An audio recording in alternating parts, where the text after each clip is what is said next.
recorded. This morning, although the state has not rested its case, and therefore will have the opportunity to present additional evidence this morning, first thing, we are going to hear you're going to hear a defense witness call. And the state will have the opportunity to cross-examine that witness, just as the defense has had an opportunity to cross-examine the state witnesses. And so is the defense ready to call its witness? We are ready to call Jonathan Priest. And is the state ready? Yes, sir.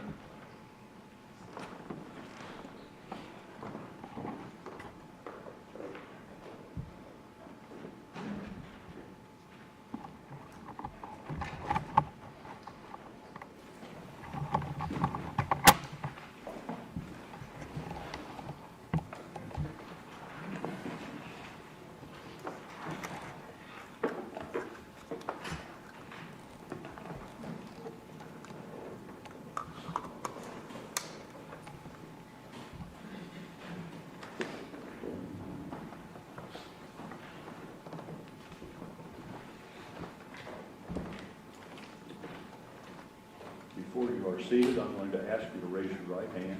Do you solemnly swear or affirm that the testimony you are about to give shall be the truth, the whole truth, and nothing but the truth as you shall answer unto God? I do. See? And the defense may examine the witness. Thank you, Judge.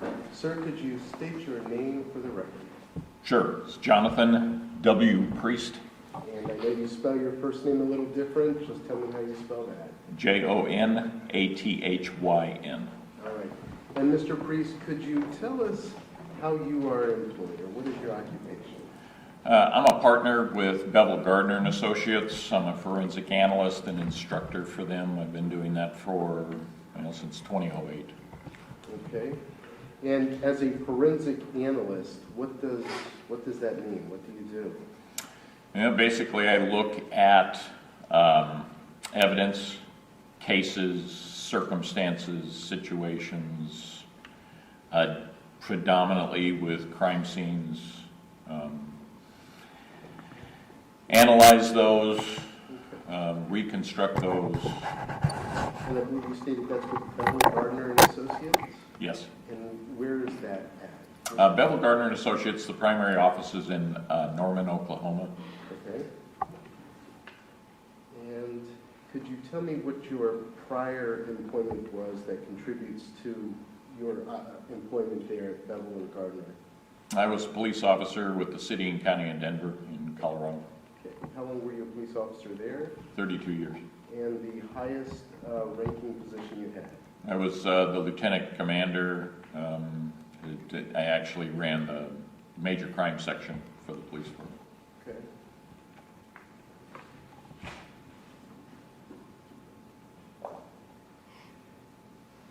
Speaking of a forensic analyst, you also have training in crime scene reconstruction. Yes, sir.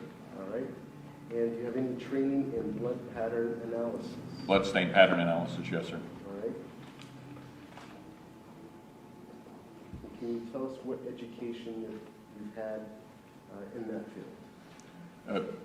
Bloodstain pattern analysis? Yes. Well, I've got hundreds of hours of bloodstain pattern analysis training that I began in the 80s, 1980s, while I was with the Denver Police Department in training for analyzing bloodstains, which morphed into analyzing bloodstains in relationship to crime scenes and how it associates with crime scene reconstruction and analysis. I've taught hundreds of hours and thousands of people in the areas of bloodstain pattern analysis in probably 32 states and 4 countries. Been doing that for quite some time. Okay.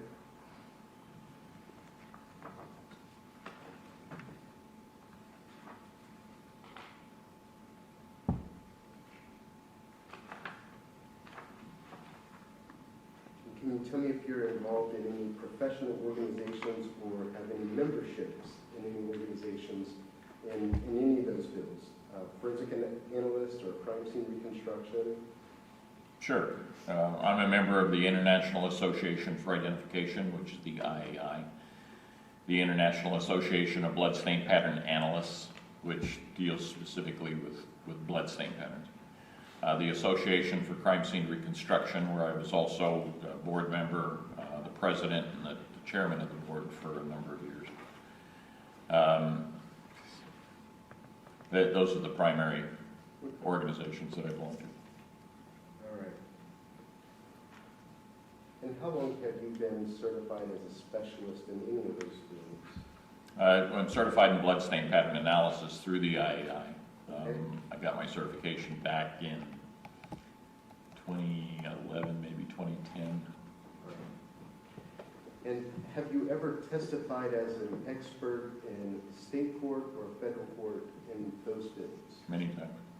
And could you tell me some of the states, if any, that you have testified in? California, Arizona, New Mexico, Texas, Oklahoma, Colorado, Montana, Idaho, Wisconsin, Tennessee, Virginia, Florida, Georgia, New York, New Jersey.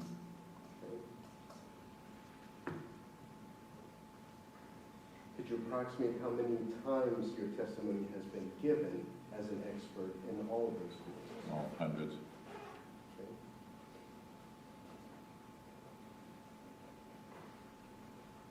Okay. And typically, what can you tell me if there's a percentage, how often that you would testify for either the prosecution or the state of any government or defense? Overall, it's probably about 60-40 prosecution. Okay, 60% for prosecution. Yes. Okay. All right. And I'm going to show you what has been previously marked as Defense Exhibit 51.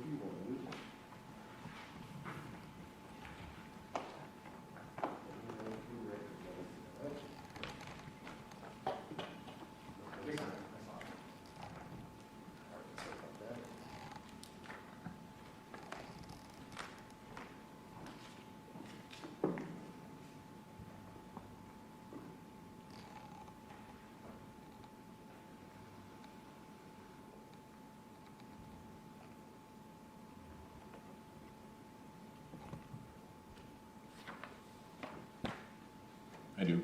Okay, and what is that document? That is my curriculum vitae. Okay. Your Honor, at this time, we would move to admit Mr. Priest as an expert in the field of crime scene reconstruction and forensic analysis. Any objections? No, I'd actually like the floor here. I'm sorry. I'd like the floor here. All right. Mr. Priest, do you have a degree? No.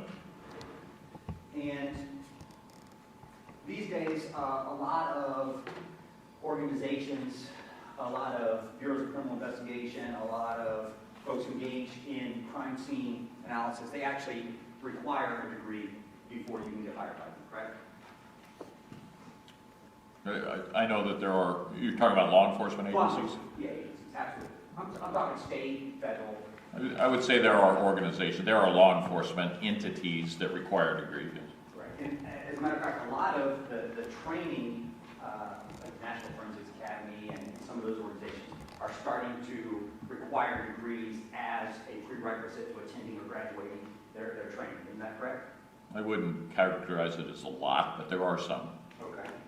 And the crux of your experience in this profession, the majority of your profession in law enforcement, was actually just working for a city police department, correct? Correct. And that was the city of Denver, correct? Yes. You never worked for a state bureau of criminal investigation, right? Well, what do you mean by worked for? Was I actually an employee of the organization? Correct. No, but I've done work for state organizations in the areas of law enforcement and federal organizations. But you were never actually an employee, I wasn't employed. where that was your job 24/7, Right. where you had to basically attend their continuing education and adhere full-time as an employee to their policies and procedures. That's fair. And You've never actually worked in a lab full-time, Full-time, no. and you're not a tool mark examiner, firearms examiner. You've never had that job full-time, correct? Correct. And you've never been a full-time, like, trace evidence examiner, working in a lab, correct? Correct.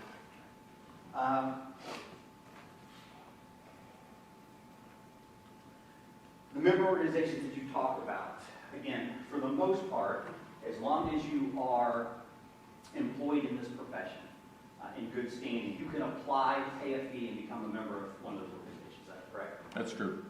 And you spend some time in there, and if you're active in that organization, and eventually you make your way, and you want to be president or something like that, correct?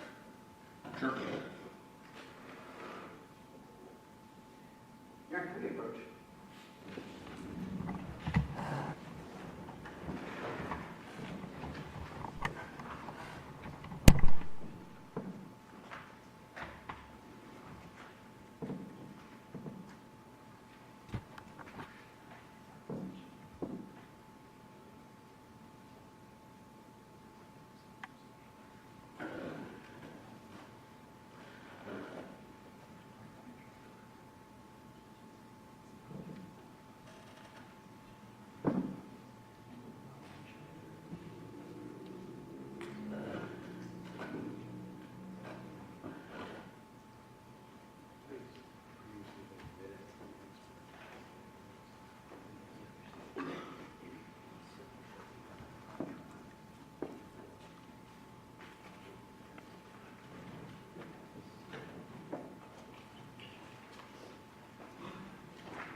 Witness as an expert in crime scene analysis and blood-stain pattern analysis. Thank you, Sir, are you aware, have you been provided material regarding an 8-person homicide in Pike County, Ohio? Yes. And could you tell me what material you have reviewed in regard to that case? Thousands of pages of written materials, photographs, video, laboratory reports. In regard to those photos or video or any of those, the scenes of crime scenes? Yes. And did you review any interviews? Yes. And who were those interviews of? Well, there were a number of individuals. I'm really bad with recalling names. The one that I remember most prevalently is Jake Wagner. Okay, thank you. And you were asked to prepare, you were asked to examine those crime scenes and prepare a report in regard to your findings or your opinion, is that right? Yes. All right. I'm now going to provide you what has been previously marked as Exhibit 52.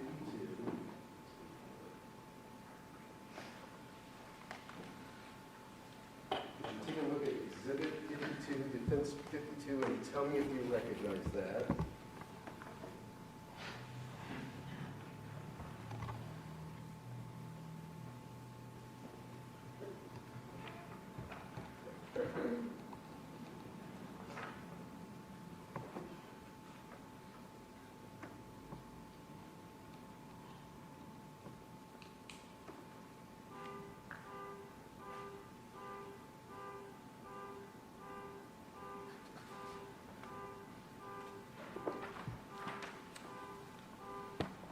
I do.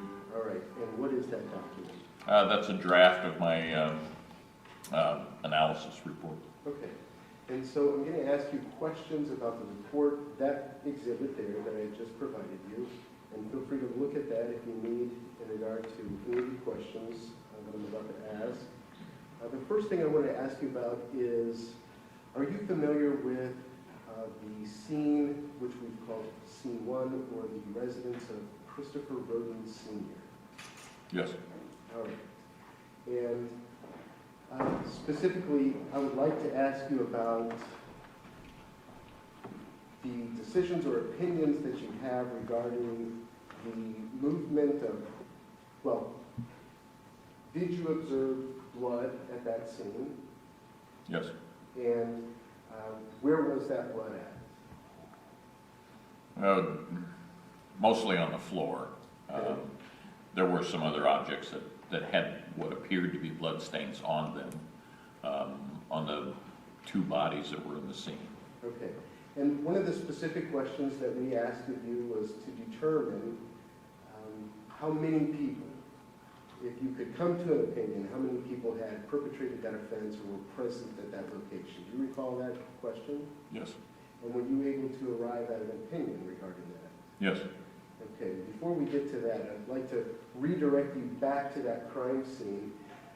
What can you tell us about, and relying upon your training and experience and blood pattern analysis, what can you tell us about the blood that is on that floor? Let me find an exhibit.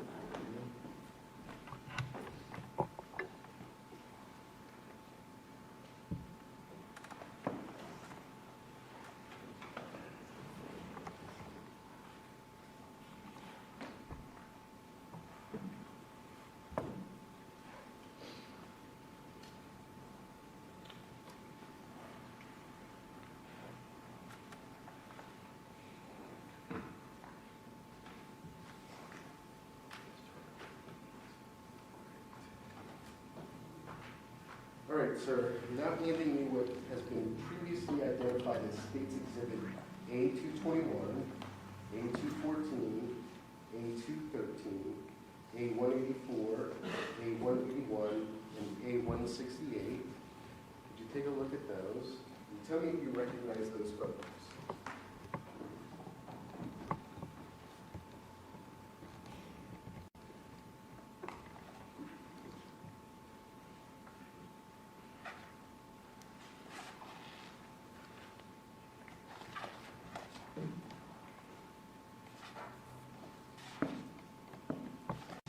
I do.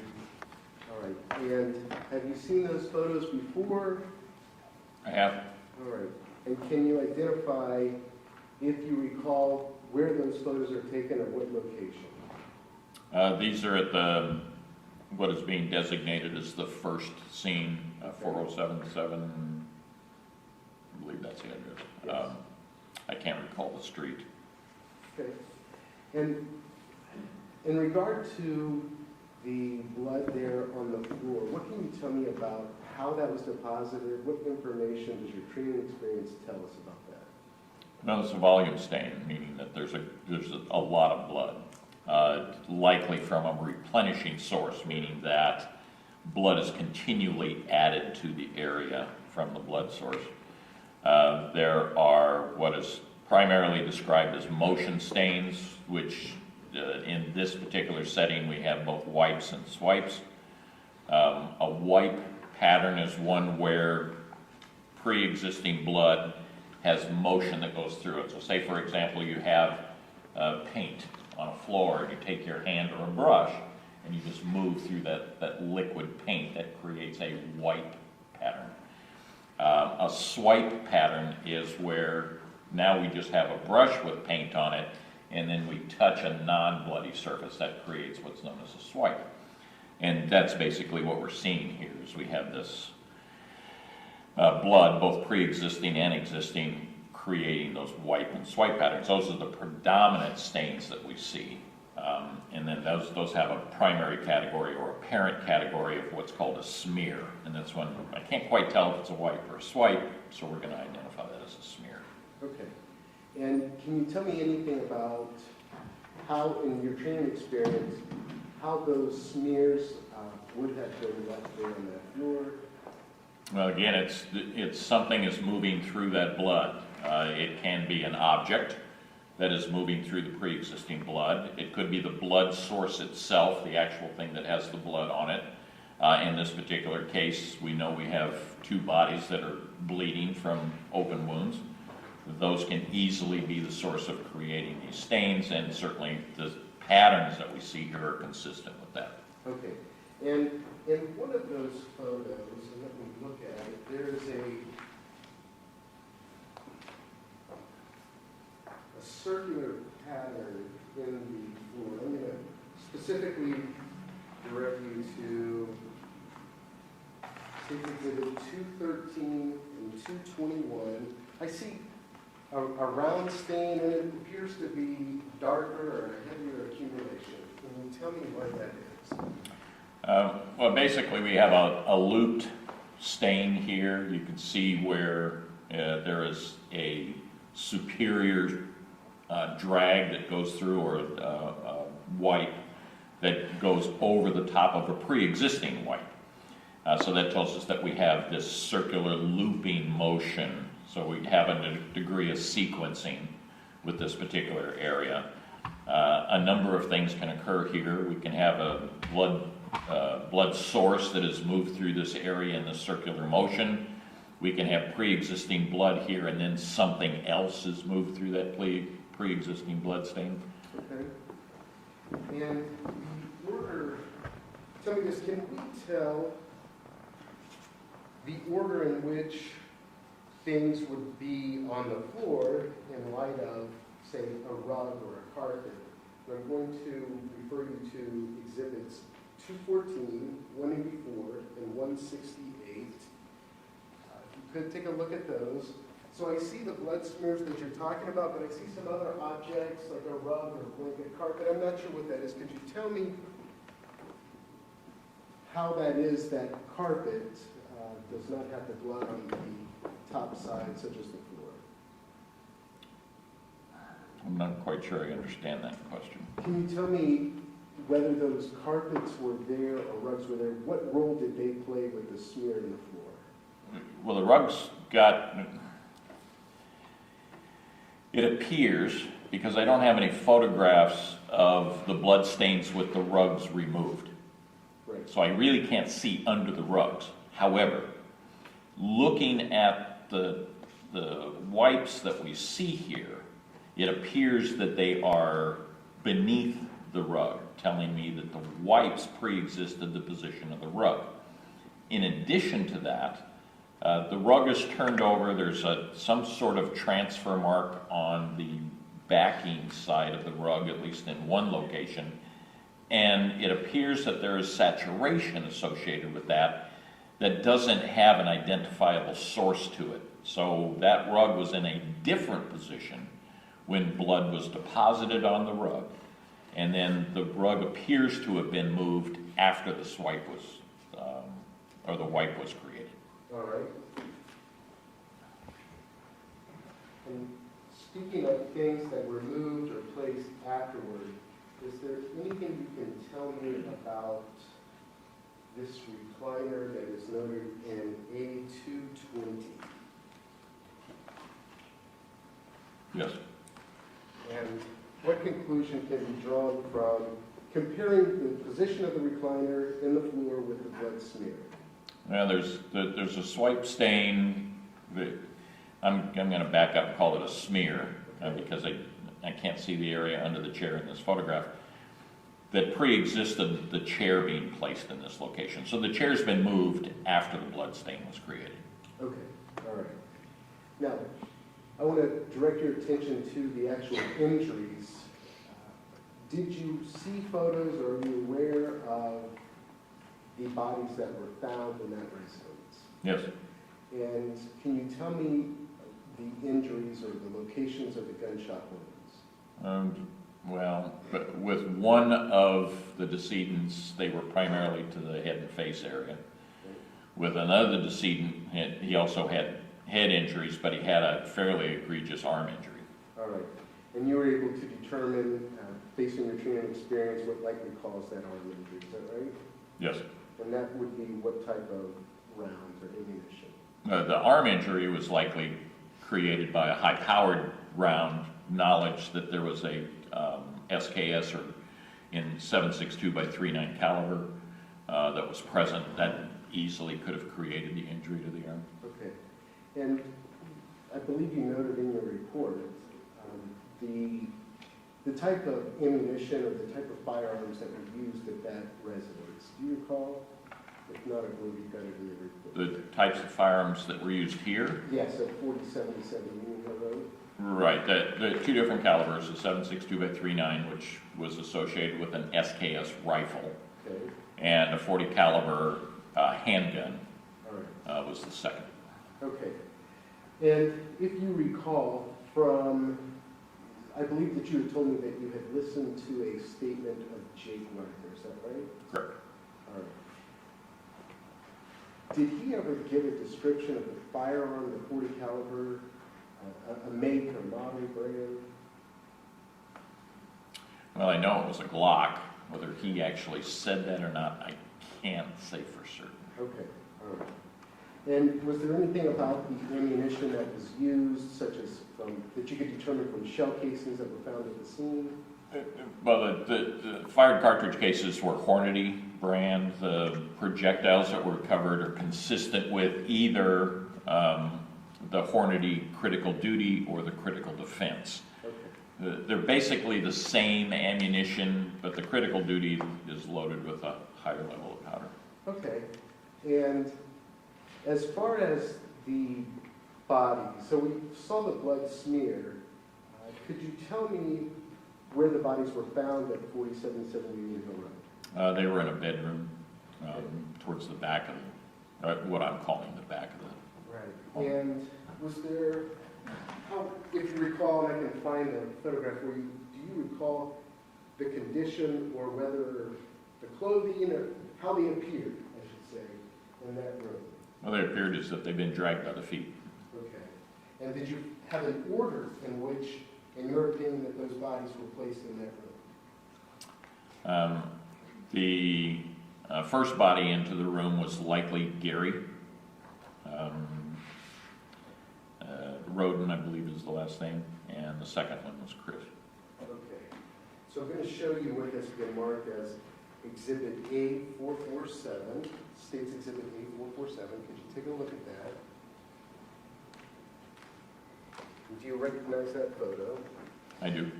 All right. And what would that photo be on? This is of the two decedents in the bedroom. Okay. And it appears that one or both are covered. What is that? Can you tell me? It looks like a bed comforter, like the top Okay. cover of a bed. And based on your training and experience, what does that tell you when there's a cover? Well, it's not unusual in death scenes to see individuals who are covered up with some object. You see it a lot in efforts to hide or depersonalize a particular scene. Okay, all right. Now, we're going to come back to this. But before I do, what type of residence is 4077? Is this a house, a mobile home? I imagine it could be made to be mobile, but it's primarily what appears to be a stationary residence. Okay, all right. And let me now move your attention to what has been called crime scene 3.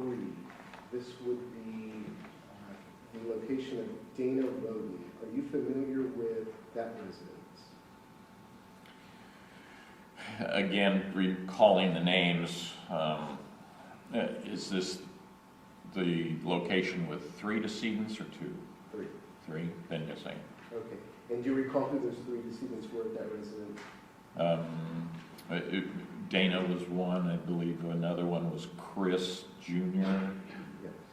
And I don't recall off the top of my head the name of the third individual. Okay. What can you tell me about the manner of death or of those 3 individuals at that location? Gunshot wounds. All right. And where was the placement of those gunshot wounds? Where on the body? Primarily to the head and face area. Okay. And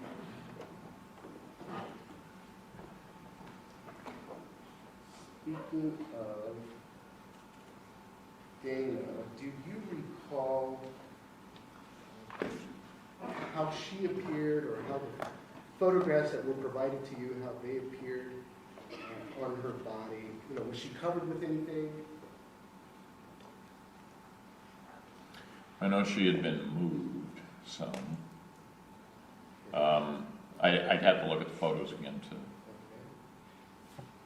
I'm going to give you what has been previously marked as State's Exhibit 298 and 299. Let me know if you recognize those photos.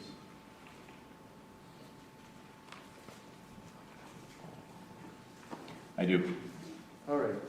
And what can you tell me about those photos that I just provided you? Well, I have two photos. One, there is what appears to be a comforter over the top of the body, and the second one is with the comforter removed. Okay, all right. And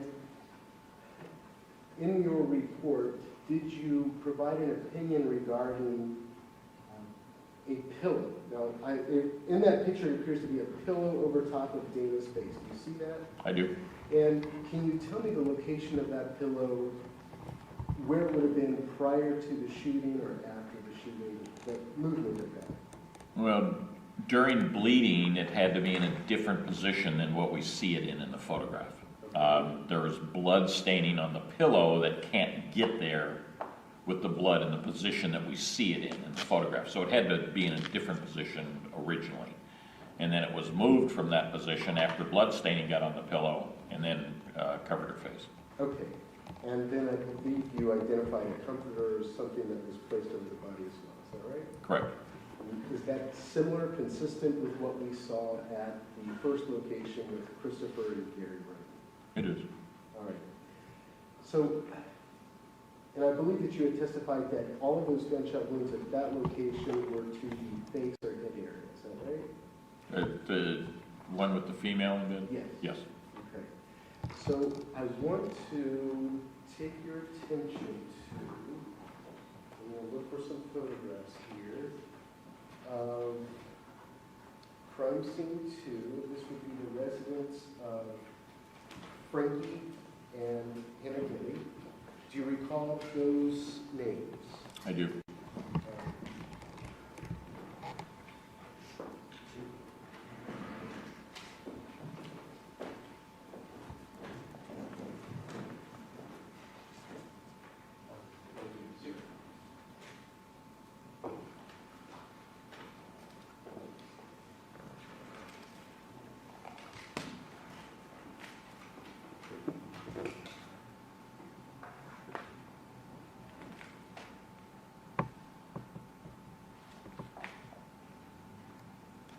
While I'm looking for a picture here, do you recall where the shot location or shot placement was of those individuals, Frankie and Hannah Gilly? Primarily the face and head. Okay. And in proximity to the eyes, can you tell me that on both? The female had a gunshot wound to the eye. The male had a gunshot wound, I believe, just below the eye. I can't recall if it was left or right, but just below the eye. I'm going to show you what has been previously marked as State's Exhibit B-167. Do you recognize that photo? I do. And does that contain the shot placement that you just testified to? It appears that it's below the right eye. Okay. And while I'm looking for one of Hannah Gilly, do you recall the shot placement on her? It was to the eye, but again, I don't recall. I think that one was to the right eye as well. Okay. All right. Now, let me take your attention to crime scene 4, and show you the picture so you're familiar with the location. I'm going to show you what has been previously marked as State's Exhibit D-17. Do you recognize that? I do. And what is that photo of? This is a residence. It's a fifth wheel trailer. This is where Kenneth Rhoden's body was located. Okay. And I'm now going to show you what has been previously marked as State's Exhibit D-191. Could you take a look at that photo? Yes. And what is that photo of? This is a photograph of Kenneth Rhoden in bed. It shows a gunshot wound to the right eye and associated blood stains. And as far as those injuries, is there any consistency that you can tell me between the shots there and at Frankie and Hazel Gilly? The gunshot wound on the body. the location Yeah. is certainly consistent. With Kenneth, the muzzle of the firearm is significantly closer Okay. than what I saw with the two at the other location, the male and the female. All right, and where were those, any similarities between where those individuals were actually shot? In the body or in the face? To a degree, I mean, to the eye. Okay, all right. Now, one of the questions that you were asked is whether it could be determined. And I want to focus primarily on 4077. That would be the first crime scene with Chris Sr. and Gary Rhoden. Yes. The question that we had for you is whether or not you could determine, based on the evidence that you had there in front of you or that was provided, the number of perpetrators that would have been at that scene. And what was your response, or what is your opinion in regard to that question? Well, while I can't eliminate completely multiple offenders, a single individual could have done everything that we see at that scene.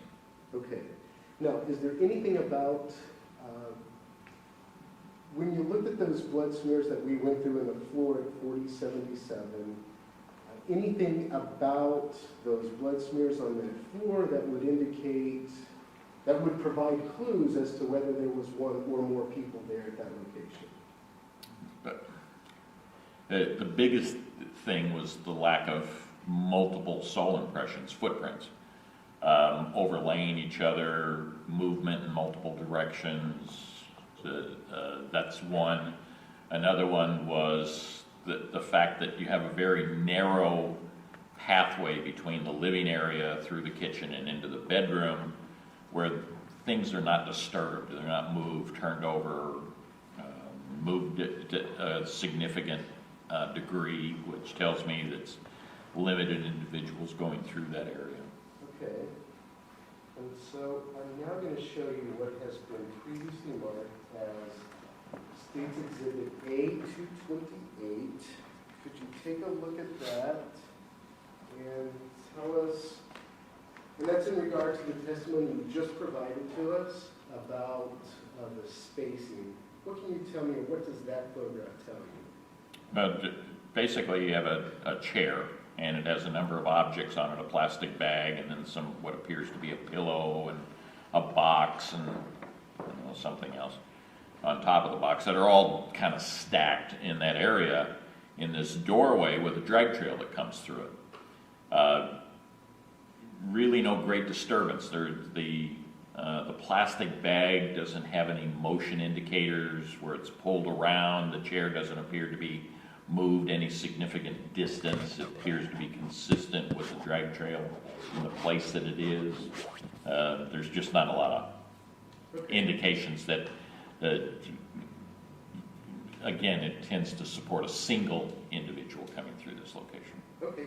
And just so we're all aware of what you're talking about, could you hold that photograph up for me so the jurors can see what you're talking about in regard to the pathway? Okay, the pathway is this drag trail right here on the floor, the blood pathway.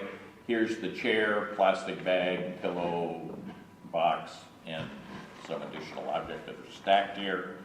No indications that this has been moved any distance away from the drag trail. All right.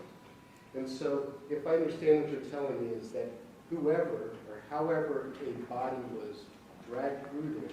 All right, okay. It is a leading question. It sounds like it started out that way, so I was just thinking. All right. Let's see that photograph.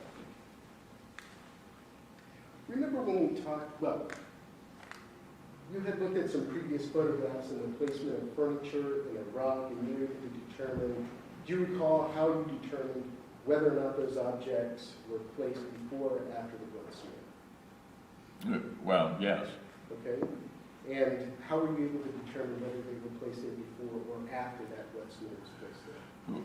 Well, the blood smear would have had to have been created first before the object got moved on top of it. Okay. And that's with the chair. With the rug, the appearance is that the drag trail pre-existed the rug placement. Not having a photograph of that rug being moved, I can't exclude other possibilities, but it appears that the rug was placed there after the drag trail was created. Okay, so keeping that in mind, can you tell me on A228, there appears to be a chair there, whether that chair was there at the time that blood smear went through? And looking at the chair leg and associated with the chair, there appears to be in this photograph some swiping material on the chair leg, which would certainly support that it was in this position when the blood source came through. Okay, and do you see any blood underneath the chair leg? No. All right. And so the absence of blood underneath the chair leg and then blood along the side of the chair leg would allow you to find what about the location of that chair as the body was brought through there? Well, certainly that, and again, we're talking about the body, and that's consistent with the location of the bodies in the bedroom, but it's a volume blood source that's being dragged through here, certainly consistent with the body. Okay.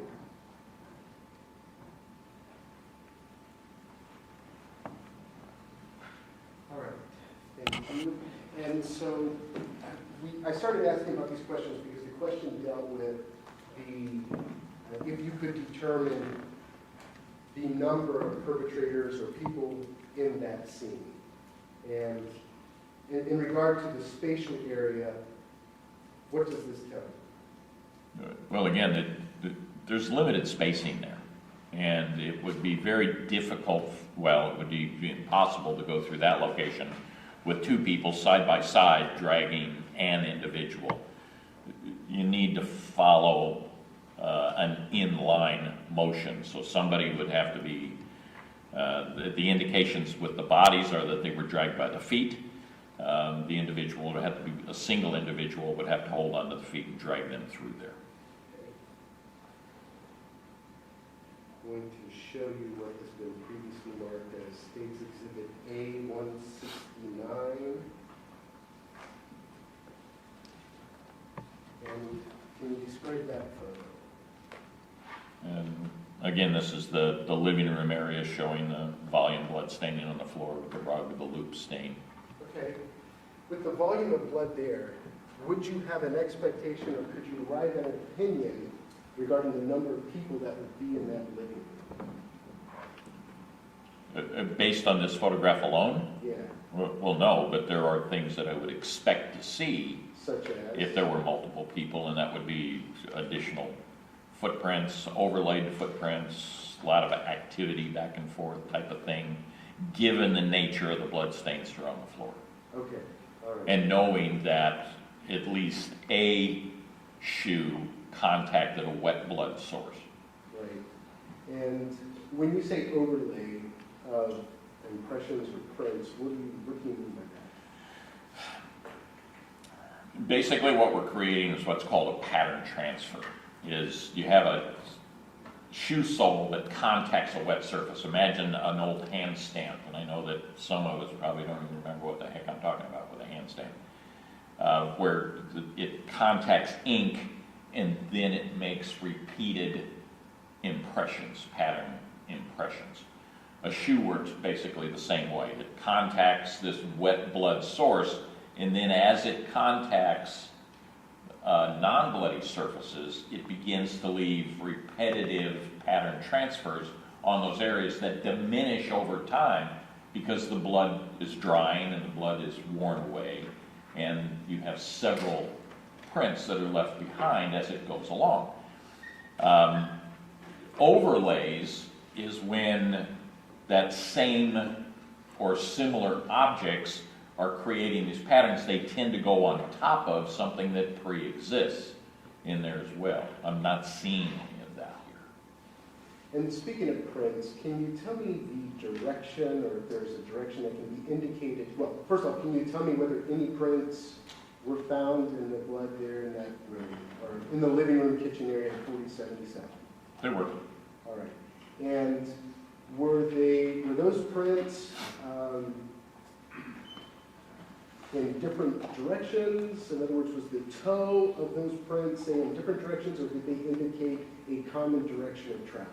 The prints that I saw indicated direction of travel from the bedroom out to the living room. Okay, all right. Now, I'd like to direct your attention to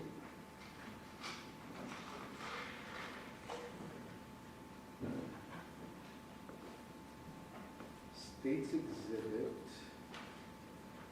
D25. Take a look at that photograph for me and tell me if you recognize that. The photograph, yeah. Okay, and what is that photograph of? Again, it's a photograph of the fifth wheel residence for Kenneth Rhoden, and it shows a blue Dodge pickup truck that's parked near the fifth wheel. Okay, all right, good to see that picture. All right, and so, you have reviewed the statement of Jake Wagner, is that right? Yes. All right, and do you recall his explanation of how Kenneth was killed in that fifth wheel camper? Runner. He objected to this. Mass approach.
So you're going to withdraw that question and ask another one? I will, Your Honor. All right.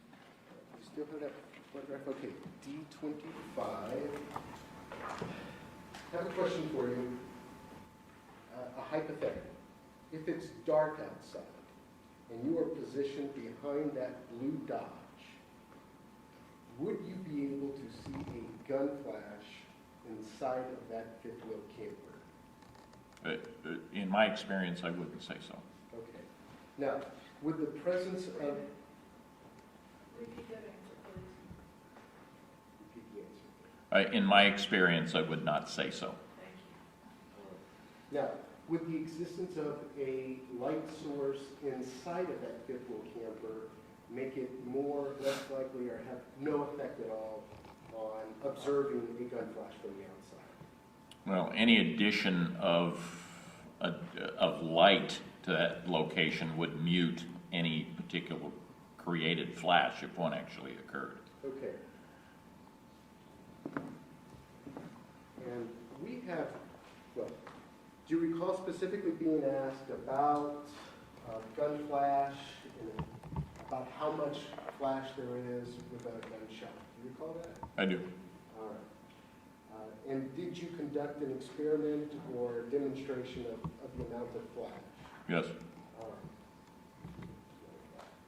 I'm going to show you a recording, if you could.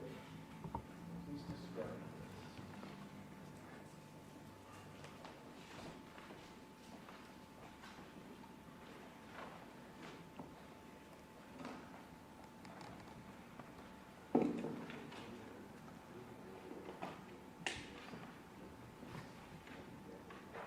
Oh, I'm sorry. Now, while we're waiting on this video to play, is this a video that you created? It is. There's several, but yes. Okay. Can you tell me the type of ammunition and firearm that you used? The firearm was a Glock 40 caliber pistol. Okay. The ammunition was Hornady critical duty ammunition. Okay, so, you press play? Yeah. Right. Yeah, go ahead. If you could, look over your shoulder. Oh, you got it there. Yeah.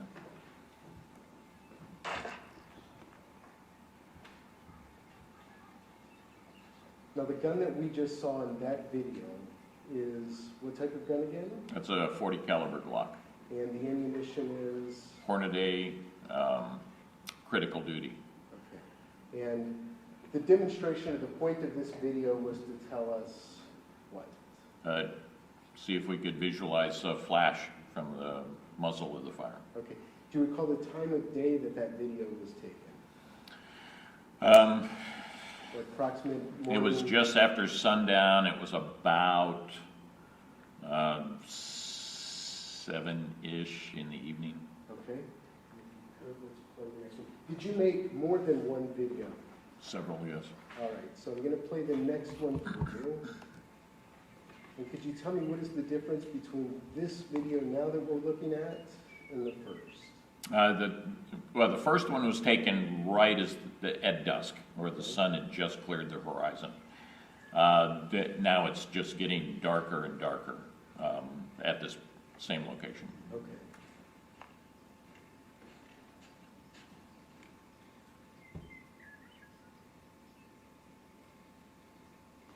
All right. Now, did you notice a flash in that video? I do. All right. And was this the same type gun and ammunition used in the first? Everything's the same. All right. If we could, let's go to, actually go to the very last one. Oh, last one, right? So let's make a record of that. It's going to be 559A8936.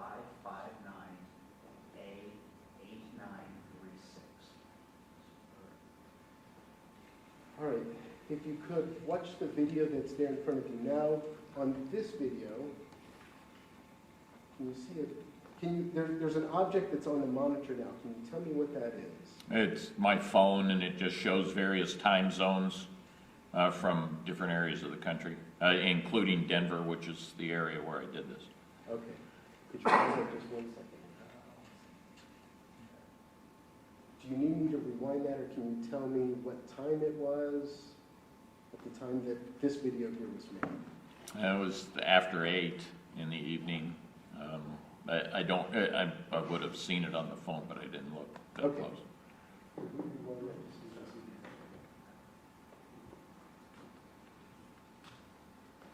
Well, let me make a record of the first two that we played. The first video was digital video 559A8930. The second one was 559A8930. Now, we're replaying, this is going to be the last video. Do you see the time? It's 8:30 p.m. in Denver, Okay, all right, which would be 10:30 here. okay.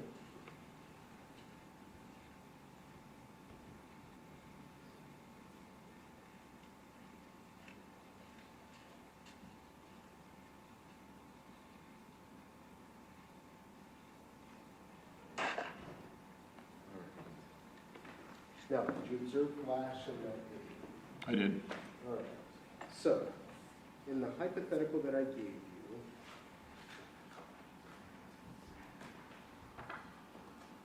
if you were referring to State's Exhibit D-225, if you're in the night hours, such on the video that we just played, you're behind that blue Dodge, what is the likelihood that you would see a flash from a gun discharge inside that trailer? Not likely at all.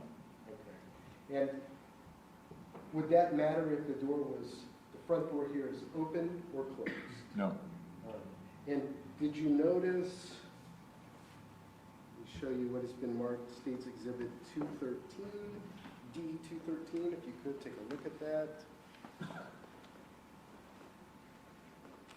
And is that, could you describe what that is in that photo? It's a window with Venetian blinds pulled over the top. It looks like the blue pickup truck that we saw in the previous photograph is in the background, looking out of the window, Okay, when the blinds are spread open. all right. And so now I'm going to show you what's been labeled as State's Exhibit D215. Tell me if you recognize those blinds. I do. And so those blinds are over a window, right? They are. All right. And in relation to the body, where are they? They're basically at the foot of the body, or well, they would be to the left side of the body. Okay, all right. But those blinds appear to be open or closed? Closed. All right. And how would that affect your ability to see gun flash from within that fifth wheel camper? Well, it would baffle it even further. I mean, like I said, it'd be, I wouldn't think you could see the flash from outside anyway, based on my experience. The blinds mute that even further. Okay, all right. And in addition, when you look at this photograph, there's a light that is on in this area, which is going to provide additional ambient lighting, which is even going to further mute any flash that may have been created. So based on your training and experience, the likelihood of seeing a gun flash from outside of that fifth wheel camper is what? I wouldn't think you're going to see one, again, based on my experience. All right. In regard to, and this is going to be comparison with the other scenes, is there anything about the injuries or anything about the bodies that tell you that this is a common gunman or a common person shooting each person? Well, the fact that, with the exception of the first scene where two different calibers are used, the caliber of firearm that is used in the other scenes is relatively monogamous, the same. You have 22 calibers used at the middle two scenes, and you have a 40 caliber used at the last scene. Okay. All right. Anything about the location of gunshot wounds or anything about the bodies and how they're positioned or placed that would give you any indication how many perpetrators? Again, with the first scene, you have individuals that were dragged into a bedroom, were likely up and aware when the shootings occurred. All the other scenes, the individuals who were shot are in bed. Little to any movement associated with those individuals. One individual easily could have done all those shots. Okay. All right. Now, all of these opinions that you've given here today, are they based on to a degree of reliable scientific certainty? I'd say reasonable technical certainty. Okay. All right. Hold on one second.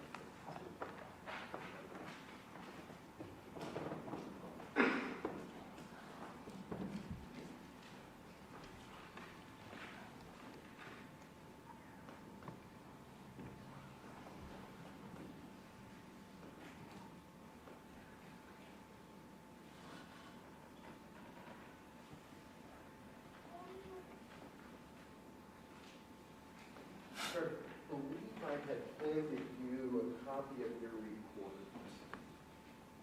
Could you take a look at that? And I think it's going to be near the end. Could you look at the conclusions that you arrived to regarding, on the question dealing with the number of perpetrators?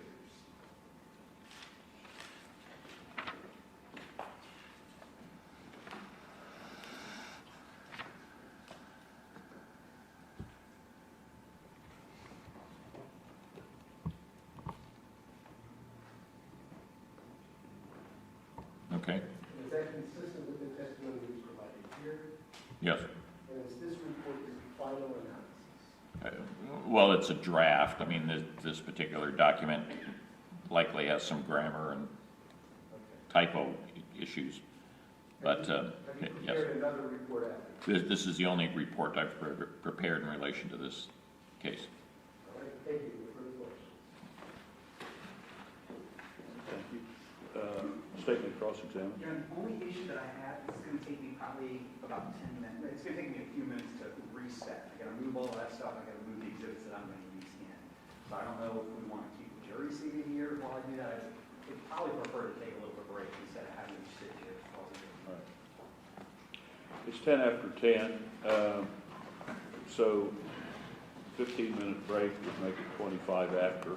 We'll take a 15-minute break, ladies and gentlemen of the jury. While you're on break, do not discuss this case among yourselves or with anyone else. Do not permit this case to be discussed with you or in your presence. Do not form or express an opinion concerning the case.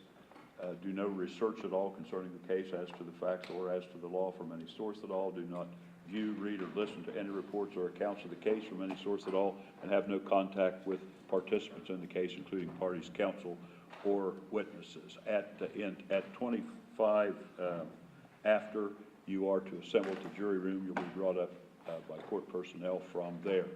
Does counsel for either side have anything before we recess for 15 minutes? No, thank you. Then we are in recess until 25 after.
may be seated.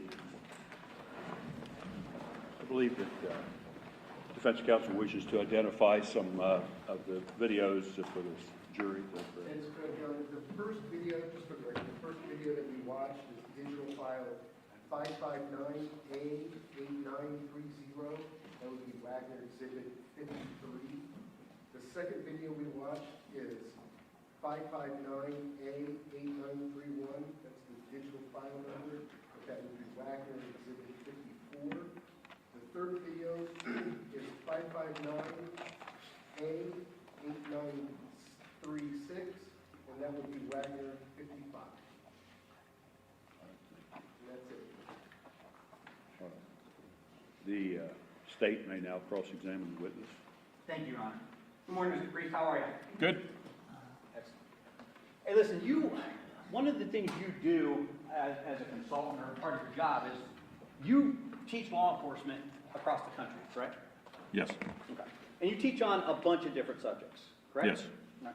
One of the topics you teach on is officer-involved critical incidents. Is that correct? Correct. Right. And part of the teaching involved in that is the physiological or psychological effects that somebody suffers or may experience when they're going through a critical incident or traumatic incident. That's correct, right? Yes. All right. I'm going to hand you a document. I don't want you to read it off, right? I'm just going to have you take a look at it. It's not marked. I just want to see. Are you familiar with that PowerPoint?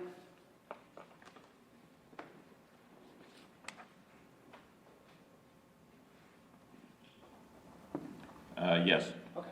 And that's a PowerPoint of some of the teaching or some of the topics you cover with respect to critical incidents. Correct. All right. Now, surely teaching in this area, are you familiar with Lieutenant Colonel David Grossman?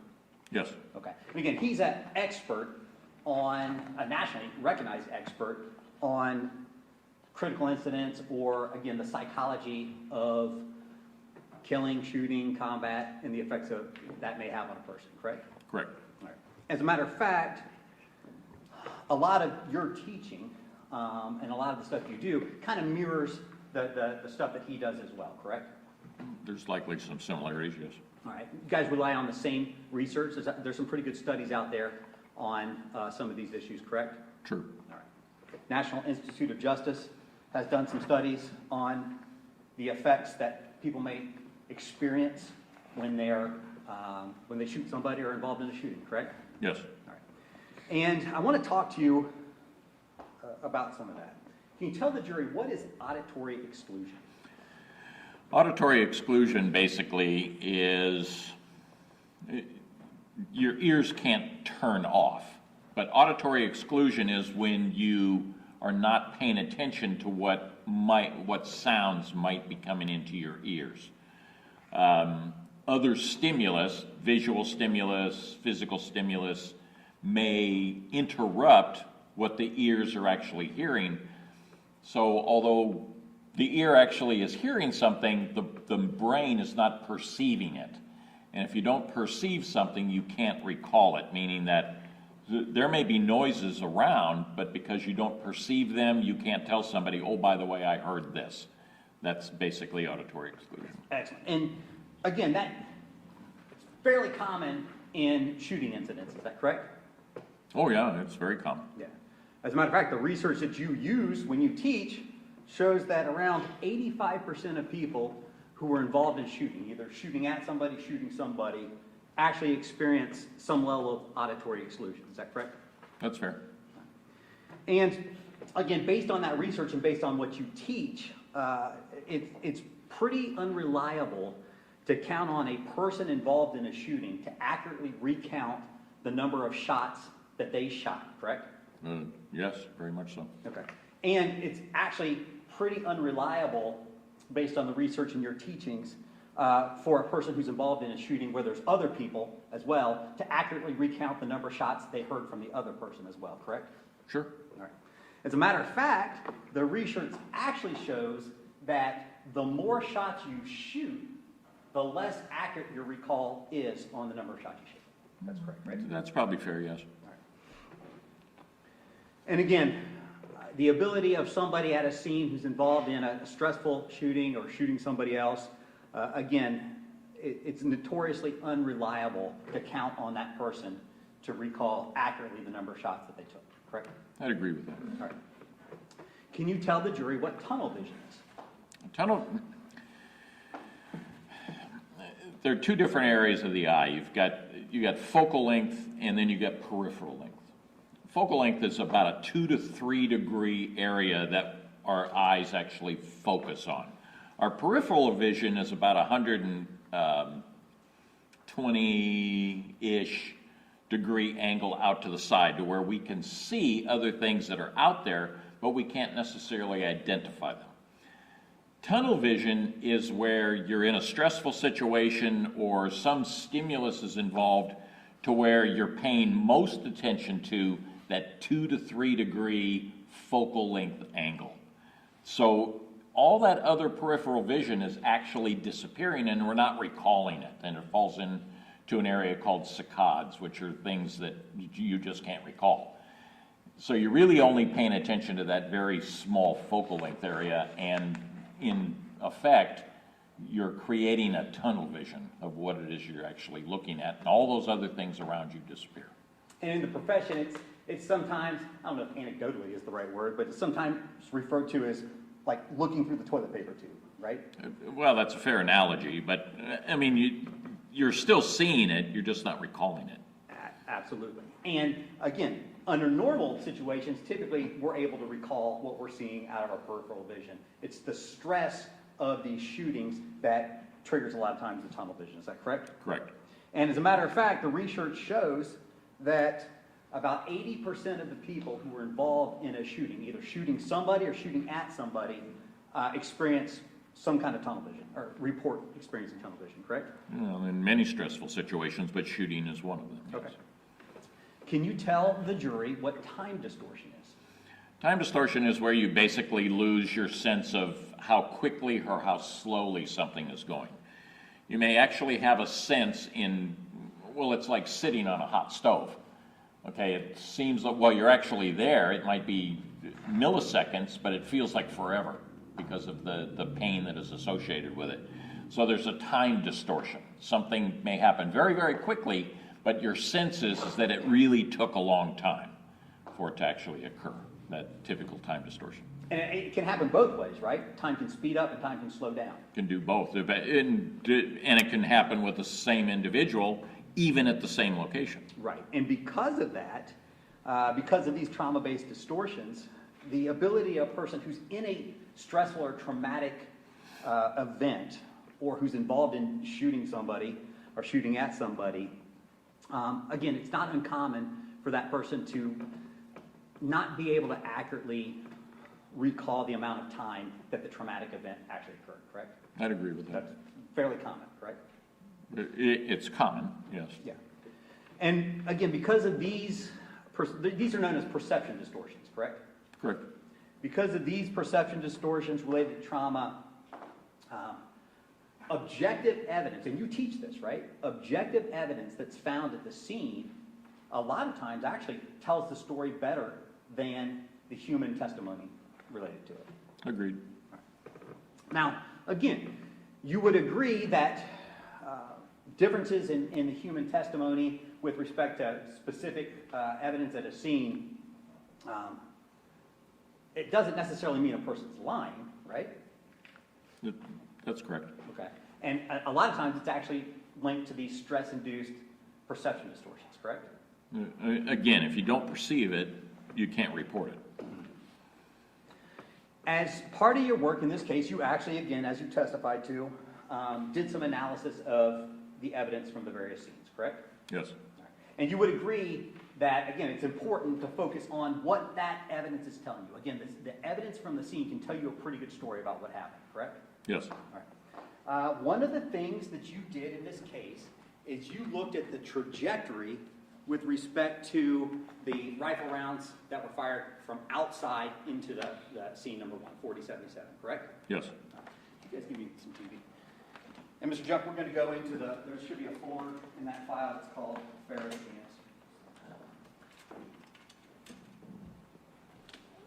You need to sign back on. All right, I'm going to put up for you and for the jury what's been marked as identification purposes as State's Exhibit A544. First of all, I'll show it to you. Okay. Do you recognize that scene? I do. Okay, and what do you recognize it as? That's the 4077 address. Okay. Otherwise known as Scene 1, correct? Yes.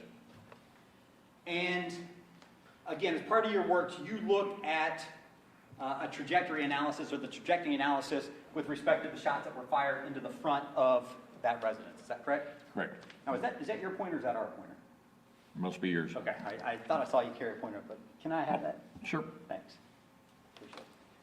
Now, you understand in this case that that trajectory analysis was done with a Faro scanner. Is that correct? Yes. Okay. Now, again, you've been doing this for a long time, correct? Yes. And when you first started, they didn't have Faro scanners, did they? Didn't have them. You did your trajectory analysis back in the good old days with string and rods and trigonometry, correct? Mostly rods and trigonometry, but strings for demonstrative purposes. Okay. And again, it's good when you're doing this type of analysis to use visual aids so that, again, eventually a jury can see where a round came from. You would agree with that, correct? Yes. And back in the day, you used the string for that, correct? Well, and lasers. Okay. Are you familiar with the Faro scanners? Yes. Okay. And again, you would agree that those Faro scanners use laser measurements as they're mapping a scene, correct? Correct. And the testimony, I think, was in a normal scan, they use up to 40 million, or they do about 40 million laser shots to document the scene that they're scanning. Does that sound about right? Yeah, well, they create a point cloud, which is laser dots that are going over, and it actually creates a visual representation of the scene through laser scanning or point cloud creation. Correct. And again, although the Faro scanner can be used for trajectory analysis and creating flyovers or visual aids for court, the primary focus is to actually map and measure a crime scene, correct? Yes. Okay. And again, they're accurate. They're accurate, yes. Okay. Now, you had the opportunity, again, as part of your work in this case, to review the Faro scan that was used with respect to the trajectory analysis in this case, correct? Yes. All right. Rob, just give me that first one, from side, no cones. I'll figure out what it is. All right, I'm going to hand you what's been marked for identification purposes as State's Exhibit S1C. And again, you have it there in front of you. S1C that I handed you, is that the same image that you have in front of you?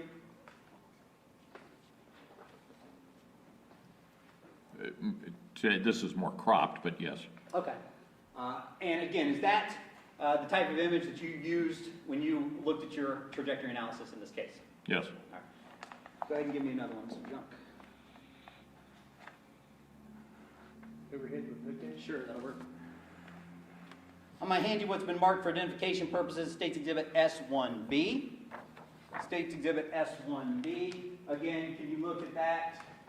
Do you recognize that as a Faro scan that was done with respect to the trajectory analysis in this case? Yes.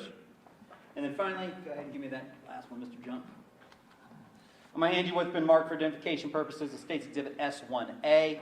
State's Exhibit S1A. Again, same question. Do you recognize that as a Faro scan that was done with respect to the analysis in this case? Yes. All right. And are those the types of scans and the type of information that you used to basically verify or check the trajectory analysis that was done in this case? Yes. Okay. And you actually, as part of your work in this case, you agreed with BCI with respect to their findings of the trajectory, correct? Yes. Okay. And if you want to refer to your report, your report's right there, page 38 of your report. You made the finding that the digital trajectory analysis supports that the 7.62 by 39 rifle was discharged from outside the residence and low to the ground, correct? Correct. You were also asked, as part of your work in this case, to do some analysis with respect to where Chris Rhoden was when he was shot with that high-powered rifle. That's part of your analysis in this case as well, correct? Yes, All right. And did you do that? I did. What, Mr. Priest, when I'm looking at this, remind me, I put it right here. All right.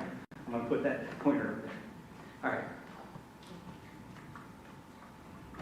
Before we go there, actually, I want to, based on your analysis of the trajectory of those rounds, would you agree, again, that those rounds were fired close to the ground somewhere in this bare patch on State's Exhibit A544? Well, certainly the trajectory is pulled to that location, and yes, a shot could be made from that, but actually the firearm can be anywhere along those trajectory lines. Oh, that's a great point. That's a great point. So ultimately, the way trajectory works is it comes out at an angle, and eventually it would run into the ground, correct? Correct. So that would signify that gun or the rifle was at ground level, correct? If that's where it originated, and then if there was other evidence that would support its position there. But if somebody were to say, could it have been fired from there? Yes. Yeah, absolutely. But you would agree also, and again, see the fairness of your analysis, it could be fired anywhere along that track between the origination point and the front of the trailer, right? Well, to a point. There are defects that are not denoted with the trajectory lines here that are on that table, or what I'm calling a table, where there was wood flooring or wood planking that was also struck. So the muzzle has to be this side of that. Correct, great point. So it's got to be this side of it, in that yard, in front of those wood planks. And along that trajectory. And along that trajectory, correct. So, again, actually, those wood plankings, or those floor plankings, I guess, were part of your analysis that you used with respect to where Chris Sr. was. Is that correct? Yes. Okay.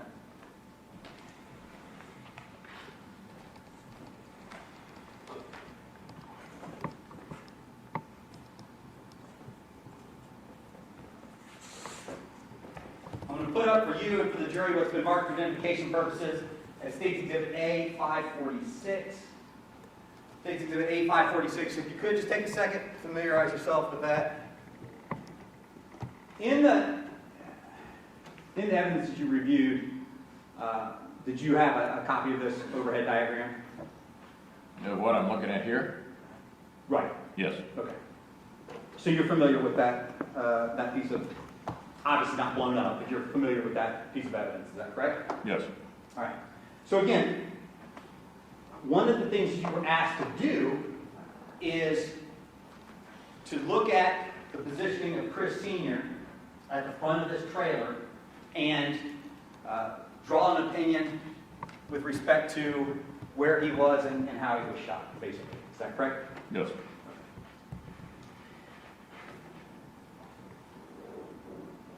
And in rendering that opinion, your opinion is that Chris Sr. was shot with a high-powered rifle. Is that correct? He has injuries that would certainly support that. Okay. I'm going to show you what's been marked for identification purposes. A State's Exhibit E20 and E21. No, I'm not going to publish this. I'm sorry. E20 and E21. You tell the jury what we're looking at there in E20 and E21. Well, it's basically an egregious injury to the arm. You have a lot of radiating tears, some everted muscle and skin, that pushed out muscle and skin coming from the arm. Okay. Based on your knowledge, your training, your experience, that injury is consistent with a high-powered rifle. So it certainly supports that. Take this back. Your Honor, I'm going to publish these for the jury, not overhead, but I'm going to walk in front of the jury. They've been previously identified. Objections to that.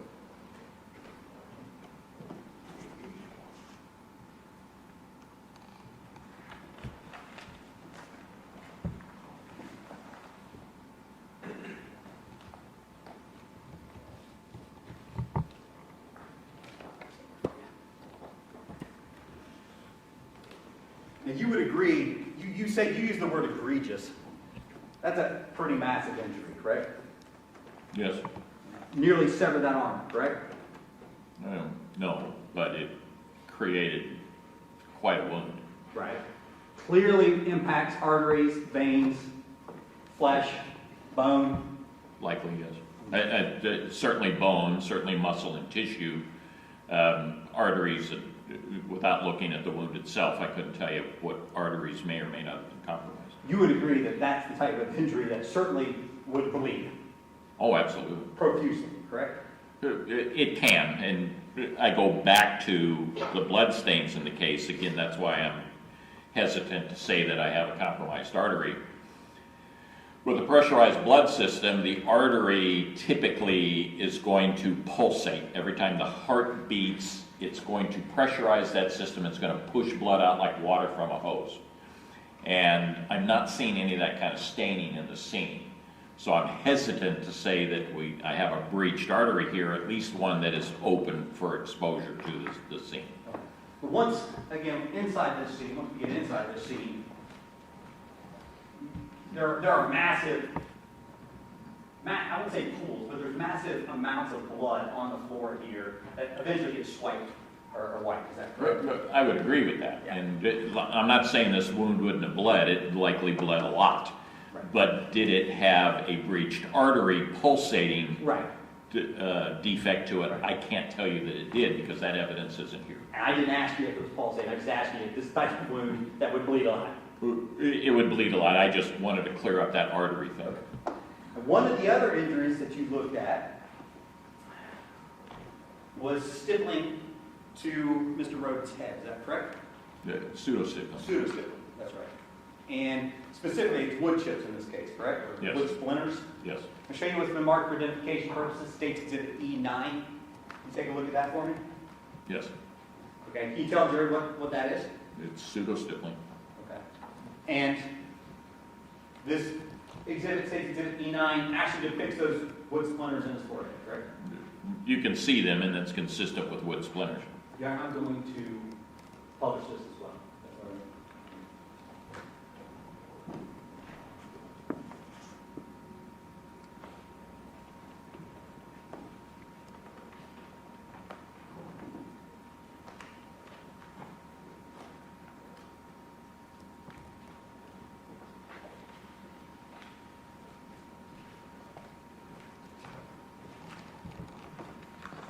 Okay, with respect to those splinters, clearly those splinters have to be fairly solid to embed into his head, right? That's not cardboard, that's not corkboard, those are wood splinters, correct? I would agree that they're consistent, and a pathologist is going to pull those out and likely analyze them. Okay. I didn't see a specific report for that, but given the scene context, I don't have a problem with saying those are wood splinters. Okay. And again, in order to get those splinters in the forehead like that, Chris's head would have had to been in proximity to a piece of wood that's splintered, correct? Well, it certainly have to be in that cone of debris. Right. Yes. And again, in order to embed and create pseudo-stippling, you're going to have to be pretty close to that, correct? Depending on the amount of kinetic energy that's involved, but certainly he's not inside the house. He's going to have to be near that shattered wood that's out there. Okay, so when he got those, it's your opinion that he was not inside the house when he got those. Oh no, he's on the porch when that happens. Okay.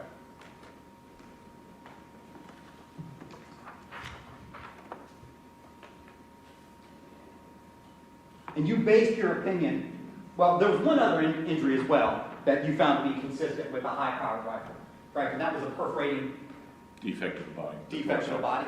And that's a defect of the body, we're talking about a bullet wound in the front of the stomach that comes out basically the back. Yes. All right. And again, that's the type of injury that clearly would bleed, correct? Now, it could bleed internally, Agreed. all right? But it also could bleed externally. Could, given the location of it, you might have some bleeding. Most of the bleeding is going to be internal in that type of wound, but sooner or later it's going to escape. And is it also common for when a bullet passes through a body like that, for that bullet, the energy and the round itself to pull out flesh, blood, and other material as it exits out. It can.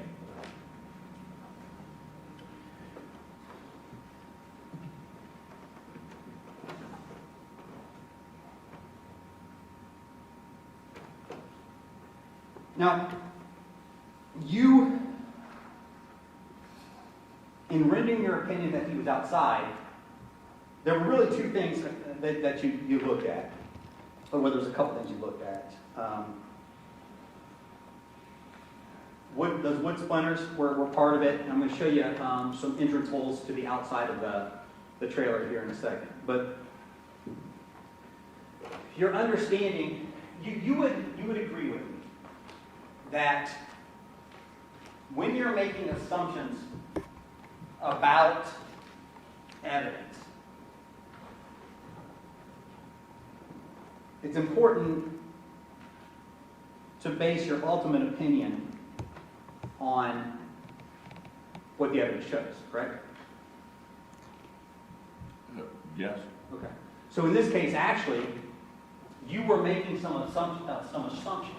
When you were looking at Chris's position, you were making some assumptions based on information other than the evidence itself, correct? Let me rephrase it. You looked at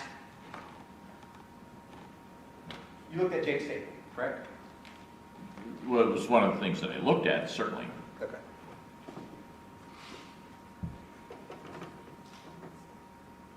Well, let me back up.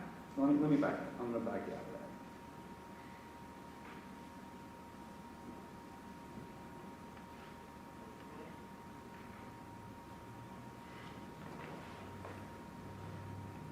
Page 38 of your report, you issued the opinion that the 7.62 by 39 wounds associated with Mr. Rhoden Sr. are consistent with occurring while he was outside that residence. And as a matter of fact, you just testified that that 7.62 shot actually happened while he was outside that residence, correct? Yes. Okay. Mr. Junk.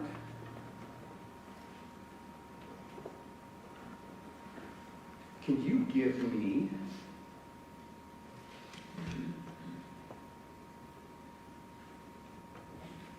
State's Exhibit A146? My hand was going to mark for identification purposes.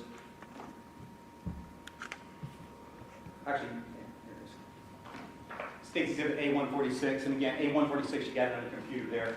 It's up for the jury as well.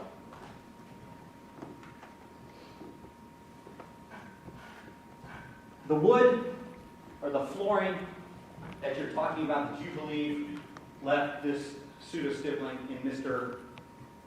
Rhoden's head, is that flooring depicted in that picture? It is. Okay. And can you, I've got a pointer. Can you point to it? Can you point to it?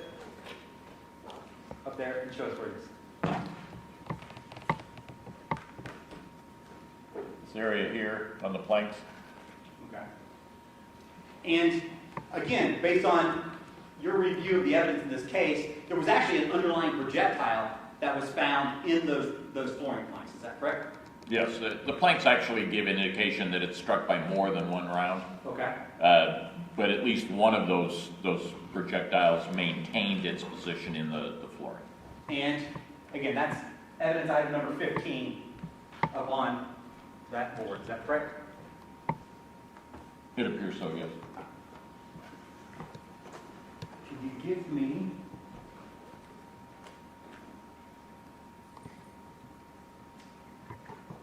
State's Exhibit A157? I'm going to show you that State's Exhibit A157 as well. Can you take a look at that?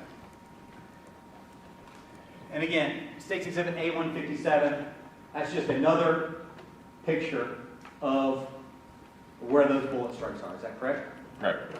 And again, based on your opinion and your review of this case, Mr. Rhoden would have had to have been standing somewhere back in here, correct?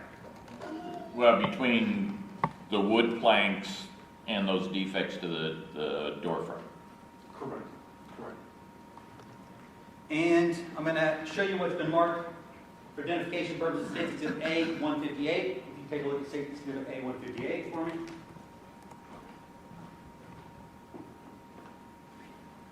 And again, is that the defect that you're talking about when specifically in your report you link the stippling, the pseudo-stippling in his head to ballistic event 1.0? Say that again? In your report, you say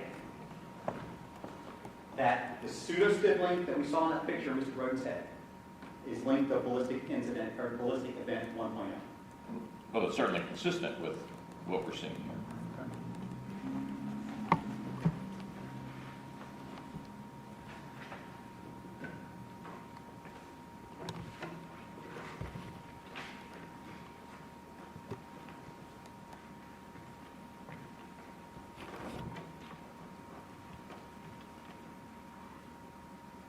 Can I get you to go to page 38 of your report?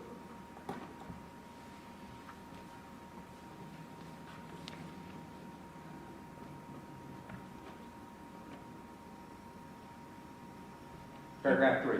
Pseudo-stippling observed to the face and forehead of Mr. Rhoden appears to link the projectile interaction with the wood surfaces ballistic event 1.0 struck by projectiles outside the residence. That's your finding, correct? It appears to, yes. Okay. And again, Rob, Mr. John, this is one where I actually want you to zoom in.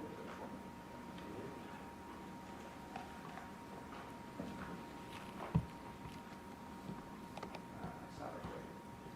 I want you to look at that zoomed in. You would agree with me that's not real wood, correct?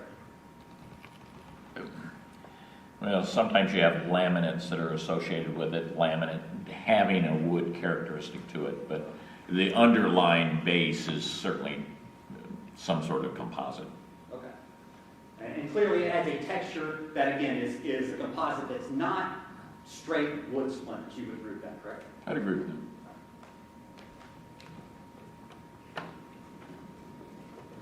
Mr. Young, can you back me out of there real quick?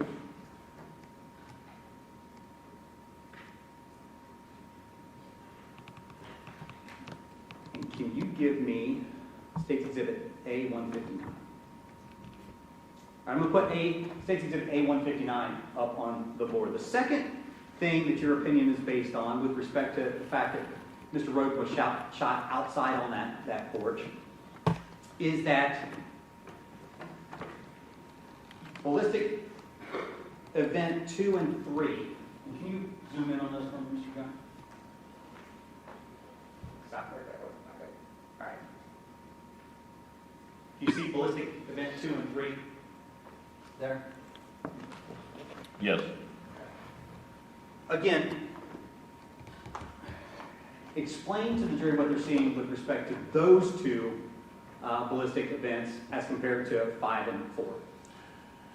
With 2 and 3, the bullets appear to be destabilized in that they're no longer ballistically efficient, so they're wobbling, have some nutation, or tumbling. And with respect to your opinion in this case, you related that to the possibility that those bullets actually went through Mr. Rhoden's body, causing the arm injury or the perforating injury to the stomach, correct? Could. Okay. But there are other things that could cause that bullet to tumble or cause that atypical bullet strike, correct? Sure. Intermediate target interaction. Okay. The wood planks. Wood planks, any other object on that deck, correct? The piece of paper. A silencer. I'm sorry? What about an oil filter attached to the end? What if a round had to punch through an oil filter as it came Oh, out? absolutely.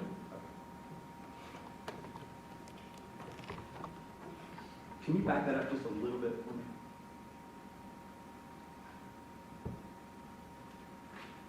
You would agree that there is no blood spatter or any type of cast off anywhere on that wall. You would agree with that, correct? I'd agree with that.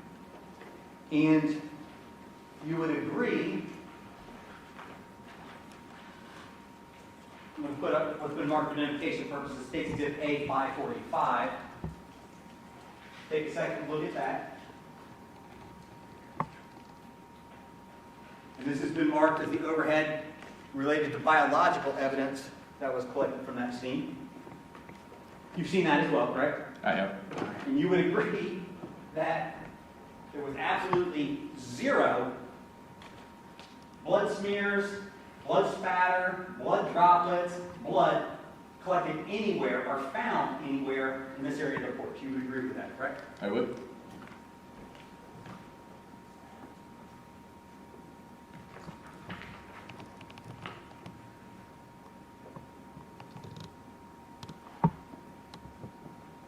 Based on your observations of the injury to Mr. Rhoden, the pseudo-sibling wood in his head, and the atypical marks of the bullets that were right in his front wall there, those ballistic events 2 and 3, it was your opinion that he was shot on this porch and then fell into the house. Is that correct? Well, would have had to enter the home at some point, yes. Right.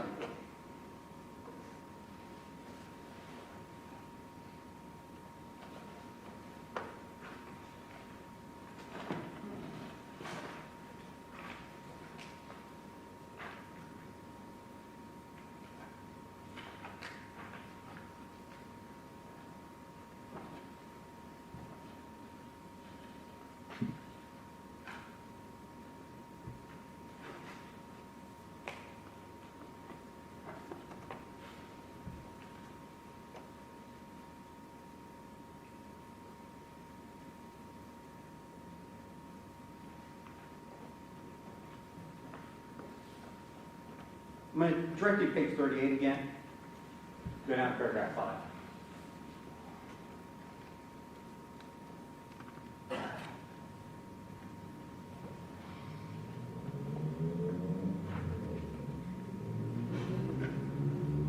Okay. And again, that's your opinion that he was shot outside and then ultimately fell into the house, correct? Well, again, paragraph 5 doesn't say anything about falling. It just says that the descriptions of Jake Wagner are consistent with what I'm seeing at the scene.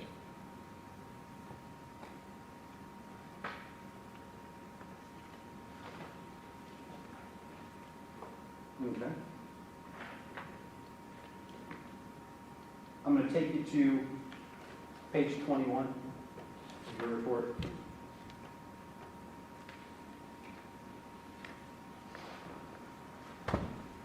That first line at the top, and again, I don't want you to read it out loud, but again, you're saying that it was consistent with him making a sound and falling into the house, correct? Well, this was a statement of Mr. Wagner. Which you found to be consistent, correct? With your findings. Yeah, but I'm not adopting his words. I'm simply saying what the evidence is consistent and supports. Okay. So let's look at that front porch area a little bit.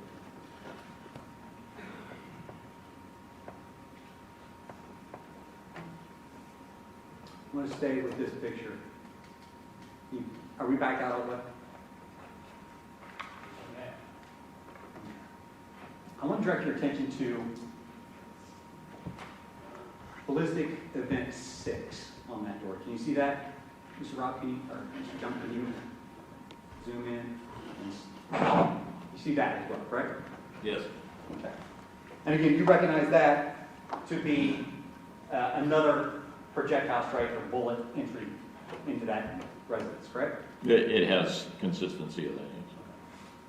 Mr. Jump, can you back out and can you give me State's Exhibit A-272?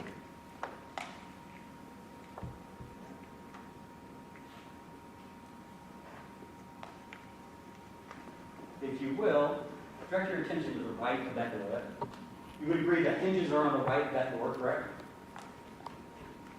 Yes. And you would agree that based on the location and nature of those hinges, that screen door appears to open out, correct? Yes. You also would agree that that screen door has no handle on it, correct? Handle? Handle. I don't see a handle, no. Mr. Junk, can you zoom in again to those ballistic events? All right, back. Okay, you can see ballistic event number 6 there, correct? Yes, And again, you would agree that that is on the outside of that door, correct? correct. All right. Back me out just a little bit, Mr. Junk. And then once again, you would agree that there's absolutely no smears, no cast off, no spatter, or no transfer of blood in the area of that door handle of that area, correct? I don't, but I wouldn't really expect any. You got a guy who's on this front porch who's been shot with an egregious, those are your words, right? Yes, Egregious injury yes, that clearly be bleeding. You've got him through and through the gut, and somehow he gets through that door into the living room without leaving a smudge or a smear. yes, Those are your findings, right? yes,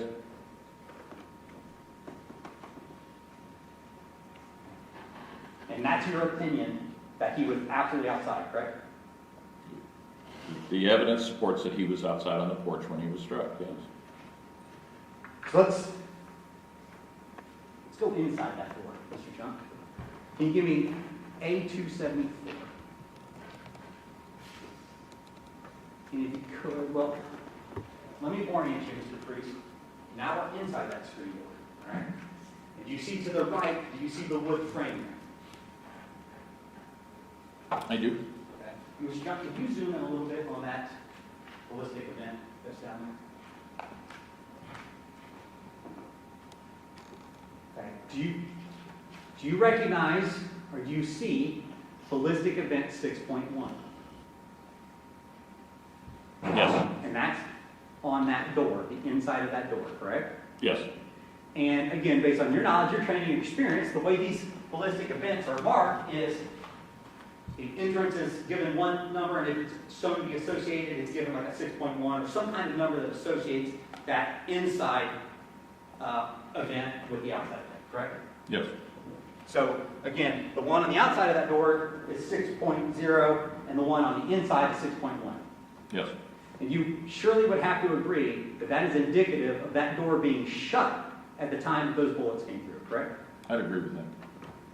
And again, I don't want to take you back, but that shot group that we saw on the outside of that door with those holes, again, those are all, they all seem to be associated with the same type of shot group. Is that correct? The same shot group? They all appear related. Okay.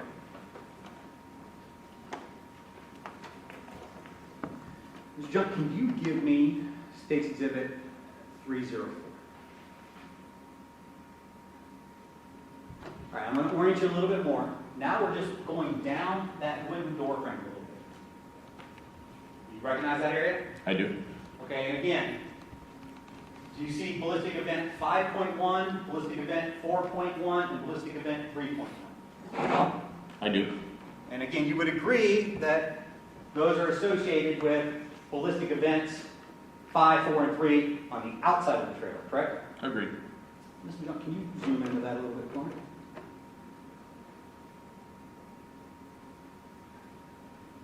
You would also agree that there's fresh splintering in that door frame consistent with projectiles passing through, correct? Agreed. And you would agree that, again, the splinters in that wood, which is wood, are actually peeled out like they're flying inside that house. You would agree with that, correct? Yes. Mr. John, can you back that out a little bit? Actually, can you go back to that last picture, A274? Just leave it right there. Again, you would also agree that, can you see projectile correct 6.1 and then the top of 5.1 there?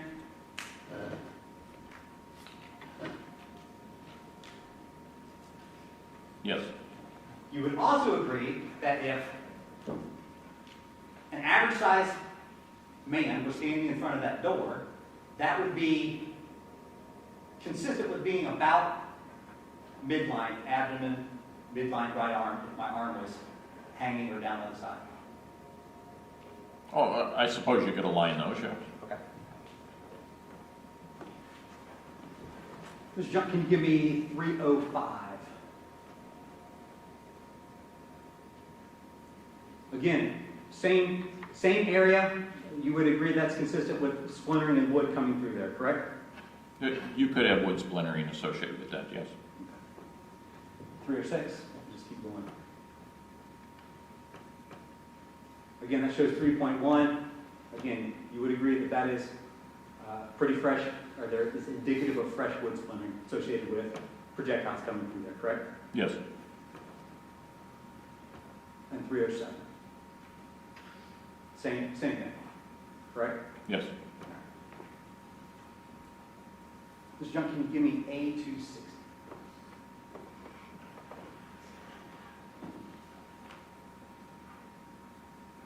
All right, let me orient you again.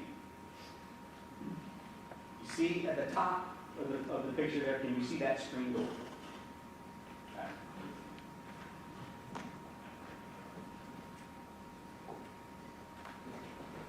You got the pointer?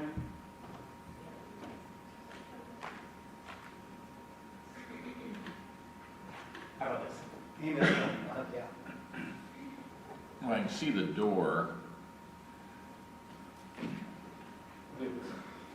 There's the front door, right? Right. Screen door open.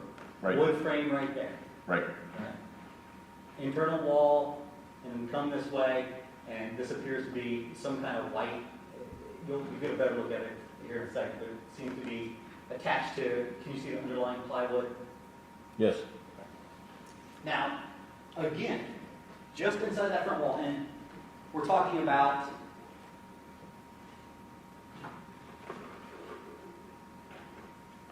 you look up here. We're talking about this area right in here. Right. Okay. As you look at that, do you see what appears to be blood spatter or some kind of cast off? Well, I see a spatter pattern, but I don't know that it's blood, but I see a spatter pattern. Okay. Well, you've been doing this for a long time, right? And based on your knowledge, your training, your experience in crime scenes where people are shot, is that consistent with blood cast off or blood spatter? It's consistent with blood spatter. Okay. Cast off, no, it doesn't have a linear, necessarily a linear configuration there. You could probably argue some linear characteristics. Could have a cast off associated with it, but again, it's consistent with blood staining, but I don't know that it is blood staining. And can you zoom in there a little bit for me on that blood? Or on that, what appears to be blood? Again, as you can look at it there, is that consistent with, would you say spatter, right? It spatter, and there are some linear characteristics to it, so I can't negate a cast-off creation, but it's spatter, yes. And what is cast off? Cast-off is when an object is flung from an object in motion.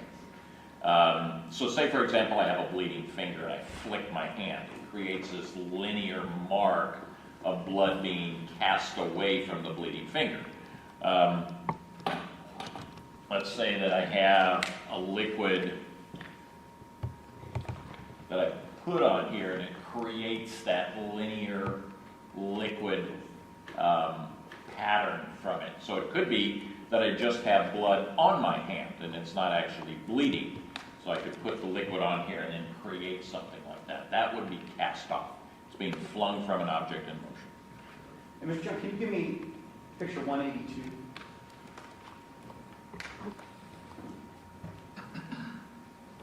Okay, let me orient you again. We're just inside that door. You can see the frame of the door in the lower left-hand corner. Yep. See it?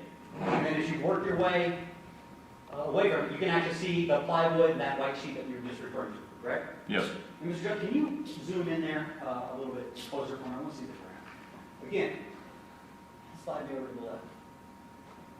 Do you see these, what appear to be droplets on the floor around that same area? Do you see those? Spatter, yes. Okay, so that's spatter.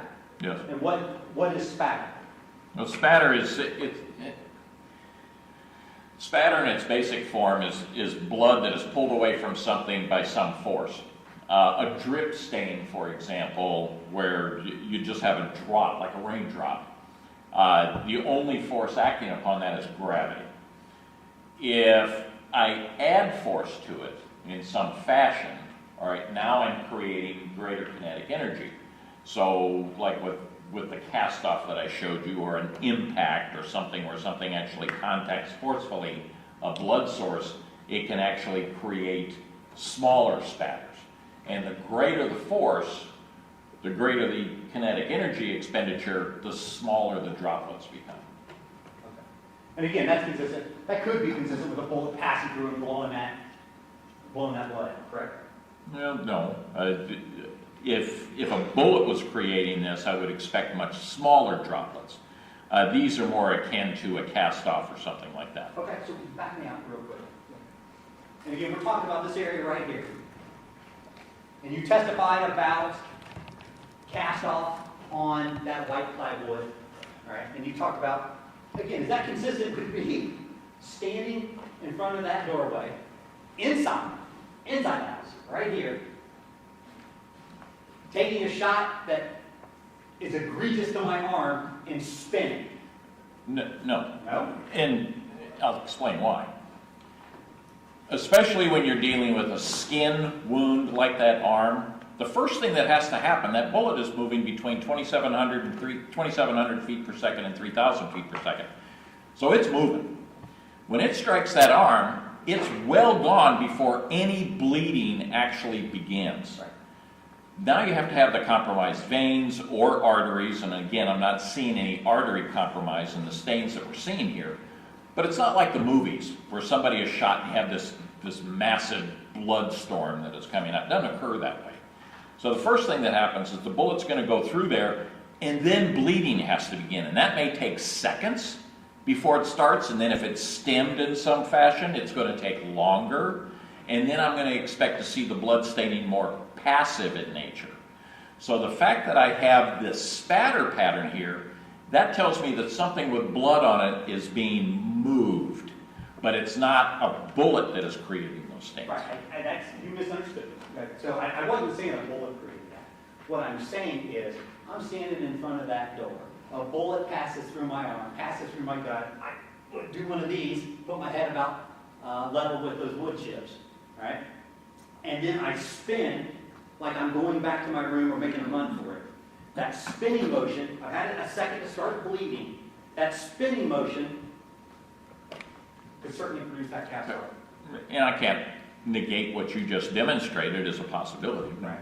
But you would agree that there's none of that right there is out on this porch, correct? Well, again, like I said, we're talking about seconds between the time the injury occurs and bleeding could occur. So I could easily move from that position and into the location where we're seeing the blood. Through a closed door, without smudging, smearing, or anything, through a closed door with no door handle, Okay. without transferring any blood. Well, now we have to, I don't know how the door gets opened or who opened the door. Okay. And certainly you would agree that it was closed when the shooting started. Oh, I'd agree with that. It had to be closed for that one shot, yes. Okay.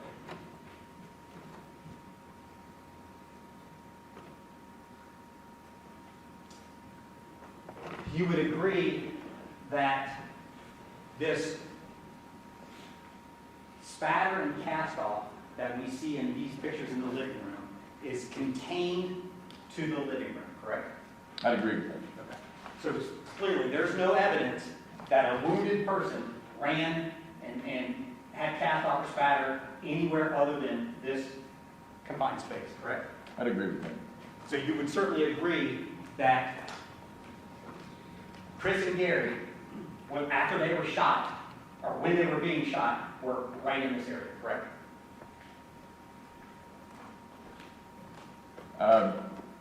We're talking about the 40 caliber? Yeah, we'll talk 40 cal. 40 caliber, yes. I would agree that those shots occurred there. Okay. But the evidence certainly supports and can't negate that the 7.62 by 3.9 was fired from outside. No, the 7.62, you're right. You're saying the 7.62 was fired from outside, right? Yes. But the evidence would also support that Chris was actually hit with a 7.62 inside. No, I can't negate that he was outside when he was shot. You can't negate that he was inside when he was shot with it either, can you? Well, in that context, no. Okay. So you can't tell us where Chris was shot, can you? I can tell you that the evidence is consistent with him being outside. I can't negate that. Okay. You can also tell us that the evidence is consistent with him being inside where we saw those wood splinters and those rounds come through the door, correct? In the realm of possibilities, yes.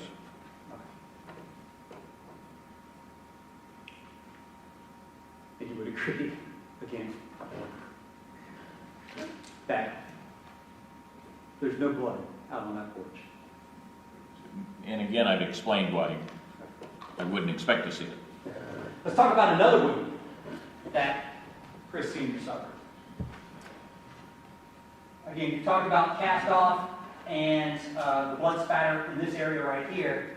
Are you aware, through your analysis of this case, that Chris Sr. actually took a shot to the chest as well? Yes. And that's actually a contact shot, correct? Yes. There's scorching and burning associated with his sweatshirt. That's Heat effect, yes. Heat effect, yep. So that means that that gun was in his chest when that shot happened, correct? Contact or near contact, yes. Okay. And again, you would agree, you understand that that is a .40 caliber wound, correct? It was, 40 caliber was associated with that shot. Yes. And before we go any further, you would agree, again, based on your analysis of the case and the coroner's information, that neither the shot to the arm nor the perforating shot to the abdomen would have, it didn't hit a spinal cord, it didn't sever anything that would have instantly dropped Chris where he couldn't move, correct? Yeah, those two shots don't compromise the central nervous system, so he could operate. So then we have this shot to the chest, which is a contact shot. And if you could, Mr. John, can you give me picture 212, A212?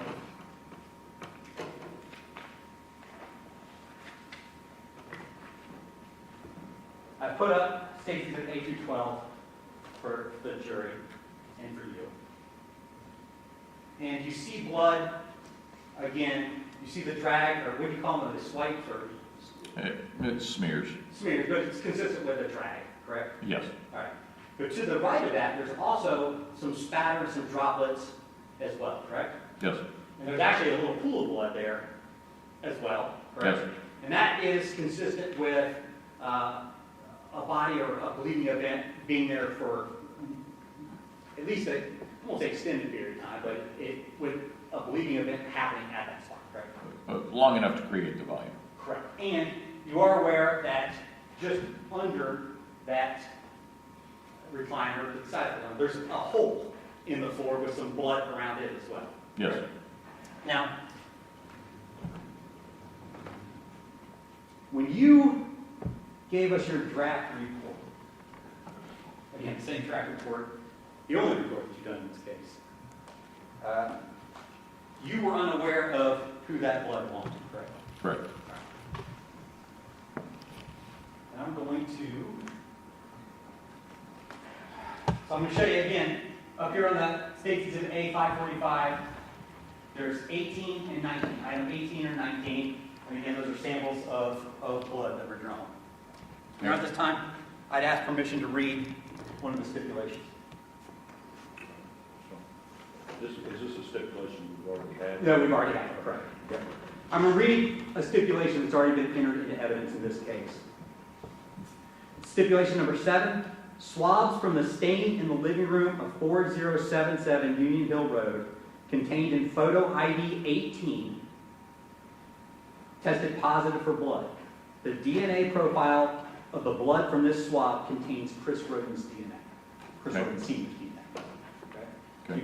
That was not information that you had when you created your report, correct? Correct. And there was also on the wall there, and you can actually see it in that picture, there was some cast off a spatter or something on the wall as well, correct? Well, there's a spatter pattern, yeah. Spatter pattern, that's what it meant. So, and that was identified as item number 19. You need to refer to where it is. All right. Again, I'm going to read, Your Honor, another stipulation. This is stipulation number 8. Swabs from the stain on the wall of the living room at 4077 Union Hill Road, identified in photo item 19, tested positive for blood. The DNA profile of the blood from this swab contained Chris Rhoden Sr.'s DNA. Okay. You also, again, understand, we talked about the hole in the floor right there. Are you aware that a projectile was dug out from underneath the trailer that linked up to that hole? A 40 caliber, A yeah. 40 caliber, okay. Does that assist you with respect to knowing that that blood and the origination of that pattern right there belongs to Chris Rhoden? Is that helpful in your understanding of this scene?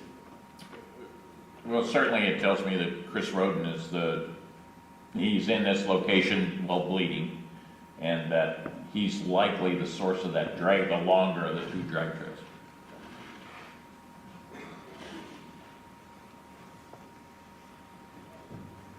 And again, this is a good picture to use. It's your testimony that that rocking chair clearly has been moved, or that rocker recliner clearly has been moved. It wasn't there when Chris was laying there, correct? Yes. Well, again, and I don't know that the drag trail was tested, but given the information that you just gave me, it's consistent with that being Chris Rhoden.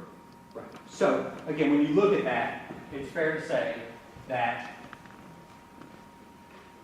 that area right there is where Chris Rhoden at least fell. And we say ultimately fell because the drag pattern started there, but his body was laying there and at some point was moved. thrown.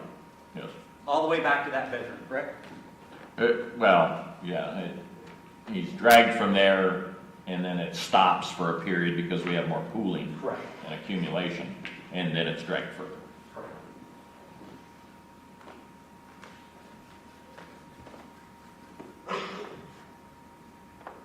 I also want to talk to you about, can you give me A178?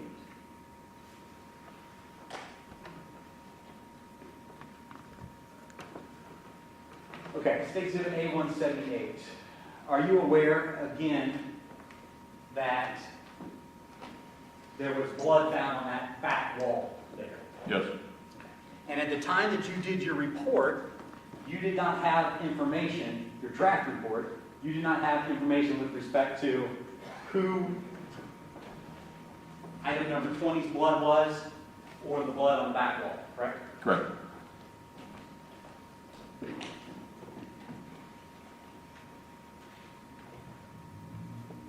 Now I'm going to read another stipulation. To be stipulation number 9. Swabs from the stain on the floor of the living room of 4077 Union Hill Road, identified as photo ID 20, tested positive for blood.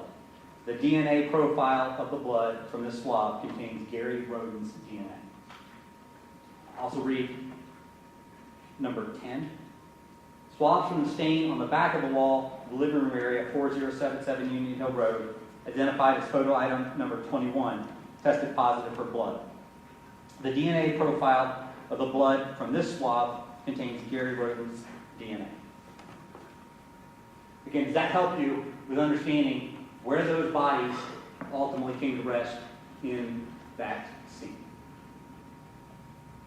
You're talking about the blood staining on the wall? Well, both the wall and the floor.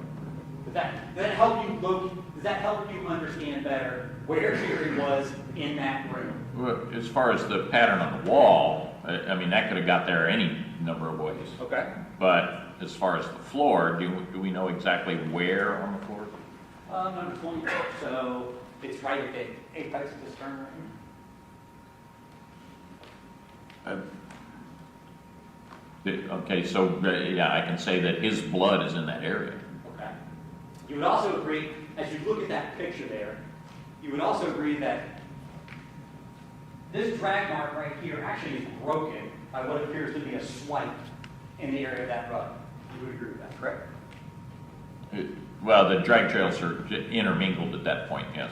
Right. But you, again, would agree that clearly there's an evidence of a swipe or motion in that blood just short of where that rug is. Well, yes, I mean, the whole thing is a smear, swipe, white area. That's why I'm kind of drifted back to using the term smear. But it's still intermingled. Okay. I know, based on the evidence that is there, we have 2 blood sources. Correct. I know that the entire blood trail was not tested, so I can't tell you, do I have a mixture here? What do I actually have? Other than what you just told me about some blood sample taken from that one area comes back to Gary, and then other blood stains in there come back to Chris. I know both of them are there somewhere, but where they intermingle in that larger pattern, I can't tell you. All right, so you're saying that based on your analysis of the scene and the fact that that blood is Gary Rhoden's blood, that you can't make any determination with respect to where he was in that scene. Is that what you're telling us? But, yeah, other than he's got to be somewhere in that area, or his blood is found there. But where his body is actually laying, I don't have any idea whose blood belongs to the larger volume stains. And I don't know, in the fact that the 2 patterns coalesce at some point, I should have a mixture. And I don't know that I have that because I'm unaware of any testing that was done on the later parts of the pattern. You would agree that at least Chris's starts over by that chair, though, right? I would agree that his blood is over there. Again, I don't know anything if the drag trail was actually tested. You would also agree that it didn't appear that no tables were knocked over, there's a hutch in the back, that wasn't knocked over. There was no indication from that scene of an attempt to escape or an attempt to run out or struggle, correct? I'd agree with that.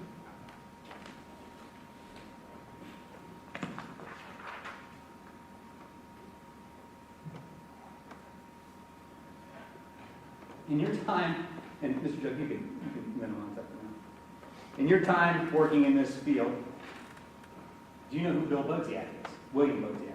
I do. Okay. And he is pretty much the premier expert on shoe print evidence in America, correct? If not the world. Yeah, he knows a lot about shoes. And he's written a bunch of books on it, and a lot of people use those books to train people, correct? They do. You are not a shoe print expert, correct? Correct. Never worked in a lab where you analyze shoe prints, correct? No. Never assigned to a lab where you did trace evidence on a day-to-day basis, correct? Correct. And when you were a detective, you actually would, shoe print evidence you found, you actually would send that type of expert or evidence to experts for them to give you an opinion on, correct? Correct. And from time to time, when agencies need an outside opinion or confirmation, they send it to folks like Bill Boziak, correct? That's fair. If you could, go to page 27 of your report for me. You testified on direct about shoe prints in this case. And you testified that you would expect to see more shoe prints, and although there's several shoe prints, they all seem to be going in the same direction. Page 27 of your report, paragraph 3C, number 3. Oh, excuse me. Let's just go with C. Overlying the smear trail, 2 pattern transfer stains appear. The pattern transfers suggest a sole shoe creation, a shoe sole creation. The dual pattern suggests a walking motion from the bedroom towards the living room. Observed on the tiled floor next to the smear trail is a pattern transfer suggesting shoe sole transfer that differs in appearance to the previously described transfer patterns. Okay. When you did this report, you had reviewed the BCI shoe print experts' reports, correct? Yes, And you had reviewed Bill Boziak's reports, correct? yes, And you saw in both of those reports that multiple shoe prints of a Walmart brand athletic shoe were found in the scene, correct? correct. You didn't mention that in your report, correct? No, I'm talking about a specific area. Okay. I'm actually going to put up what's been marked for identification for the State's Exhibit A547. State's Exhibit A547 with respect to shoe prints in this scene, 23, 24, 47, I believe 35. Those are all shoe prints found in this scene. And when you said you were talking about a specific shoe print, you ignored, in your report, you ignored the information about these other shoe prints, right? No, I was talking about a specific area, Okay. and that's what I was relating to in the report was 35. 35, correct. Yes. That's the shoe print in the kitchen, correct? Yes, All right. And you, with respect to that shoe print, you said it appeared to look different than the rest of them, correct? no, there's actually what appears to be a lug-style shoe print in that area as well. You got dog prints and stuff like that, and there appears to be, because I don't have any close-up of it, there appears to be what looks like a lug-style shoe print in that area that I don't have any close-up of. Okay. So I can't go any further than that. That's what I'm talking about. Okay. But the shoe prints that are consistent with what we're seeing over here, that's what appears at 35. Correct, correct. It's got a little bit of slippage there, right? Yes. Okay. Good, suggesting motion. Correct, correct. But in your report, you would agree that you do not reference the fact that there are multiple left shoe prints of different size. There's a 10.5 and 11 in that scene. I'm going on what is stated, but again, I'm unaware that the actual shoes were tested in Okay, this particular case. okay. Well, that's a fine point. All right. You understand that you don't need the actual shoe to identify certain class characteristics about a shoe, correct? Class characteristics, no. Right. Now, again, the actual shoe, yes. So if I step on a piece of glass and cut the bottom of my shoe and made a print, you would want my exact shoe to say, yes, that is the exact shoe that created that print. Because you're looking for the individual characteristics. Correct. But it is clearly accepted to make opinions based on class characteristics with respect to imprint evidence, correct? Well, sure, to an extent, depending on what it is you're trying to say. Yep. Such as the type of shoe, Sure. such as the size of shoe. To an extent, sure. Okay. In this report, in your work in this case, you knew that there were two different size shoes, two different size left shoes of the same brand in that scene, but you didn't put anything in the report about it, did you? It's not why I was looking at the scene. So I mean, that's a I didn't, correct? That's your answer, right? Right. But you were looking at the scene, and one of the things you were asked to do is to determine how many people were in that scene, correct? Sure. And you ignored the fact that there were two different sized shoes of the same brand. No, I You didn't. I didn't ignore it. Because I don't have these shoes, there's not a lot I can say about it. I don't know what the shoes look like. You don't need the shoes to say that there's two different size shoes, correct? I don't know the type of pattern that can be left behind by these shoes. So I'm limited into what I can actually say about them. Bill Boziak, a national expert, a guy who writes the book on this, gave a report that you reviewed that said there were two different sized Walmart left shoes. And you consciously disregarded that and came up with an opinion that one person could have done this, right? No, because I didn't see these shoes, I can't tell you what that shoe print would look like from these shoes. I can tell you that his report says he looked at a size 11 and a size 10.5 shoe that weren't these shoes. So, okay, I don't know what these shoes would look like in this particular scene. I just don't know. So you ignored it? I didn't ignore it. That is not, I wasn't there to look at the shoe prints. I was looking at the blood stains and what the blood stains were supporting.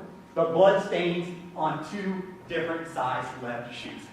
According to the Bosiak report, but I don't know what these shoes would have done. Okay. And clearly you didn't testify anything about that on your direct, correct? Correct. All right. You just testified that when you looked at the evidence inside, not mentioning those shoes, that, well, it could have been one person. I can't negate the fact that one person could have done this, and I equally said, I can't negate multiple people. Right. I'm just saying that one person could have done the shootings. Sorry. But as a long-time detective, all right, in a big city, certainly you would agree that it's an important clue with respect to how many people are in the crime scene if there's 2 different size left shoes in blood in that scene. That's it. I would agree with that. Thank you.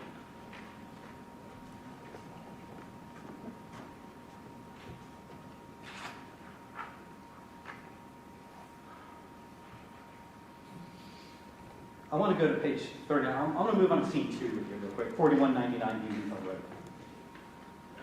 Let's go to page 39, paragraph 4 of your report.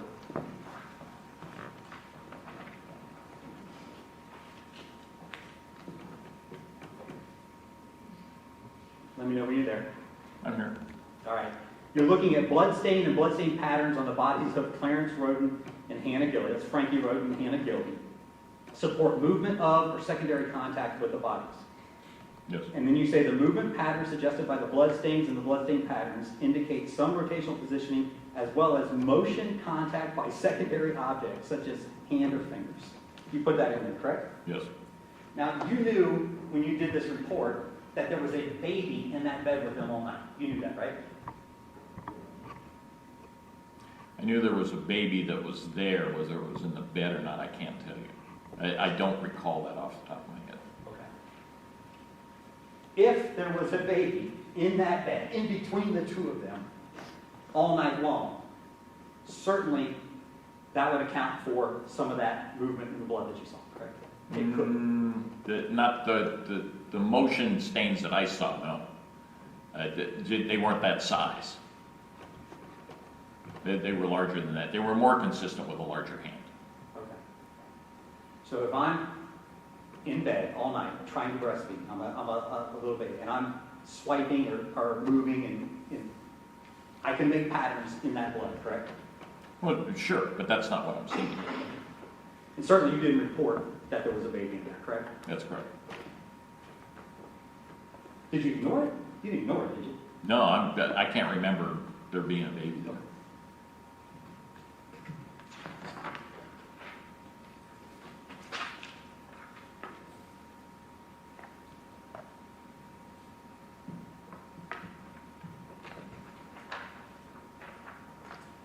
I want to talk about scene 4.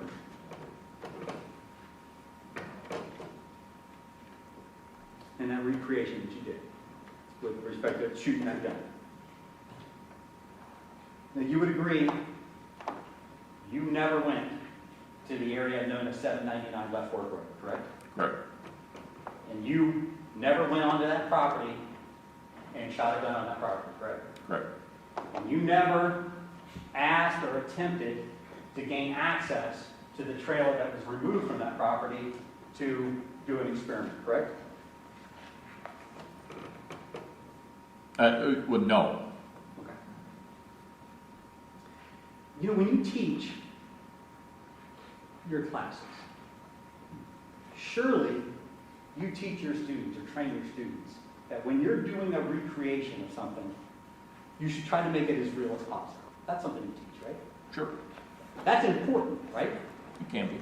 Because the less realistic that the recreation is, the less reliable the results are, correct? Agreed.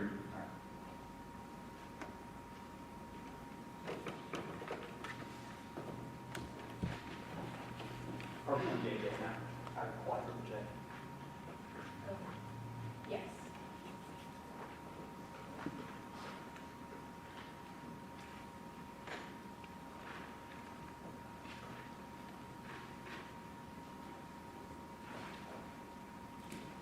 and what's been marked for identification purposes as State's Exhibit JJJ, quadruple J-1. Mr. John, can you give me screen captures of the shooting?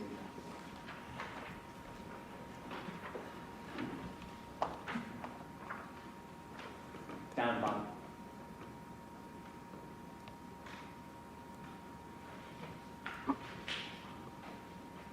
All right. State's Exhibit quadruple J1 that's up on the screen. Is that the location where you did this test fire? I mean, that's where you did both the day and night test fires, correct? Yes. And is that, are you from Colorado? Well, I was actually born in France, but I lived in Colorado most of my life. Okay. Is this picture taken in Colorado? It is. Is that a ranch or a range? It clearly looks like wide open space, correct? It's my son-in-law's place. Okay. And you would agree that that's outside, correct? Yes. And you did both the day and the night recreation outside, correct? Well, technically they were all night, one's at dusk. The sun had just cleared the horizon, and the rest of them are after the sun has woke up. I'm sorry.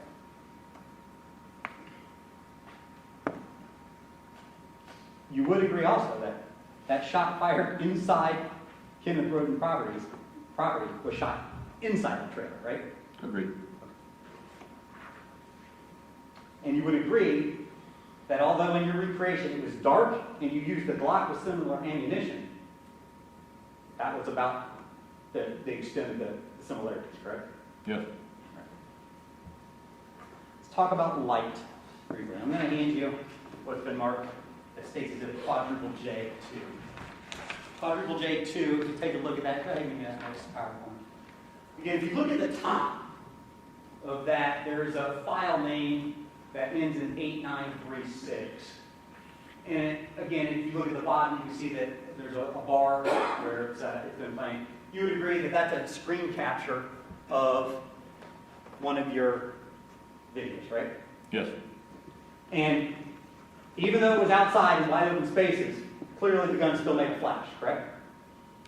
In most, but not every shot, yes. You would agree that light works off of like wavelength frequency. That's how light works, correct? Yes. And the way we see light is it reflects off objects and our eyes pick up those wavelengths. That's how that works, correct? Correct. And clearly, inside of a room, there are more objects for light to bounce off of. Floors, ceilings, beds. Some of the objects will absorb light, others will reflect it. You would agree with that, correct? Yes. And you would agree that, again, in some situations, light can actually be amplified by reflection, by the angle that your eye sees it. Well, even reflective surfaces have some absorbent qualities to them. So to increase it, I don't know that I would agree with that, but... You would agree with, again, you live in Colorado, you guys get snow, right? Yes. Sunny days, you walk outside your house, and even though you're not looking directly at the sun, it can almost be overwhelming sometimes with the amount of light that's reflecting back off the snow. And that's a good example of how light reflects off surfaces, correct? Sure. And again, light can reflect off of those same surfaces inside a room, correct? Sure. Outside, in the wide open space, there's nothing to reflect that light back the same way there is in the room, right? Sure. Right. Had you actually done that experiment inside a room, you would be better able to tell us about how the reflection of walls, floors, whatever, actually amplified, not amplified, but actually reflected that light so you could see it, correct? Yeah, I'd have to agree with that, yes.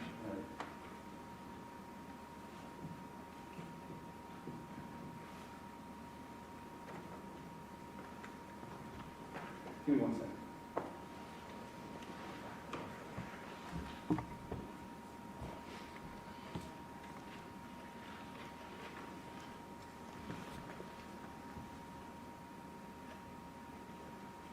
Okay.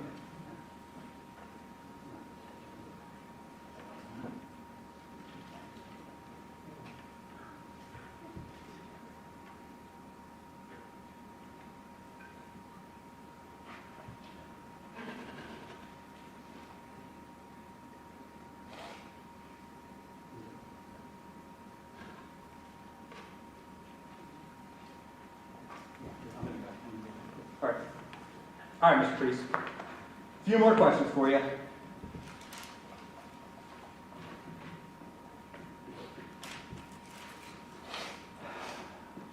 You testified about the number of people on the scene, and we talked ad nauseum really about the number of shoe prints in Mr. Boziak's report. Again, another clue or piece of evidence that's important a lot of times with respect to how many people are involved in a shooting is the number of weapons involved in a shooting, correct? Can be. Can be. And that's something that clearly, as a detective, you would take into consideration, correct? Sure. You talked about, under direct examination, in your report actually, you talked about the covering up of victims. You remember testifying that? Yes. Putting either blankets on them or pillows over their head.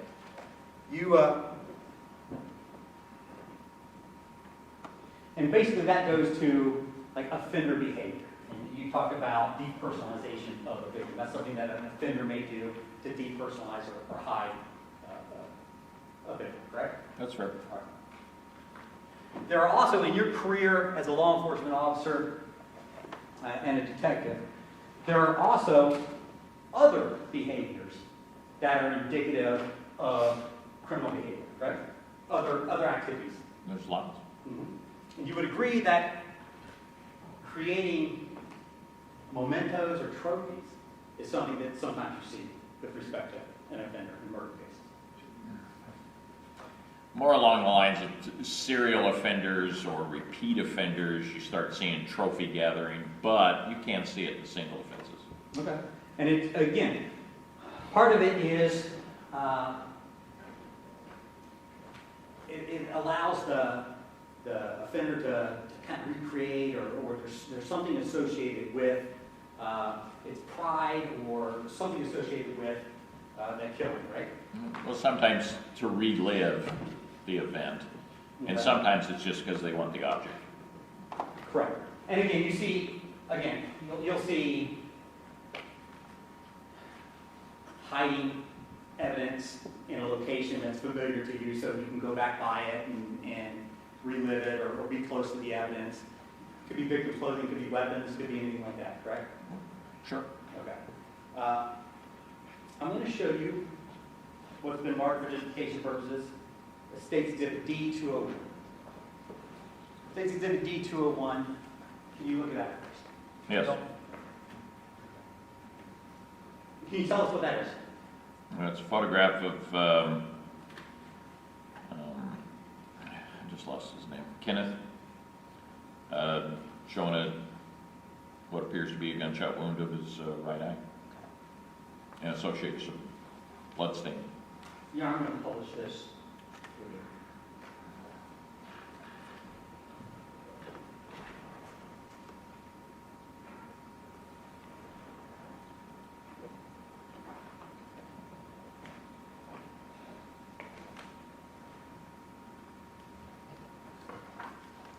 I'm also going to hand you what's been marked for identification purposes, the State's Exhibit Quadruple G. Can you put? Yep.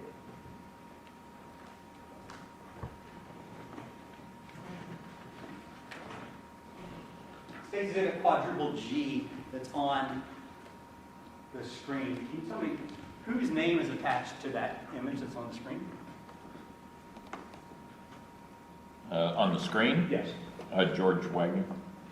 And that appears to be a wolf or some kind of canine with at least damage or some kind of defect on the right eye, correct? I don't know what it is, but there's obviously some sort of object on the eye. I mean, this appears to be a drawing, but Okay. I don't, I mean, you're describing it as damage or injury. Something, I don't know what it is. something that looks different than, it's just not normal, right? There's something that's clearly observable in that eye, correct? Well, yeah, it's different from the left eye. And again, that's the right eye, correct? Correct. Surely in your career as a law enforcement officer, you are familiar with offenders who use tattoos to, I won't say boast, but again, memorialize or create a memento for a homicide. They can. And again, tattoos, think about prison tattoos, teardrop tattoos, not prison tattoos, teardrop tattoos, other type tattoos where offenders, again, almost brag about what they've done, correct? They can. And are you also familiar with offenders who will notch or decorate weapons to indicate shootings or homicides they've done? They can. I'm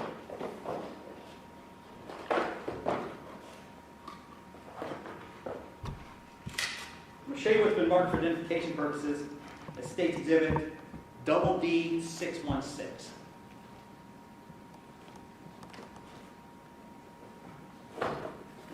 Can you describe to the jury what that is?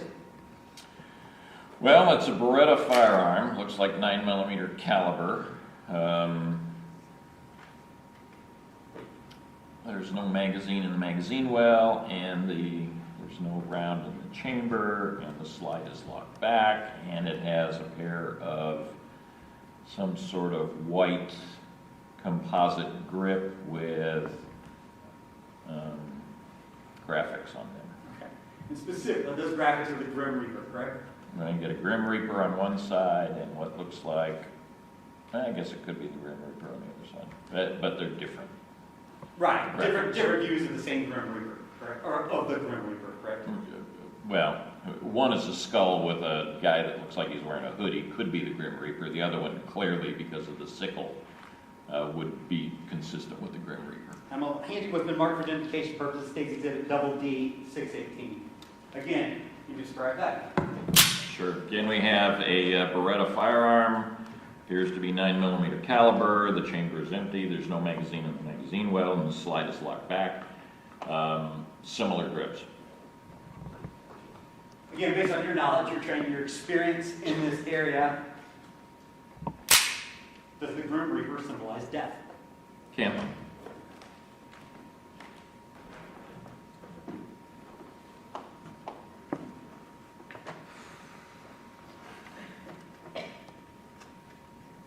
How long have you known that you were going to come and testify in this case? Say that again? How long have you known that you were going to come and testify in this case? About 10 days. And even though it's an 8-victim homicide case, you've only prepared a draft report? I submitted the draft report, and typically I have back and forth with the attorneys. That didn't occur here.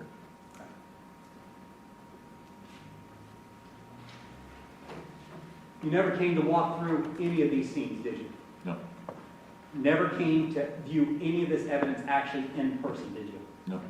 Never looked at the trailers involved in the scene, did you? Correct. Even though you knew that there was a Faro scan done in this case, you never actually requested the raw Faro scan data that would have given us measurements of every scene, correct? Well, the raw Faro scan data doesn't tell me anything without the Faro reconstruction program. I needed to look at the rendered data, which was sent to me. Okay. But you did look at either of those, right? I looked at the rendered data. Okay. And were you able to make the measurements that you needed to using the Faro scan?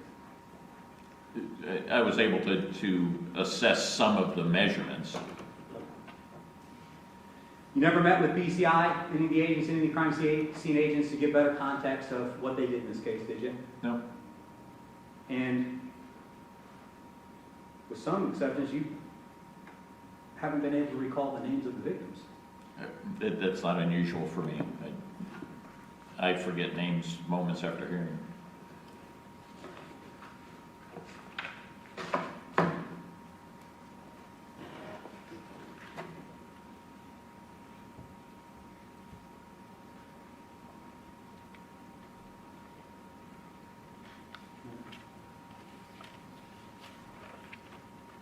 Mr. Priest, you were given the information with respect to this case in January of 2022, correct? That sounds accurate. And you actually prepared your report for this case in June of 22. Correct.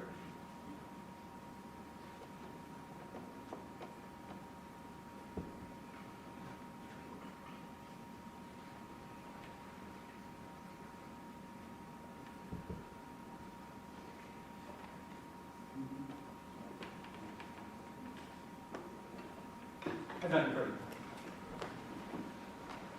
The defense may redirect.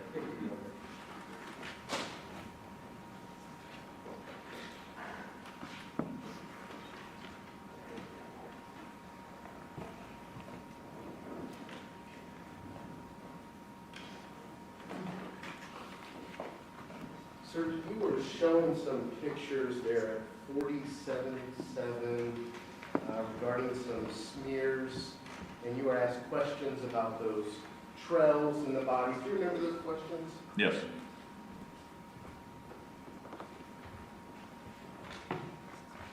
If a body is dragged, does that give you any indication as to how many people are present versus being carried? Dragged, one person can drag a body, Okay, but if it's being carried, it suggests additional individuals, more than one. right.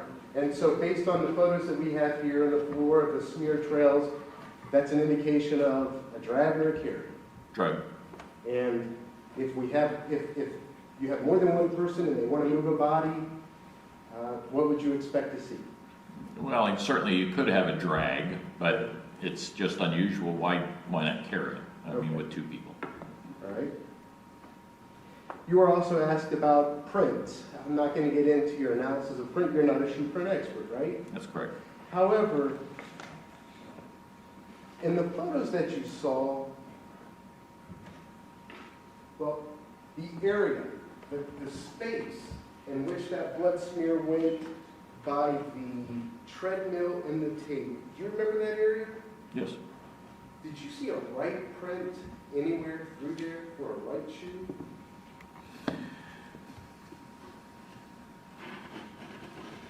No. Okay.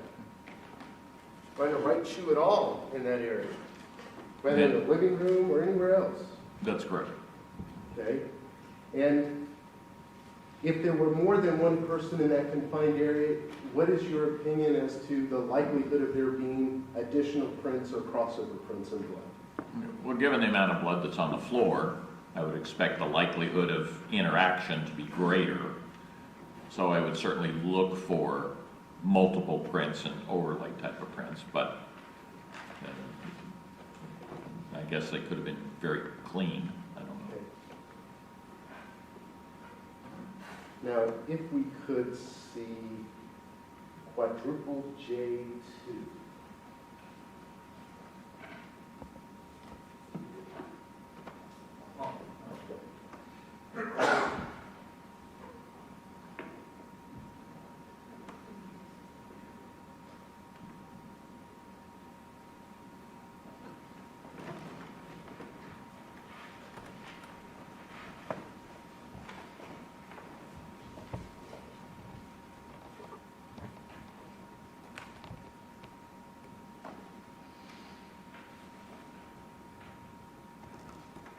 All right, this is a photo that you testified about on your cross-examination. Can you identify what that photo is? It's muzzle flash. All right, and so it appears to be an orangish red light there. What is that? That's basically the burning powder that's coming out of the end of the barrel. And so for reference, to determine how big that flash is, what is that bright yellow thing on the left? That's the muzzle itself. That's the burning that's inside the barrel. Okay, and so this is what size caliber firearm? 40 caliber, so about half an inch. Okay, so for reference, that fire, that burst of fire is, I don't know if you could determine the size of that next to that 40 caliber muzzle. That's 0.40 of an inch, so it's not quite half an inch. Okay, all right.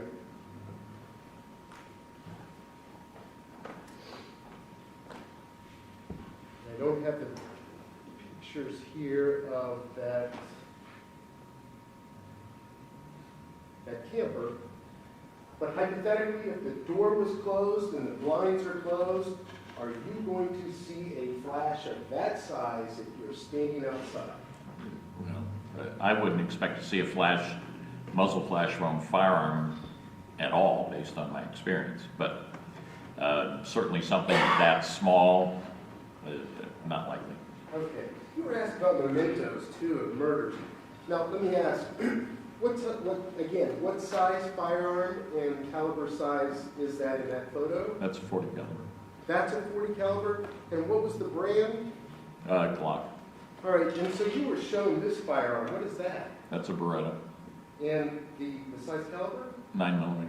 And in your review of the case notes, was this gun used at all in any of the murders? A Beretta 9mm? I have no indication that firearm or a like firearm was used.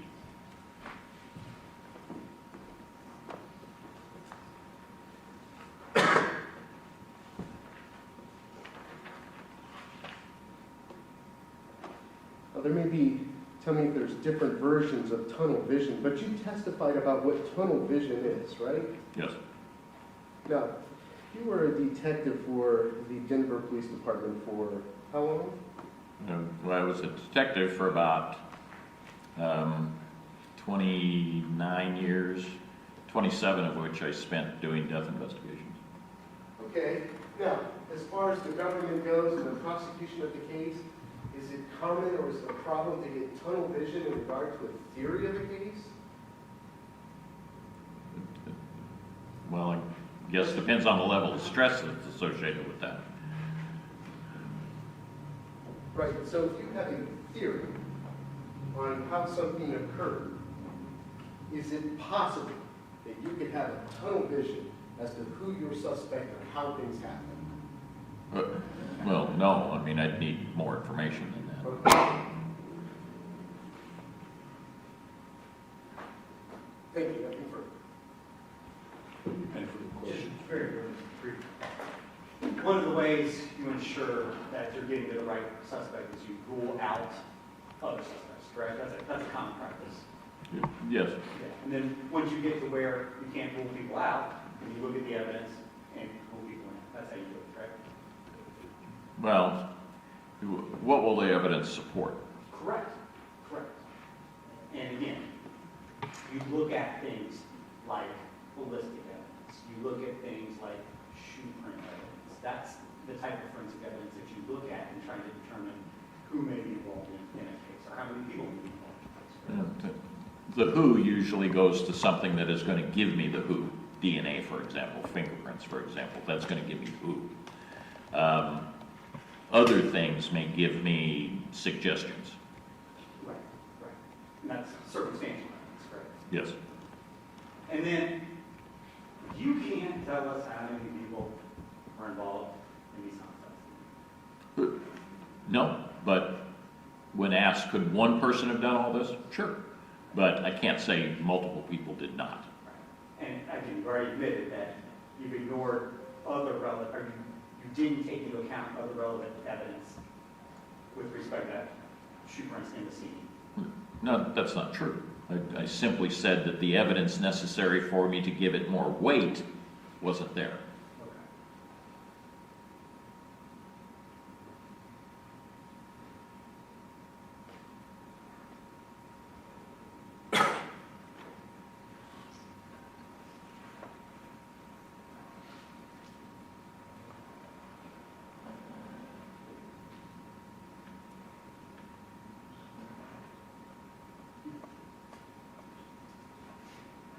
And again, overall, there were 3 guns used in this case, correct? Yes. At least 2 vehicles, Yes.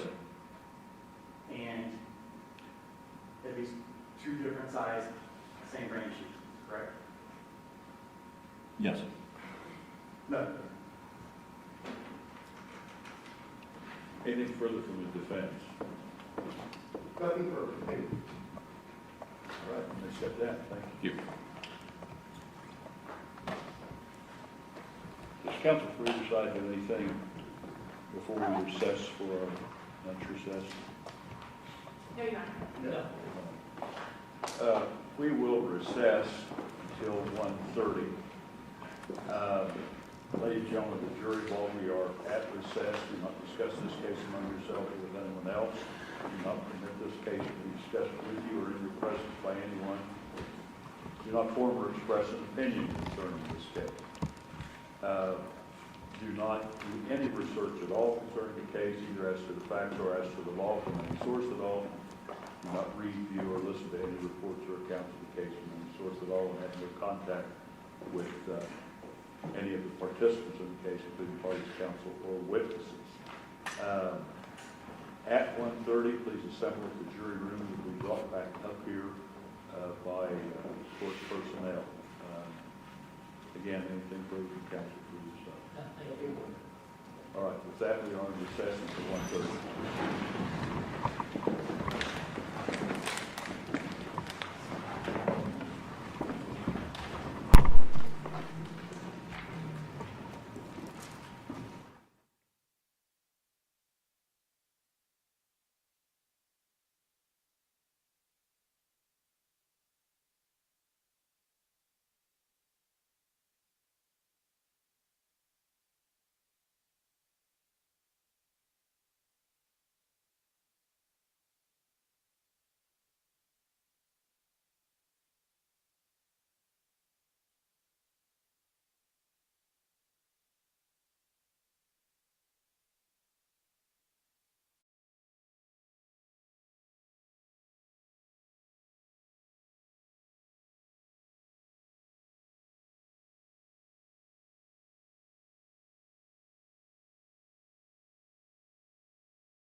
Let me ask, we're going back to the state side of the case again, correct?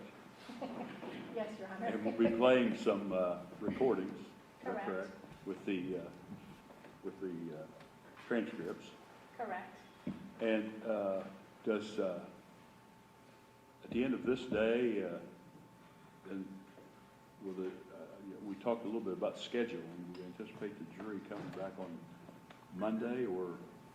I believe we had said the jury would come back on Tuesday, Your Honor, because we do intend to rest after this witness, subject to the admission of our exhibits. And so I thought we were going to take Monday to do admission of exhibits and Rule 29, obviously outside of the presence of the jury. So I believe that we were going to instruct them to come back Tuesday morning. You anticipate getting through the rest of the tapes? We do, yes.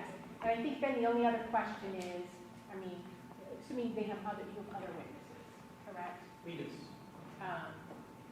So it would be, they would be returning on Tuesday for the defense to resume its case. Okay, so that's what we'll do at the end of the day then.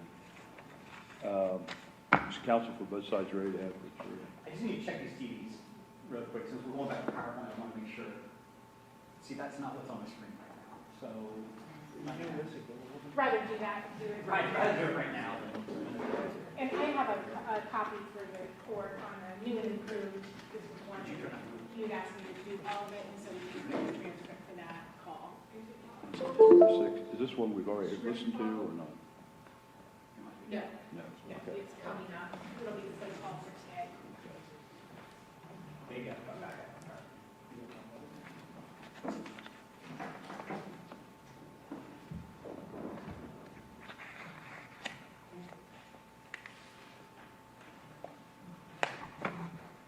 I'll have to let us know when you're ready.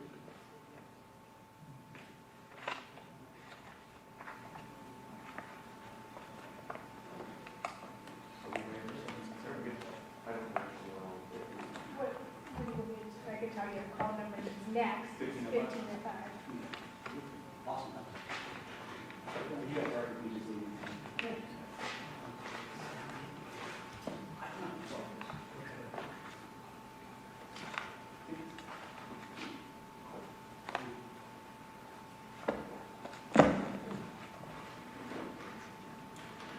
Was 502 the last one we listened to? That is the last one we listened to, Your Honor. So are we ready now, Mr. Yes.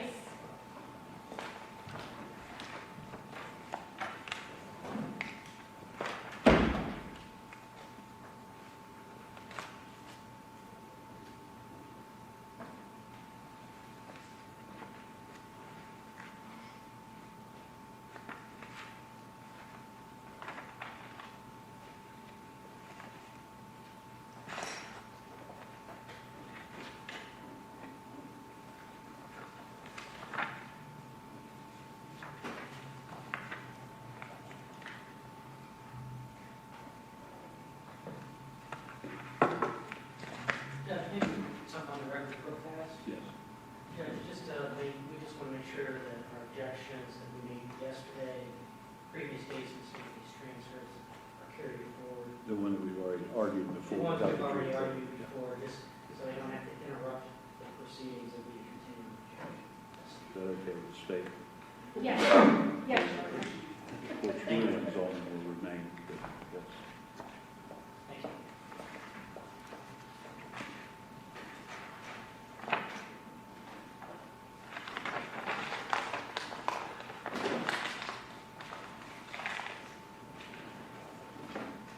I'm going to remind the jury a little bit about the fact that the transcripts aren't the evidence, so just give them time to that.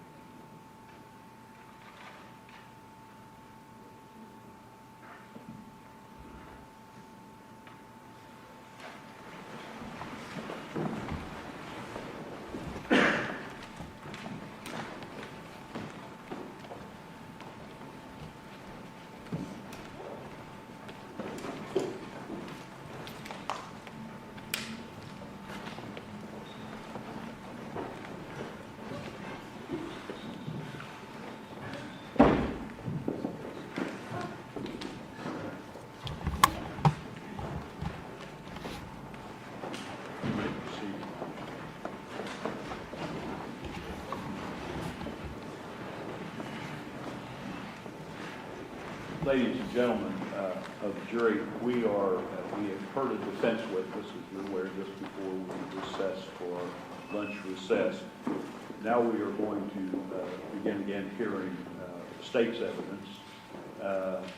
We're going to resume with the playing of additional recordings, and we'll be given transcripts as you were yesterday.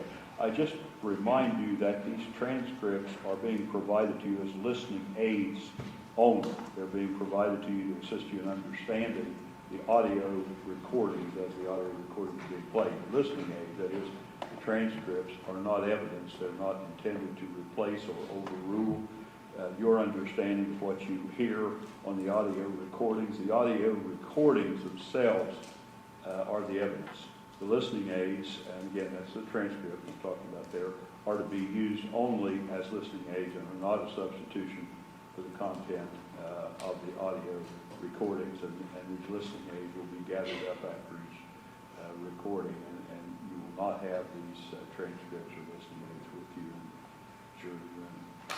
Is the state ready to proceed? Yes, Your Honor. Is the defense? Yes, thank you. Thank you, Your Honor. We need to call a witness, I guess, Ms. Everslade.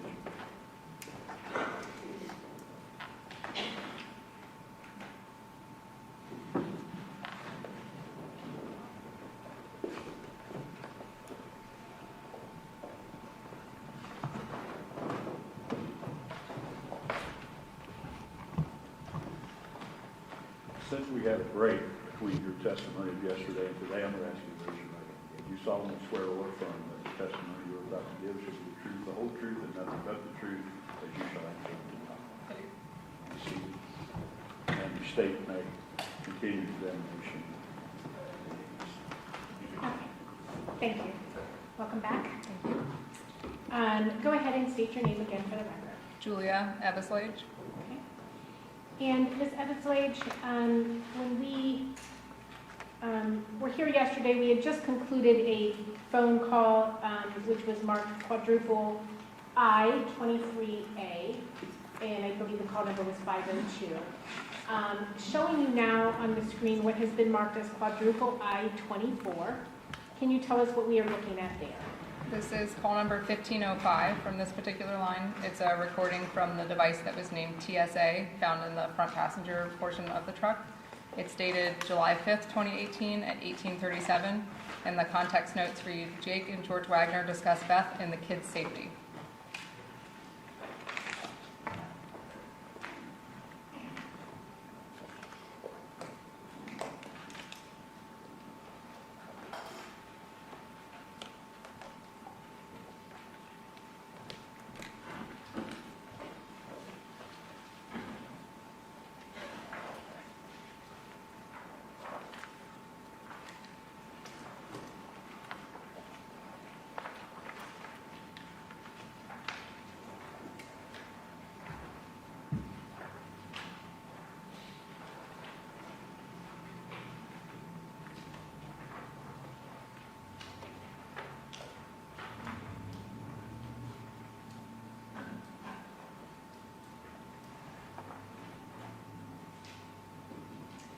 Okay, and could we please play quadruple I-24A?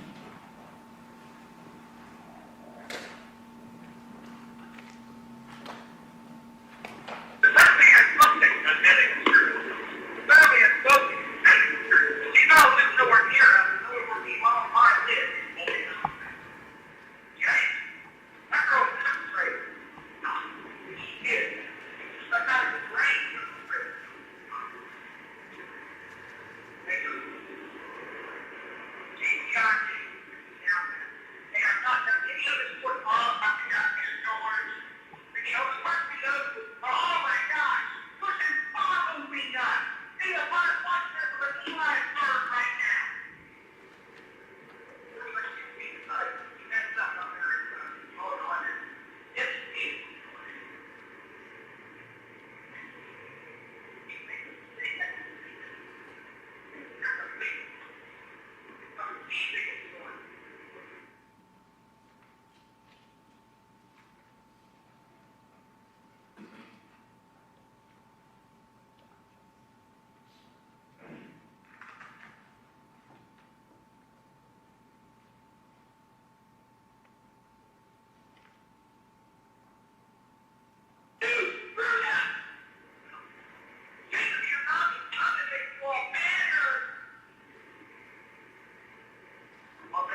Every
time something gets the board,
copy of the portion of the conversation in call number 1505 that you prepared for us today. Yes.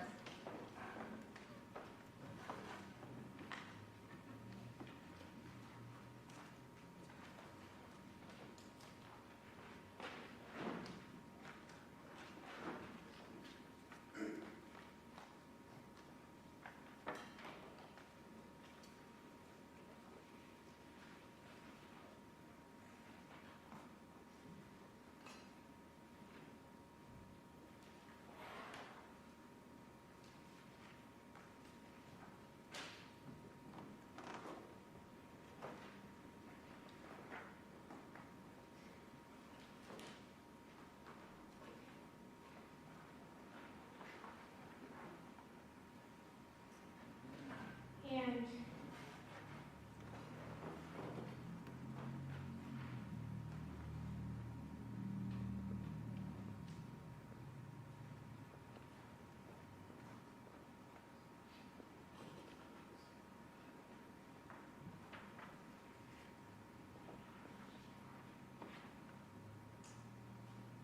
showing you it's been marked as quadruple I-25. This is call number 7671 from this particular line. It's dated July 13th, 2018 at 9:49. It's an outgoing call from Angela Wagner to her mother, Rita Newcomb. The context notes read, Angela Wagner and Rita Newcomb discuss legal representation and providing a handwriting sample.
Okay, and if we could please play quadruple I-25A.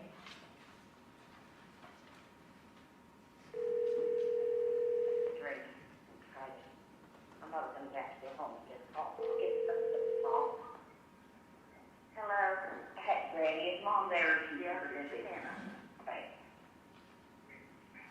Hello, babe. Hey, Mom. Listen, I hate to do this. I tell you something.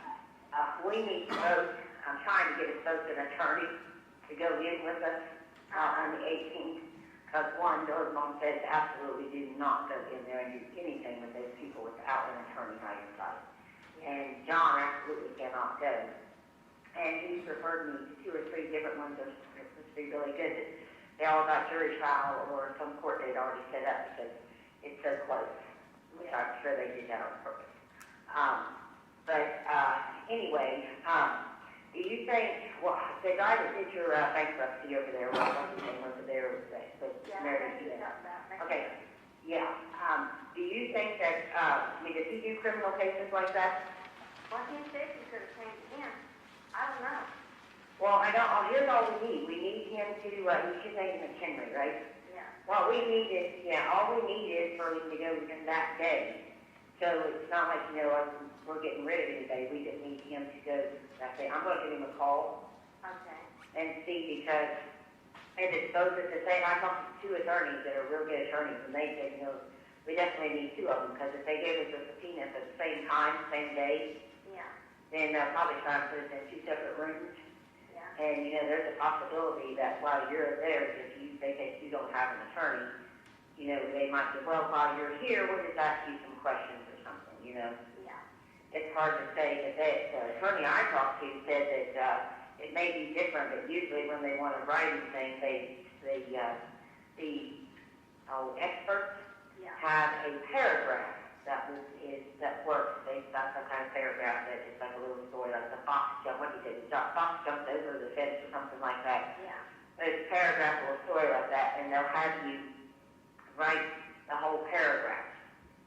Because supposedly they made the paragraph fit, like, you know, certain letters and stuff that they look for identification, and they'll have you write the whole paragraph, and then they'll have... I don't know how, I just know how to write it, so I'll just do the best I can, but I can't. Yeah, well, that's fine, that's fine, Mom, I'll just talk to you about it when I get over there.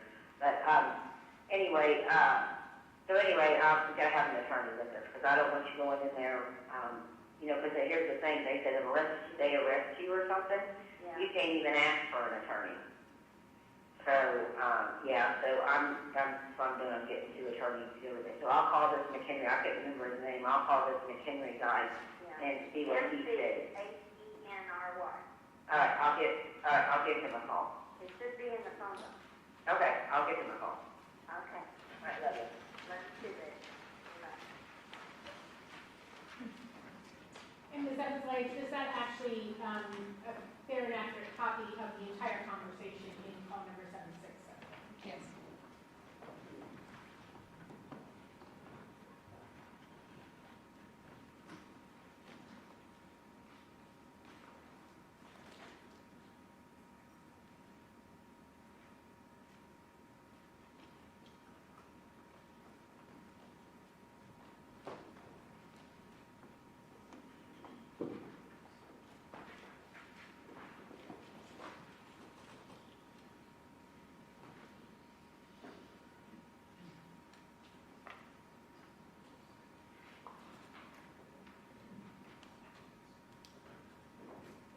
Ms. Evans, like, start showing me what has been marked as quadruple I-26.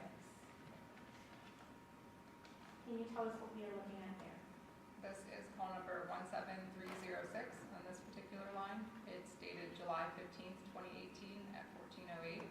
It's an outgoing call from George Wagner to Angela Wagner, and the context notes read, George and Angela Wagner talk about Newcomb family members.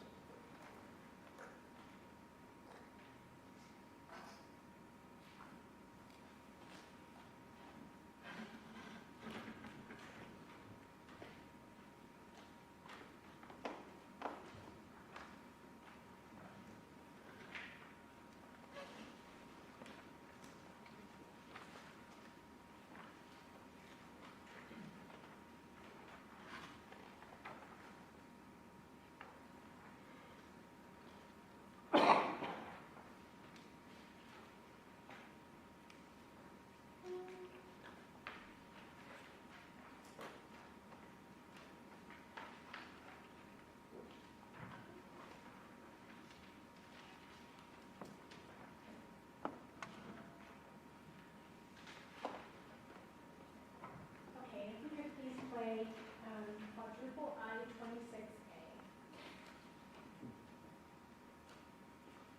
Probably. Well, anyway, look, maybe it won't go that far, because they don't get this witness, they ain't gonna get nothing, you know that, right? I know this won't be not nothing.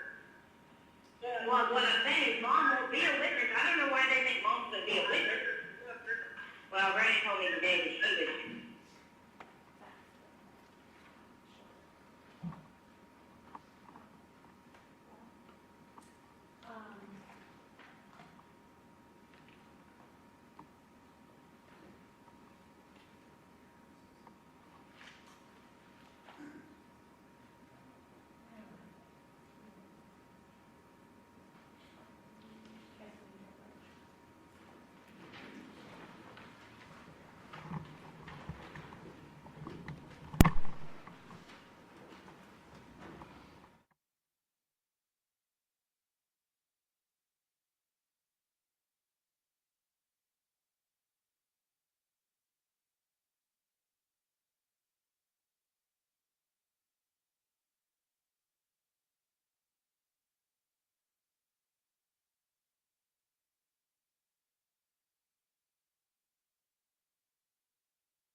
Thank you. All right, you may proceed.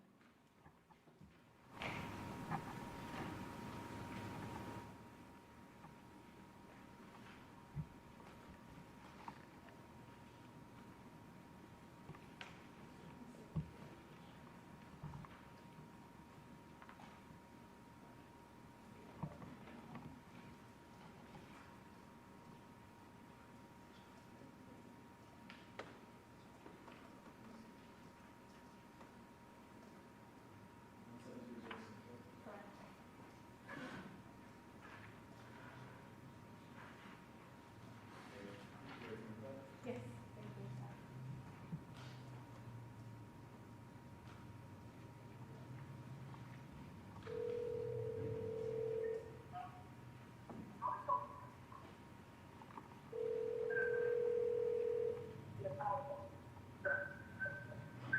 Hello? Hey. Okay, they talked to the attorney, she's gonna be there, and then, yeah, but, she's doing more research, because she's saying, if you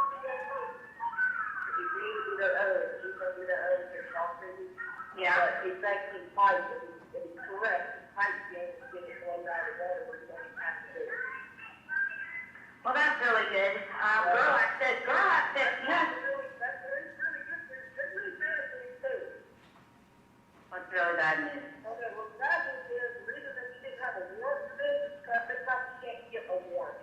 Without me, in other words, I was right, they can't get no more warrant, because they've had nothing. Okay. That's why they went to subpoena and grand jury.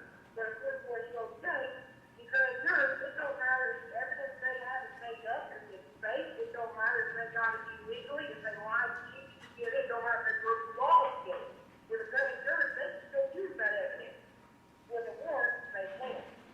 And if they want to go in there and say, what their officer wants to go in there and he vouched that he went and talked to everybody in Pike County and all that, they all said they're horrible, piece of evil people, they can take his word on it and they can convict us off of that officer's word, which would be right. Except, wait a minute, that's why they got Mom. That's why they pulled Mom in then, because they know that they can't just take and do it against us with everything they've done to us. They got to have another person to come in and witness. That's why he told Mom had to testify for them. Yeah, why? Because that's the only reason. Because they know that they'll appeal it and kind of switch the other person to give the grand jury Pike County, which means that all of his friends or family or relatives or 6, 7 cousins like to lose the family. Right. So, if you get it appealed someplace else, if somebody's not friends with them, is not going to believe their lies, when you prove that they're lying, then he's going to have somebody other than the family. No, they're going to have to prove, they're going to have to show evidence, George. Right. But here's look, they don't have to show evidence if they got one witness. Yes, Mom, it's the same. You're going to probably have to have the attorney. He's probably more than likely going to have to subpoena Rick and Edie, and Owen, and Margie, and Joe, and Pam, and Sky, and Bernie. Yeah. Ryan, and everybody that knows us for our characters say how we are. Yeah, I know that. Everyone we can get, if we have to subpoena, we have to subpoena. Well, gotta do it, George. No, I'm sorry. Jimmy Griggs is going to explain Jimmy in there too. Yeah, you are, but listen, I know this is a mistake. I'm going to tell you something. They said, this is what's been going through the grapevine that I've collected information on. They don't have anything. They don't have witnesses. They don't have nothing. Mom is what they're going to try and use as a witness. They're going to use a family member. Yes, you need to see her family in there too. Who? Greg White, the family. Oh, yeah. She loves us. That's what I'm saying. And I'm sorry, because we keep Betty too if we have to. Yeah. If I have to, I'll see you crazy. That's what I'm saying. You get them all if we have to. I don't think you have to see Tracy and back to back then. Probably. Well, anyway, look, maybe it won't go that far. Because they don't get this witness, they ain't going to get nothing. You know that, right? I know this, folks. They ain't got nothing. Well, what I'm saying is Mom won't be a witness. I don't know why they think Mom's going to be a witness. Look, this attorney said that she is compelled to tell the truth under a court of law. That's what's the truth. So she cannot lie. So if she goes in there and she tells the truth and says that what my daughter and I done is truth, they can't make her lie because that's against the law. But she doesn't have to testify. She doesn't have to testify against you, but she now Gerlach said that Gerlach said the same thing, but he did say that if she didn't understand something or something like that, she can tell them that she needs to confer with her attorney. And they have to give her a recess, and they have to let her come out in the hallway, and they have to let her talk to her attorney. I love you, okay? But if they talk to Linda, if we get convicted or indicted or something like that, Yeah. if we get charged or whatever, that he suggests that we each get our own attorney and then all in one. Yeah. And that way you've got, they complete grandma in this, but you've got 5 people, 5 attorneys working together, and there might be a law with one judge that one bit. Yeah, I see what you're saying. That way you've got 5 attorneys going after Ohio instead of one.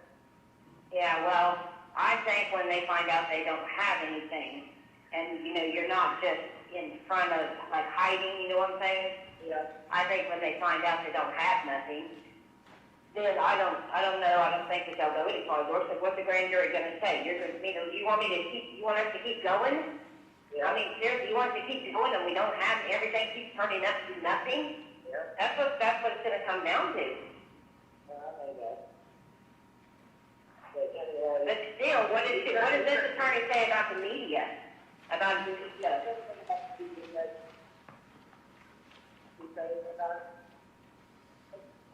You looked at everything, you still doing research. no, I mean, us contacting me, that's another thing. That's another thing You might need to talk to them about that and get them on getting this and that. okay. But, anyway, he did say that if he has to go in there and argue, drive this out for a couple of days, Yeah, try to get where you don't have to take the handwritten test. yeah. If he does all the research, he said he might be worth $1,000, it might go 3, 4, 5 hours. Well, Randy told me today that she would pay as long as we got this, they got rid of it. But the thing of it is, here's what I'm worried about too. I wonder if this gets out, what I'm worried about is I wonder if the media will be there. That's right. That's another reason I don't want Chris there. It doesn't matter if he wasn't very long. You need to tell Alan he does not need to know it. It's bad. So, well, anyway, if I get a chance to go back up, I can't go up there right now, though, George. They're potty training Colton. Why does that matter? Because they can't be potty training him with Hawaiian and Sophie up there because then he won't pay attention or something, or he'll want to come outside. He can't even come outside to play because they're trying to potty train him. You're kidding. That's not how you potty train kids. That is what Randa said. So Randa's doing it this way or Grandma is? Randa. She's retarded. It's not how you potty train kids. No, it isn't, but she don't want to get up off the couch with her and Chris is watching movies. Yeah, and that's why she's doing it this way. Uh-huh. Yeah, lazy little passport. Listen, you need to go over there and you get mad on there, come down there, and you tell her that you don't need to go. Okay. Well, you know what'll happen. Yeah. You know what? I'm not catching him in the parking lot. That's what they said. I said, anything, if they try to trip like this, you have to get down there. Whether it comes out peaceful, unlegal or not. There's somebody that goes past the first conversation that you don't know is an agent. Yeah. Yeah, I know this. I just said, John shows up, you need to look at them and say, leave. I am not talking to you at all. Yeah, I know that. I know. They're not speaking to nobody about us or that case, period, from here on out. Yeah, I know that, George. I know. I keep telling Mom to be quiet and not say anything. He knows the word on the script, and every time they come, he tries to talk to him. Oh, I know he's got to. Randy does too. Did you know that? Randy goes to, she's Randa. No, from here on out, they're not speaking to them. Okay, this is what you're going to have to do. You're going to have to tell them. I'll take care of it when I get there, because if they don't stop, they're going to get drug into this. Well, they've already got, Mom's already drug in. I wouldn't be surprised Mom's not drug in because of all those things that she said to them. Yeah, because she keeps insulting them. Yeah, I know she does. And if Chris doesn't stop, they're going to drag him in too. Yeah, I know. I know. Okay, well, look, when you get home, you can talk to him about all of that. And, all right, I love you too. I'll see if I can talk to her. Hopefully I can. If not, I'll have to wait till you come home. I'll call him and tell her to go down there right now. Okay, don't bring her down here right this minute, okay? Let me feed the kids lunch, and then because I don't want to hear them whine and complain about what to go up there. I'll take care of it. Love you, bye. And Ms. Slade, is that actually the entire call in call number 17306? Yes.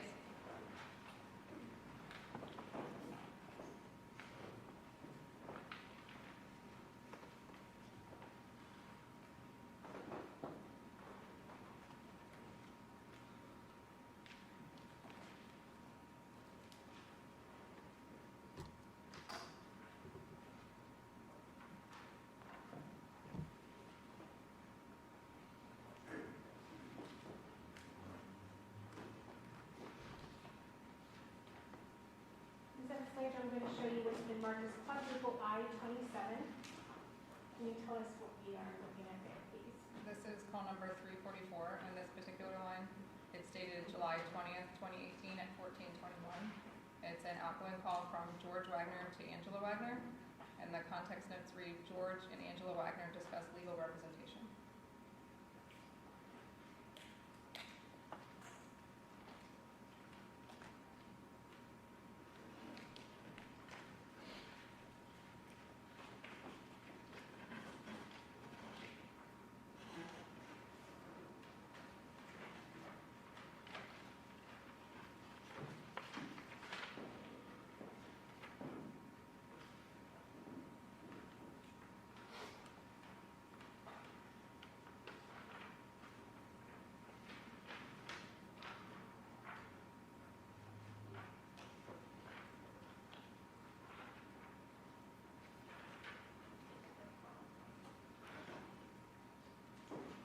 And can we please play quadruple I-27A?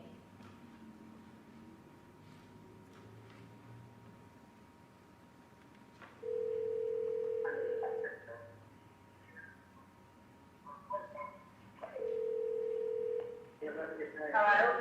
Hey. He's going to have to warn us why the judge and I have to go back up there. Because he needs to talk to you, he needs to talk to you guys with your dad. Your dad talked to him a little bit today, and he is just gonna go over a bunch of stuff and tell you best decisions on what to do and stuff and try and choose which one needs more help. Okay, well, I'm going to tell you this, I'm sorry. Whoever the best attorney is going to be yours. Whoever the one that's going to win is going to be yours. And Dick think that too? I'm sorry, I don't care. The only one who can manage to take care of the shit by themselves making the most is you. The rest of us can screw ourselves. Well, it doesn't matter, you need to go up and talk to him, he's gotta I'll talk go to him. talk to him, but I'm sorry. Everyone's going to be the best attorney that's going to win this session is going to be your attorney. I don't care what my grandmother said, it's going to be yours. Well, no, that's what she said. I'm sorry, I'll go in there and I'll do it without one if I have to. I don't care. No, but I'm saying, that's what she said. What is it? I said that's what she said, that's not what your dad said. Well, we were all like, wait, the best attorney is going to make sure 100% to get somebody out of this. It's going to be one goes for you. Well, George, honey, look, just watch what you're doing, everything, will be okay. All right, love you. Love you too. And once again, Ms. Slade, is that a fair and accurate copy of the phone conversation that occurred between George and Angela Wagner, represented in call number 344? Yes.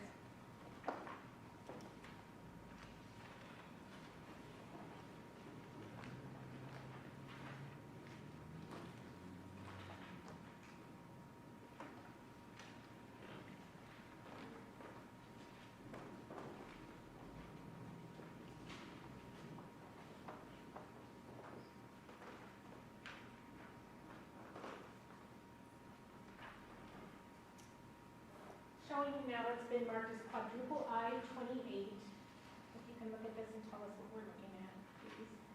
This one is call number 793 at this particular line. It's dated July 20th, 2018, 1918. It's an outgoing call from Jake Wagner to Angela Wagner, and the context notes read, Angela Wagner gives advice from an attorney to Jake.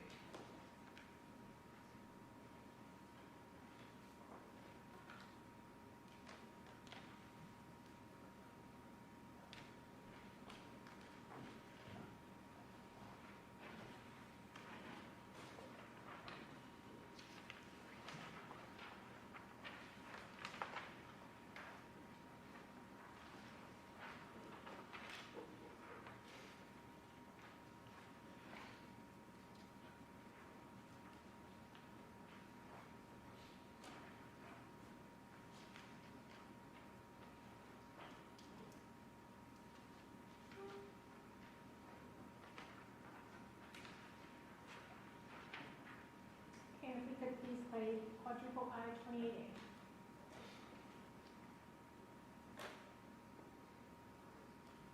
Are you all right? I'm fine. Okay, listen, are you listening to me? He did say this, he gave his good piece of advice until he gets to talk to you. Don't talk to anybody, don't answer no questions, and remain calm. Don't, you probably got bed bugs, so remain calm, watch what you say, don't get angry, control yourself. Okay. He says it's probably stressful, but absolutely no circumstances, just control yourself. Okay. So tell George that, okay?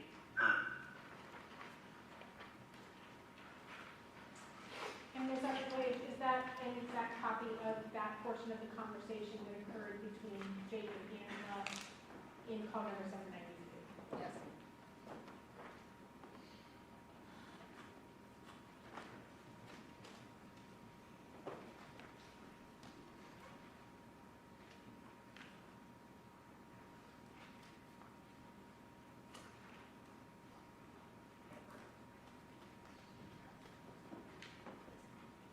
Ms. Lange, I'm going to show you what's been marked as quadruple I-29. You can tell us what we are looking at. This is call number 823. It's dated July 24th, 2018 at 22:29. It's an outgoing call from George Wagner to Angela Wagner, and the context notes reads, George Wagner talks about moving.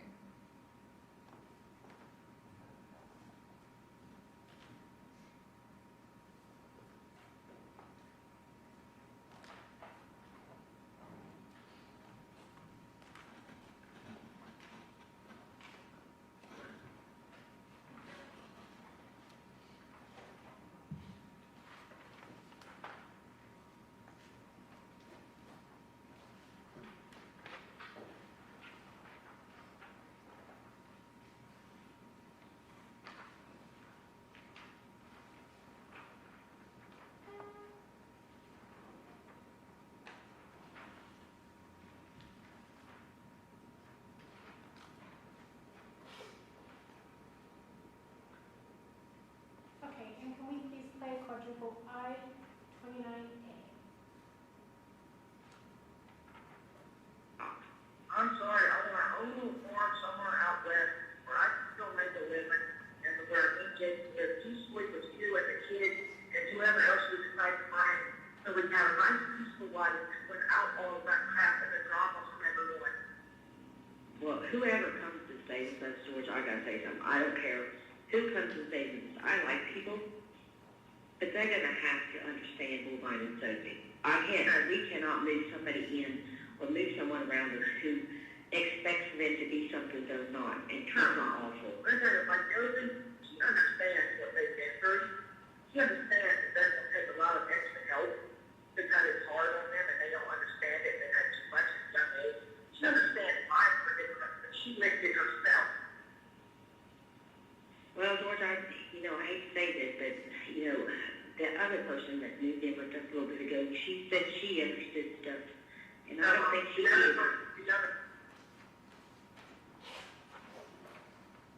Again, Ms. Everglade, is that a copy of the portion of the conversation that occurred between George and Angela on July 24th, 2018, call number?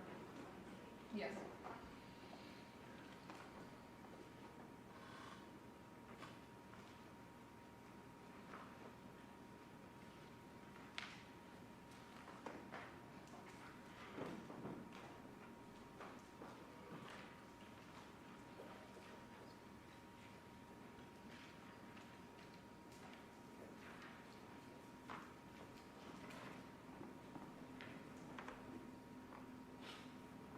Showing you what has been marked as quadruple I-30. This is what's marked as call number 1366. It's dated July 28th, 2018 at 12 minutes after midnight. An outgoing text from George Wagner to Joshana Schmidt. The context notes read, George Wagner sends a text about his family. Okay. And do you know what they sometimes call Joshana Schmidt? Josie. And I'm just going to hand you what's been marked as quadruple I-30B and just ask that you read that aloud as opposed The text message reads, "And are you okay with the fact that I am really close with my family? I know it's weird for most people, but family is all we really have in life." Yep. 30. Yeah, well, right. So I'll change that.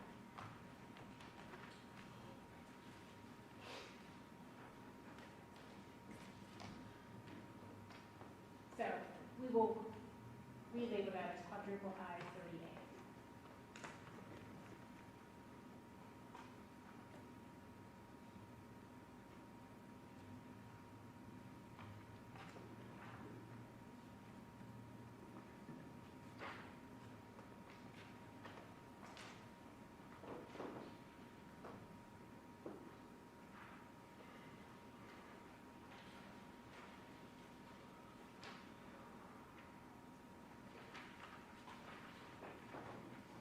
I'm going to show you what's been marked as quadruple I-31. This is call number 2673 on this particular line. It's a recording from the device named TSA, which was found in the front passenger part of the truck. It's dated August 8th, 2018 at 13:22, and the context notes read, "George and Jake Wagner talk about a winter soldier face mask."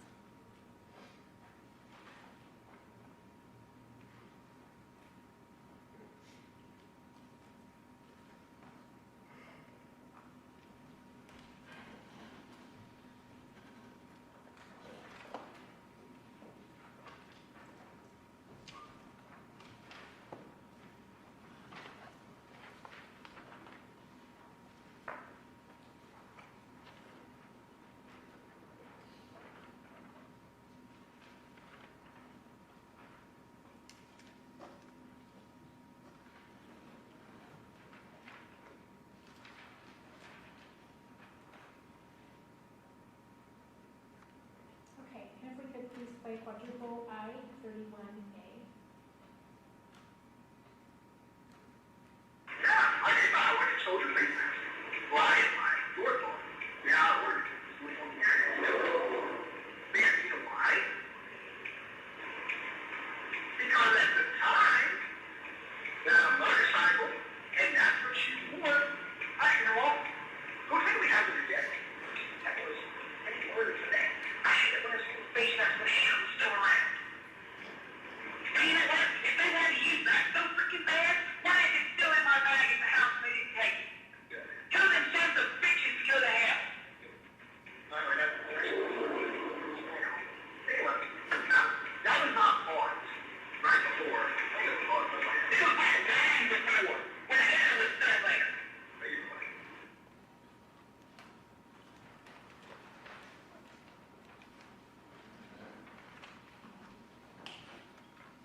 And again, is that a copy of the phone conversation, that portion of that phone conversation that occurred between, I guess it was not a phone conversation. It was a conversation that occurred in the truck in call number 2673. Yes.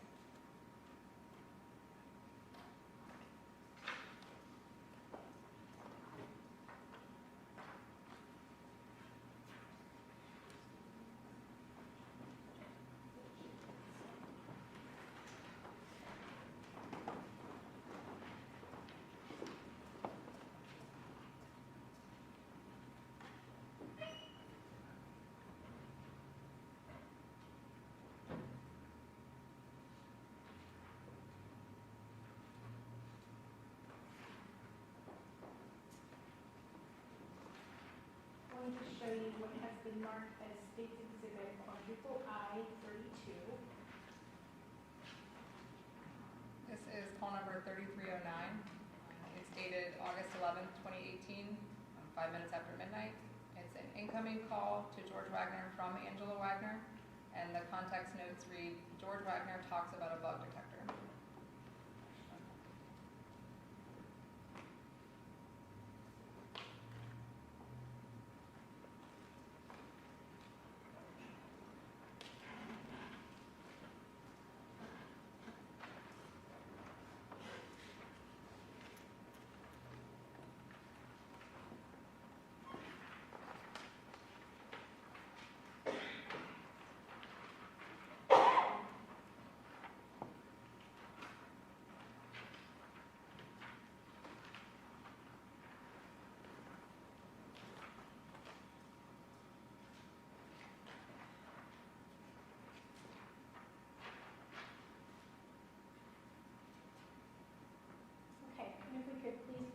quadruple I-32A.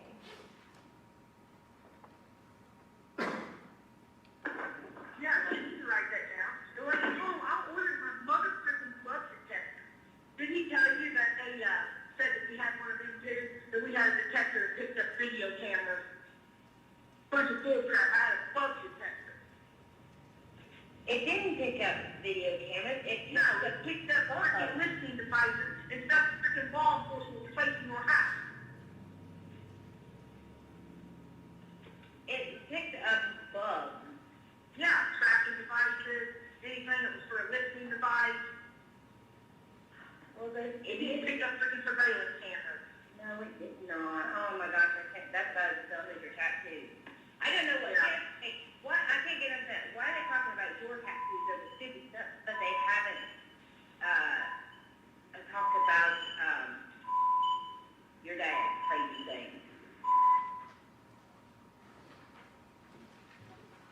Okay, Ms. Eversley just got a copy of the portion of the conversation that you prepared for us in call number 3309 between George and Angela Wagner. Yes.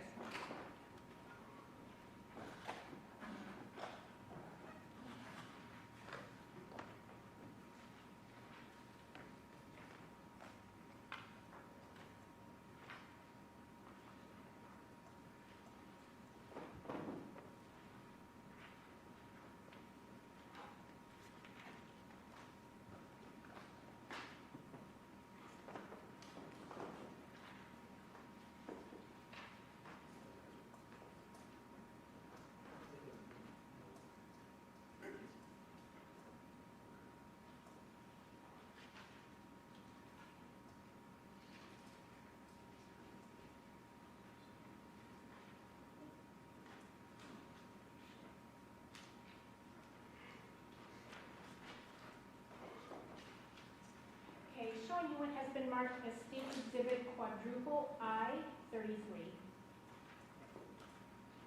This is call number 5923. It's dated August 13th, 2018 at 12:01. It's an incoming call to Jake Wagner from Billy Wagner, and the context notes read, Billy Wagner asked Jake about a picture.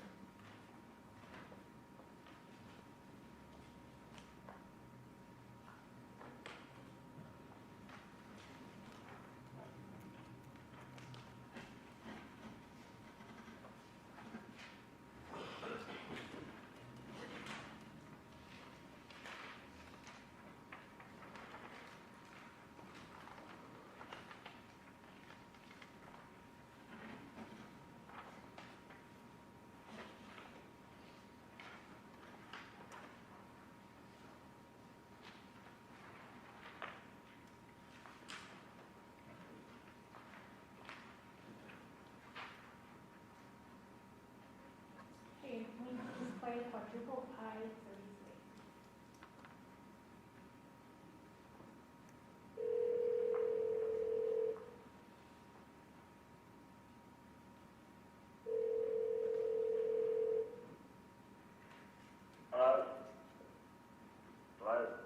Hey, you got a picture of that gun they was going on about? No. On your phone, you got any of them anywhere? No, they texted one to George. Hey, Mom. Yeah, look, just text me, just give me a picture of it, I need to see that. Hold on. George grabbed that picture of these guys texting one that day.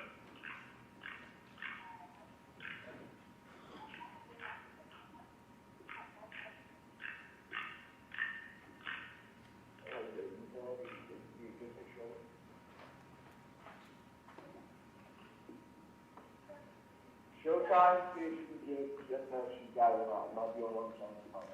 Well, listen, if you got a text to me, support it. If it is, Huh? I would certainly have it, it will. You should have it, but hurry up.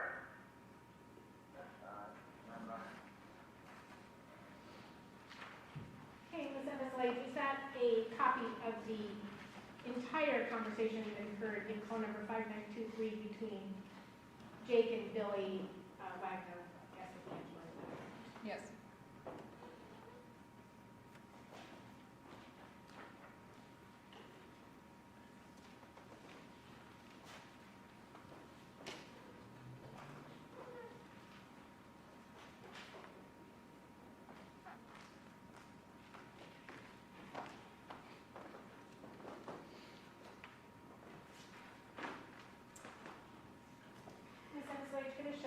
marked as quadruple I-34, if you could look at it and tell us what we are looking at. This is call number 3541. It's dated August 13th, 2018 at 12:48. It's an incoming call to Angela Wagner from Billy Wagner, and the context notes read discussion of something Angela Wagner sent to Billy Wagner. Okay, and is this the same date of that call we just heard? Yes.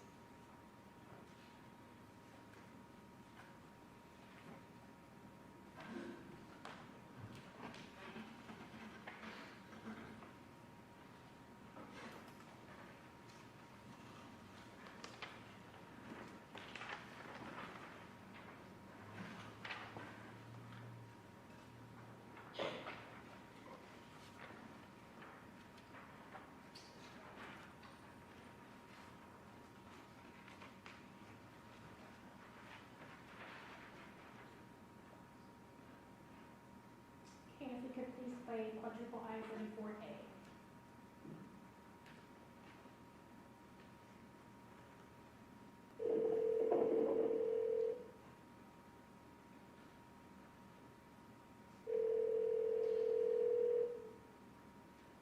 Hello? Hey, what do you need? Yeah. Oh, I wanted to make sure that you got that. No, I ain't got it yet. I sent it, I forwarded it to you, I sent it right over to you. All right, well, I'll check and I'll make sure I call you back. And where you at? I'm in the parking lot. Oh, you haven't went in and talked to him yet? No, it's there for 2, I'm early. Oh, okay. Hey, listen, on your way back through, you have $15. What time did you just stop there? Okay. Okay. Well, we'll have to prepare that for how it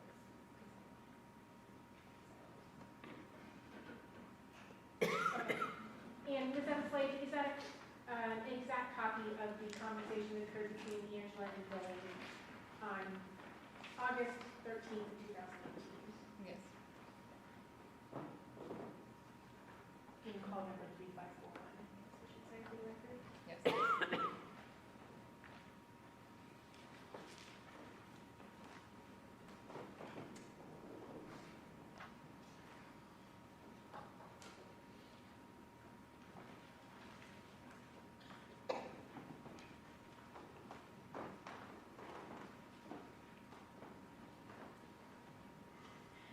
Ms. Everslade, showing you what's been marked as quadruple I-35.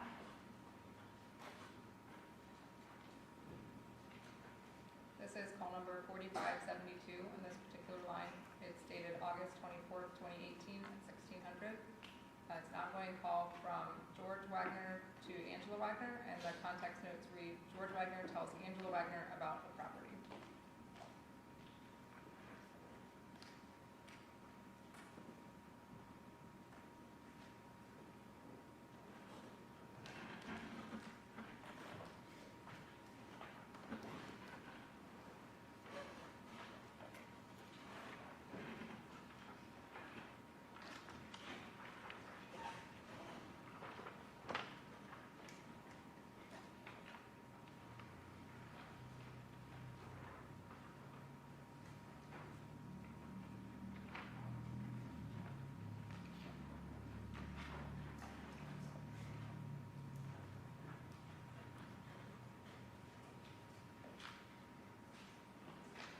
And if we could please play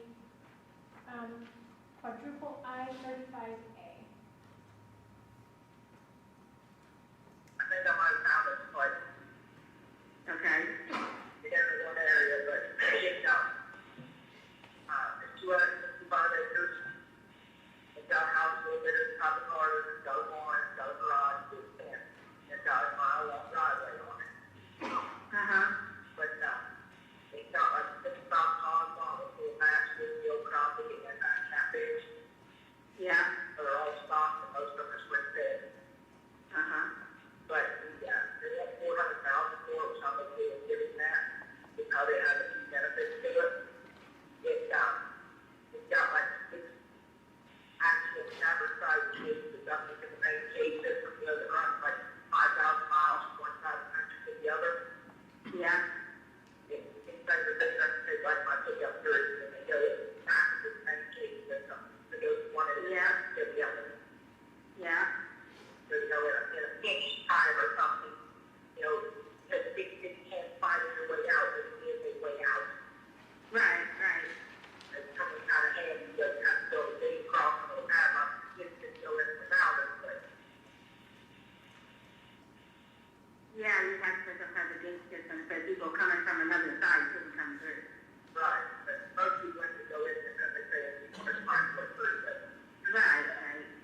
telephone conversation that you prepared for us today between George and Angela Wagner on August 25th, 2018, represented in call number 4572. Yes.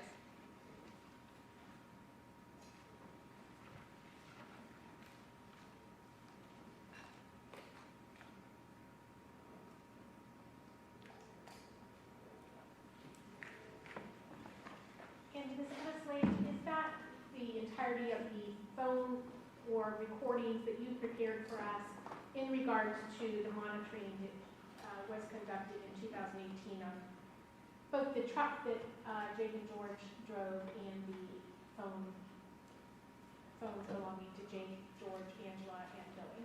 Yes. And again, is that all of the recordings that were obtained? No, there were many more. Okay.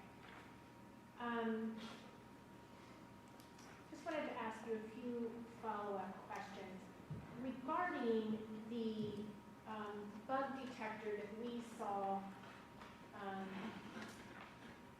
being purchased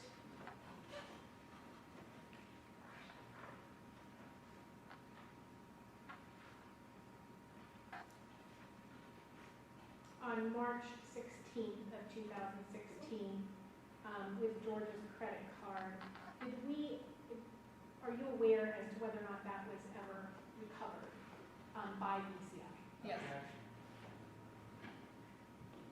Basis of objection. She's not collecting evidence or anything else. She's looking at records. I can ask her about a foundation question now. Okay. Did you participate in the search that occurred back in 2017 at State Route 41? Yes.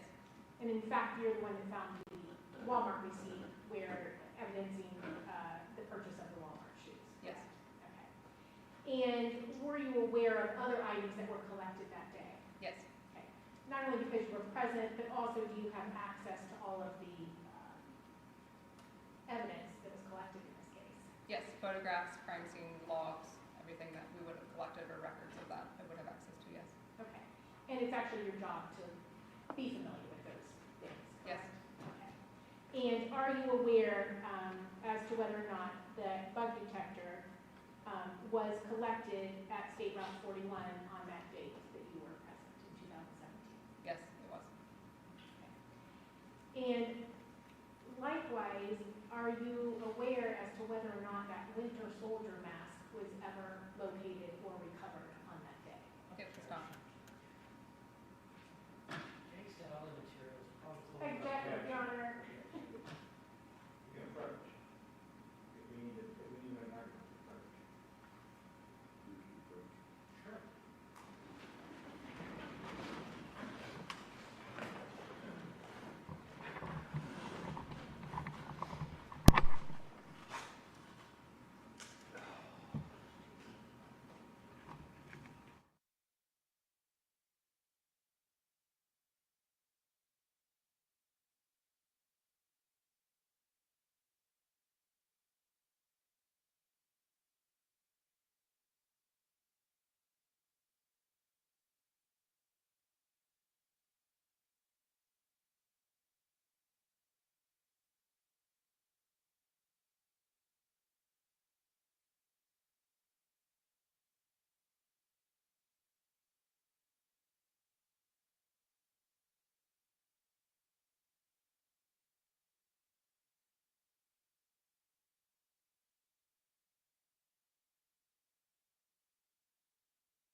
Archie may ask you a question. Thank you, Your Honor.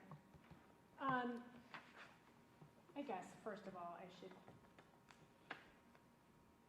Did you...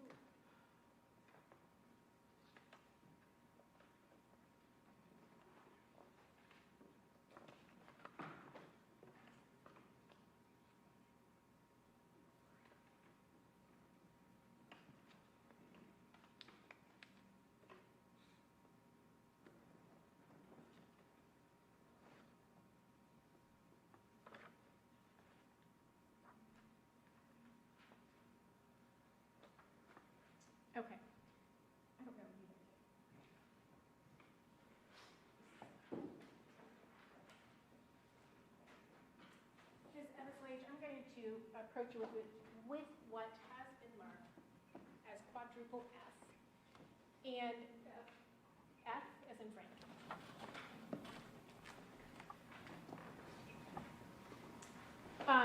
First of all, can you tell me what that is? This is a timeline of purchases that I created for my prior testimony. There has been an addition to accommodate what was presented in the forensic accountant's testimony to combine a couple purchases that were left out of the first version and now have been added to the second one. Okay. So, and who's the forensic accountant's name? Michael Kazar. Okay. And so you combined some of the purchases that he found when he conducted his search of financial records with the timeline that you had already prepared for. Yes. Correct? Okay. And did you also make a change to a date? Yes, there was a date error on our original investigative timeline from the receipt for the Walmart DVR purchase. It was just the day of the month that was incorrect on our original timeline, so that has been adjusted to accommodate the actual date. Okay. And referring your attention to the winter soldier mask that was purchased on April 9th of 2016.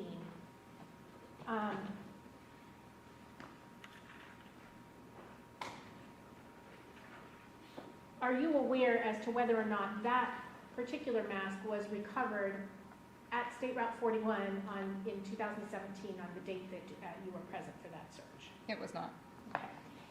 And were there other masks that were collected that day? Yes, there were ski masks that were collected from the trailers or the trucks. Okay. And was there any other clothing that was collected on that day? There was, I believe, a ghillie suit that was collected. Okay. And are you aware as to what items you were looking for on that date? Certainly we were looking for clothing that may have been worn during the murders, like accessories like masks or any kind of, accessories like that. That's not an exhaustive list, but those were certainly items that we would have been looking for, tactical items as well. Okay.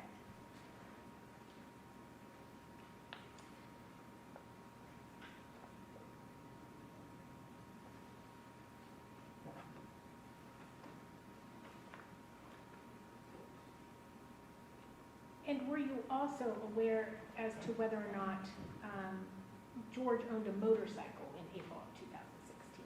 I was not.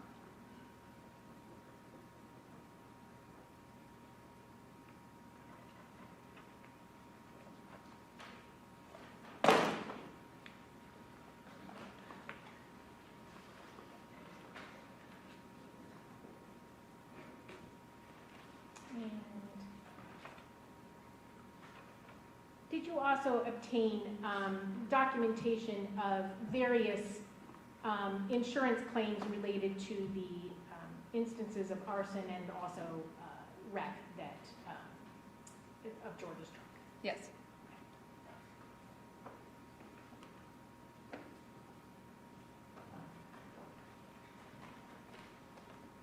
I'm going to approach you and hand you what's been marked individually as State's Exhibit quadruple E1 and through quadruple E4. And if you could just go through each of those and tell us what they are.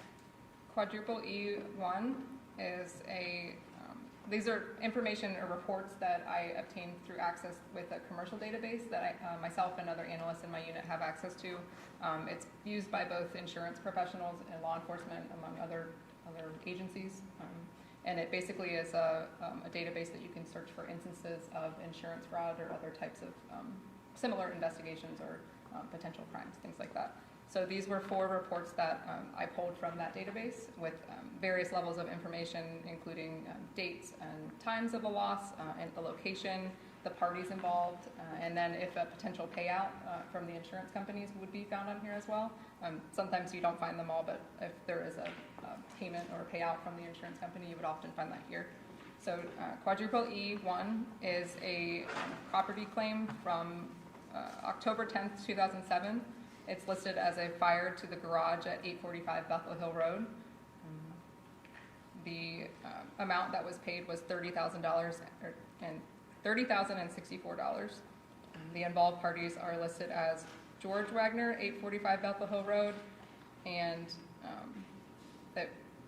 the ending is Billy's social security number, but it's listed as George Wagner, and at 845 Bethel Hill Road.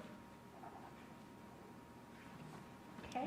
Quadruple E2 is a property claim from September 14th, 2009. It's a commercial automobile policy claim, and it was listed as a loss description of fire.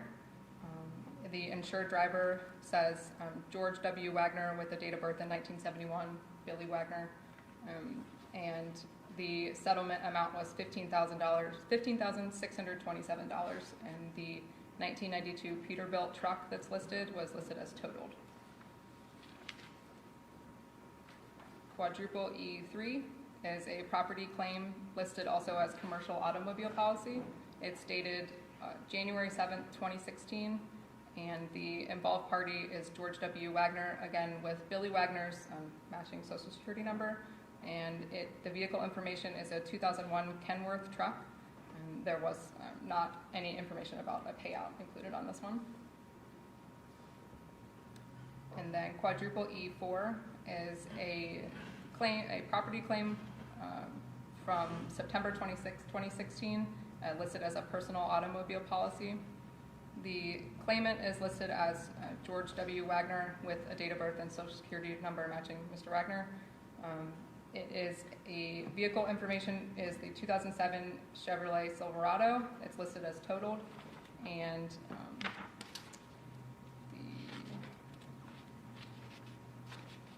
there is a passenger listed on here as Christopher Newcomb, and as well as attorney information, as well as a claimant driver, Edward Wagner, Jake Wagner, is listed as having injuries as well. Okay, and when you said that the first piece of information you said that was George W. Wagner, what title did you give that? What is he listed as? It says both claimant and insured. Okay. And when you said it is Mr. Wagner, who do you mean? George Wagner IV. Okay. And was there payout information on that?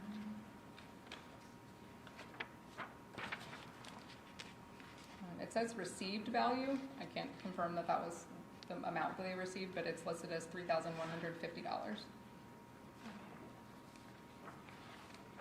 And again, this is just a database that if there are suspicions that there's fraud, then it's reported to that database, correct? Yes, I don't know all of the specific reasons that items or reports would be found in there, but that's certainly one of them, Okay. instances of alleged insurance fraud.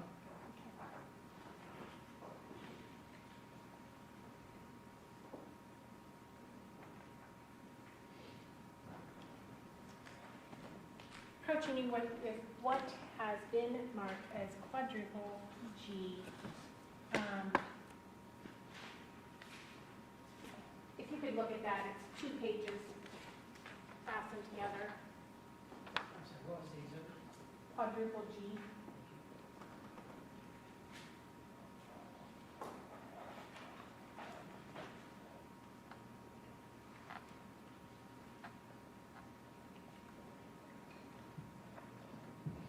And do you recognize that? I do. What do you recognize that as? It's a profile picture found on George Wagner's Facebook profile. It's of a wolf with some kind of scratch over its eye. The second page is the comments that were found on the profile picture. The first one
Your Honor.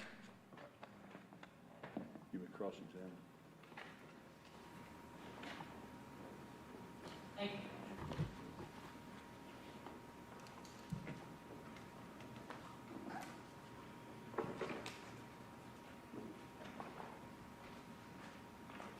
Good afternoon, we meet once again. Thanks for coming in.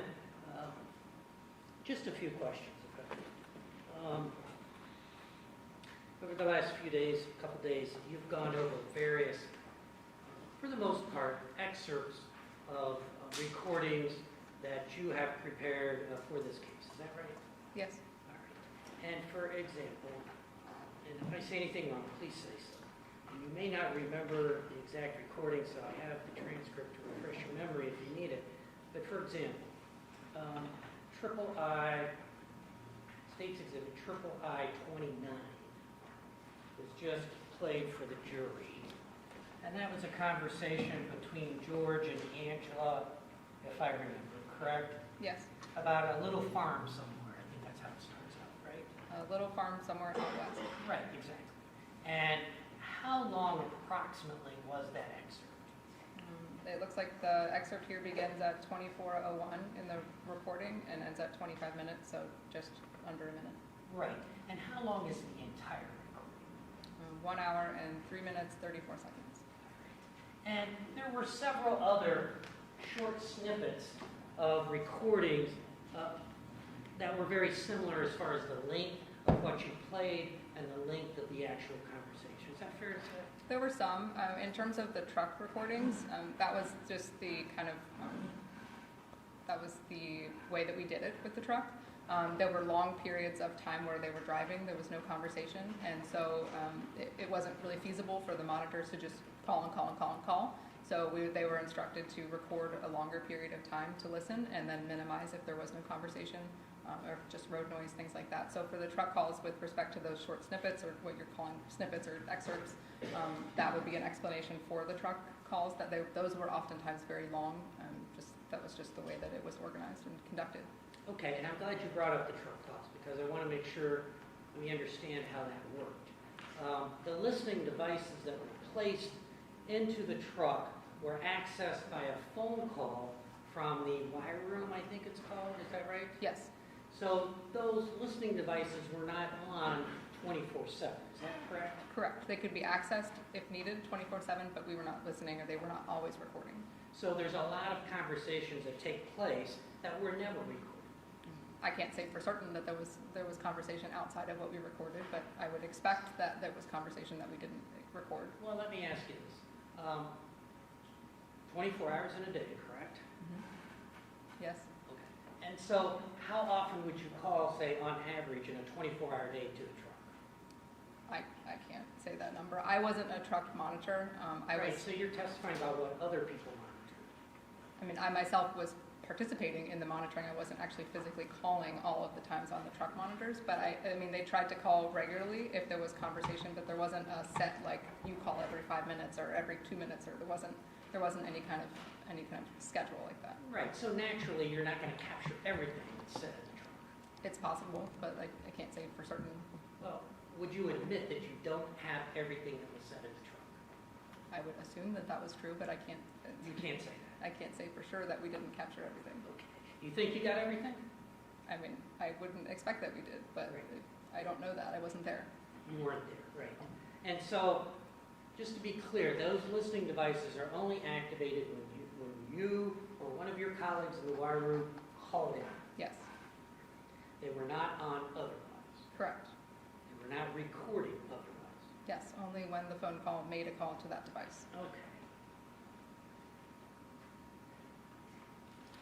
You're certainly aware that Jake has testified under oath that all the clothing that was used in the murders was burned. You're aware of that?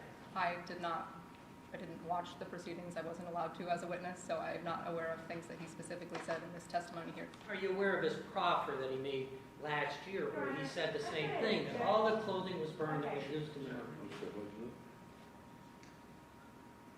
Objection. Well, the question was, Actual approach. Yeah. I mean,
Judge, I would ask the court reporter to read back my last question. Well, all right, you have it there.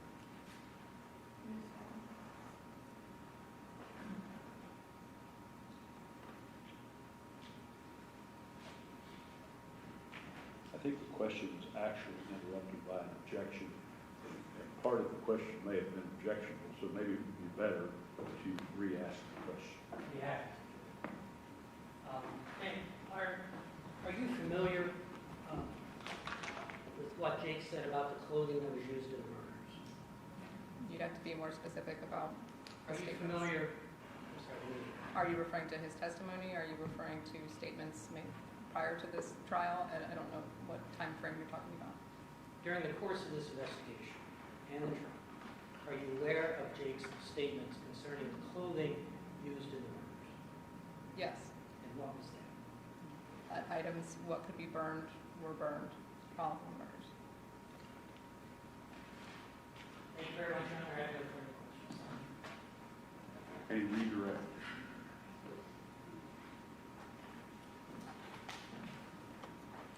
I think we covered this previously again, but you are specifically instructed not to record conversations that occur either on the phone or in the truck that are not relevant to the homicides, correct? Correct.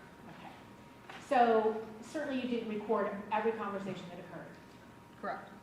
And oftentimes when the calls are minimized, they're not recorded, right? Yes. And I think you testified previously, they spot check those where it's not relevant, so we stop listening. And then you call back in to see if it's become relevant.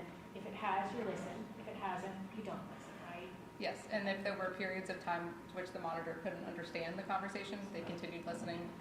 But again, if there were long periods of no audible conversation or just road noise or beeping or things like that, there were certainly instances of that, but they were driving across the country in a truck. So. Okay. And what was your understanding of their sleep-drive arrangement? That Jake would drive during the day and George would drive at night. Okay. So were there periods of time where one would be asleep while the other was driving? Yes. Okay. Obviously, there were times when they were both awake while one was driving. Yes. Okay.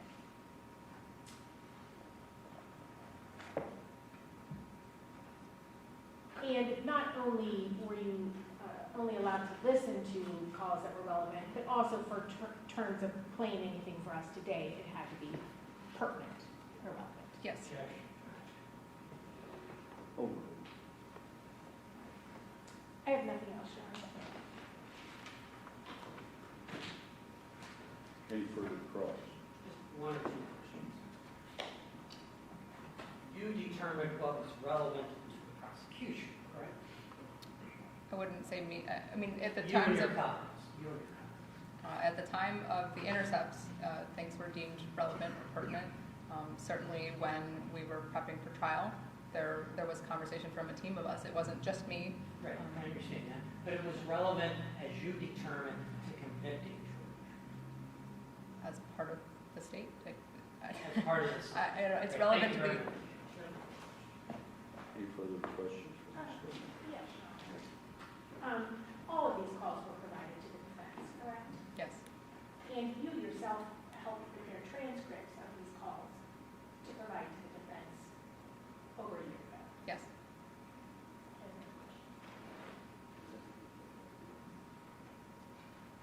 Any further questions from the defense? No, thank you very much. All right, you may sit down.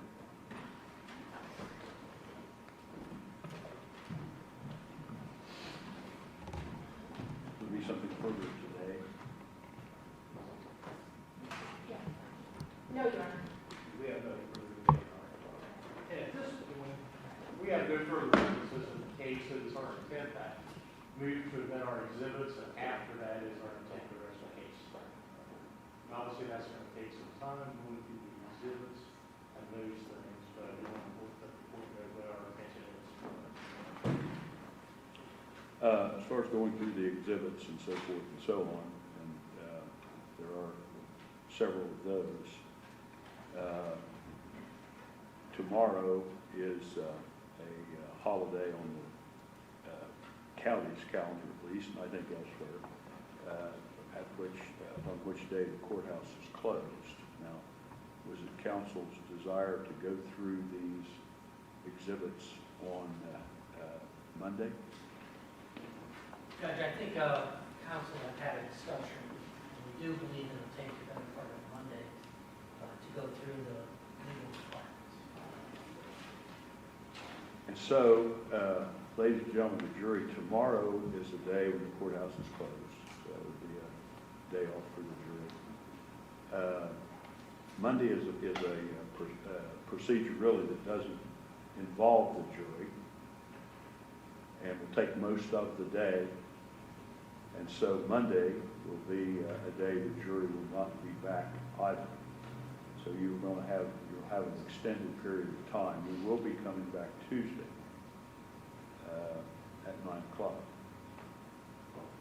So you have this relatively long break. It's very important that you follow the admonition of the court during this entire period of time. So you're back here seated in the jury box on Tuesday. You're not to discuss this case among yourselves or with anyone else. You're not to permit anyone to discuss this case with you or in your presence. You're not to form or express an opinion concerning this case until it is finally submitted to you for deliberation and verdict. You are to do no research of any kind concerning this case from any source whatsoever. You are not, that's either as to the facts or as to the law. You're not to read, listen to, or review any reports or accounts of this case from any source at all. And again, I go over these things. I'm sure most of you could probably repeat them back to me. That would include television, radio, or newspapers. It would also include Facebook, the other social networking media, or any of the internet sources. You're to do none of that, reading, listening to, or viewing from any source at all. And you're, of course, to have no contact with participants in the case, including parties, counsel, or witnesses. Now, Tuesday morning at 9 o'clock, you're to assemble at the jury room. You'll be brought up here by officers of the court. Does counsel for either side have anything further you wish to put on the record until we recess until Tuesday? Would that be the 15th, I believe? You might have the calendar there. Tuesday, the 15th of November at 9 o'clock a.m. Does counsel for either party have anything else you wish to put on the record? Thank you. The state has no further this time, yeah? And we are in recess until Tuesday, November 15th at 9 o'clock.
on Monday.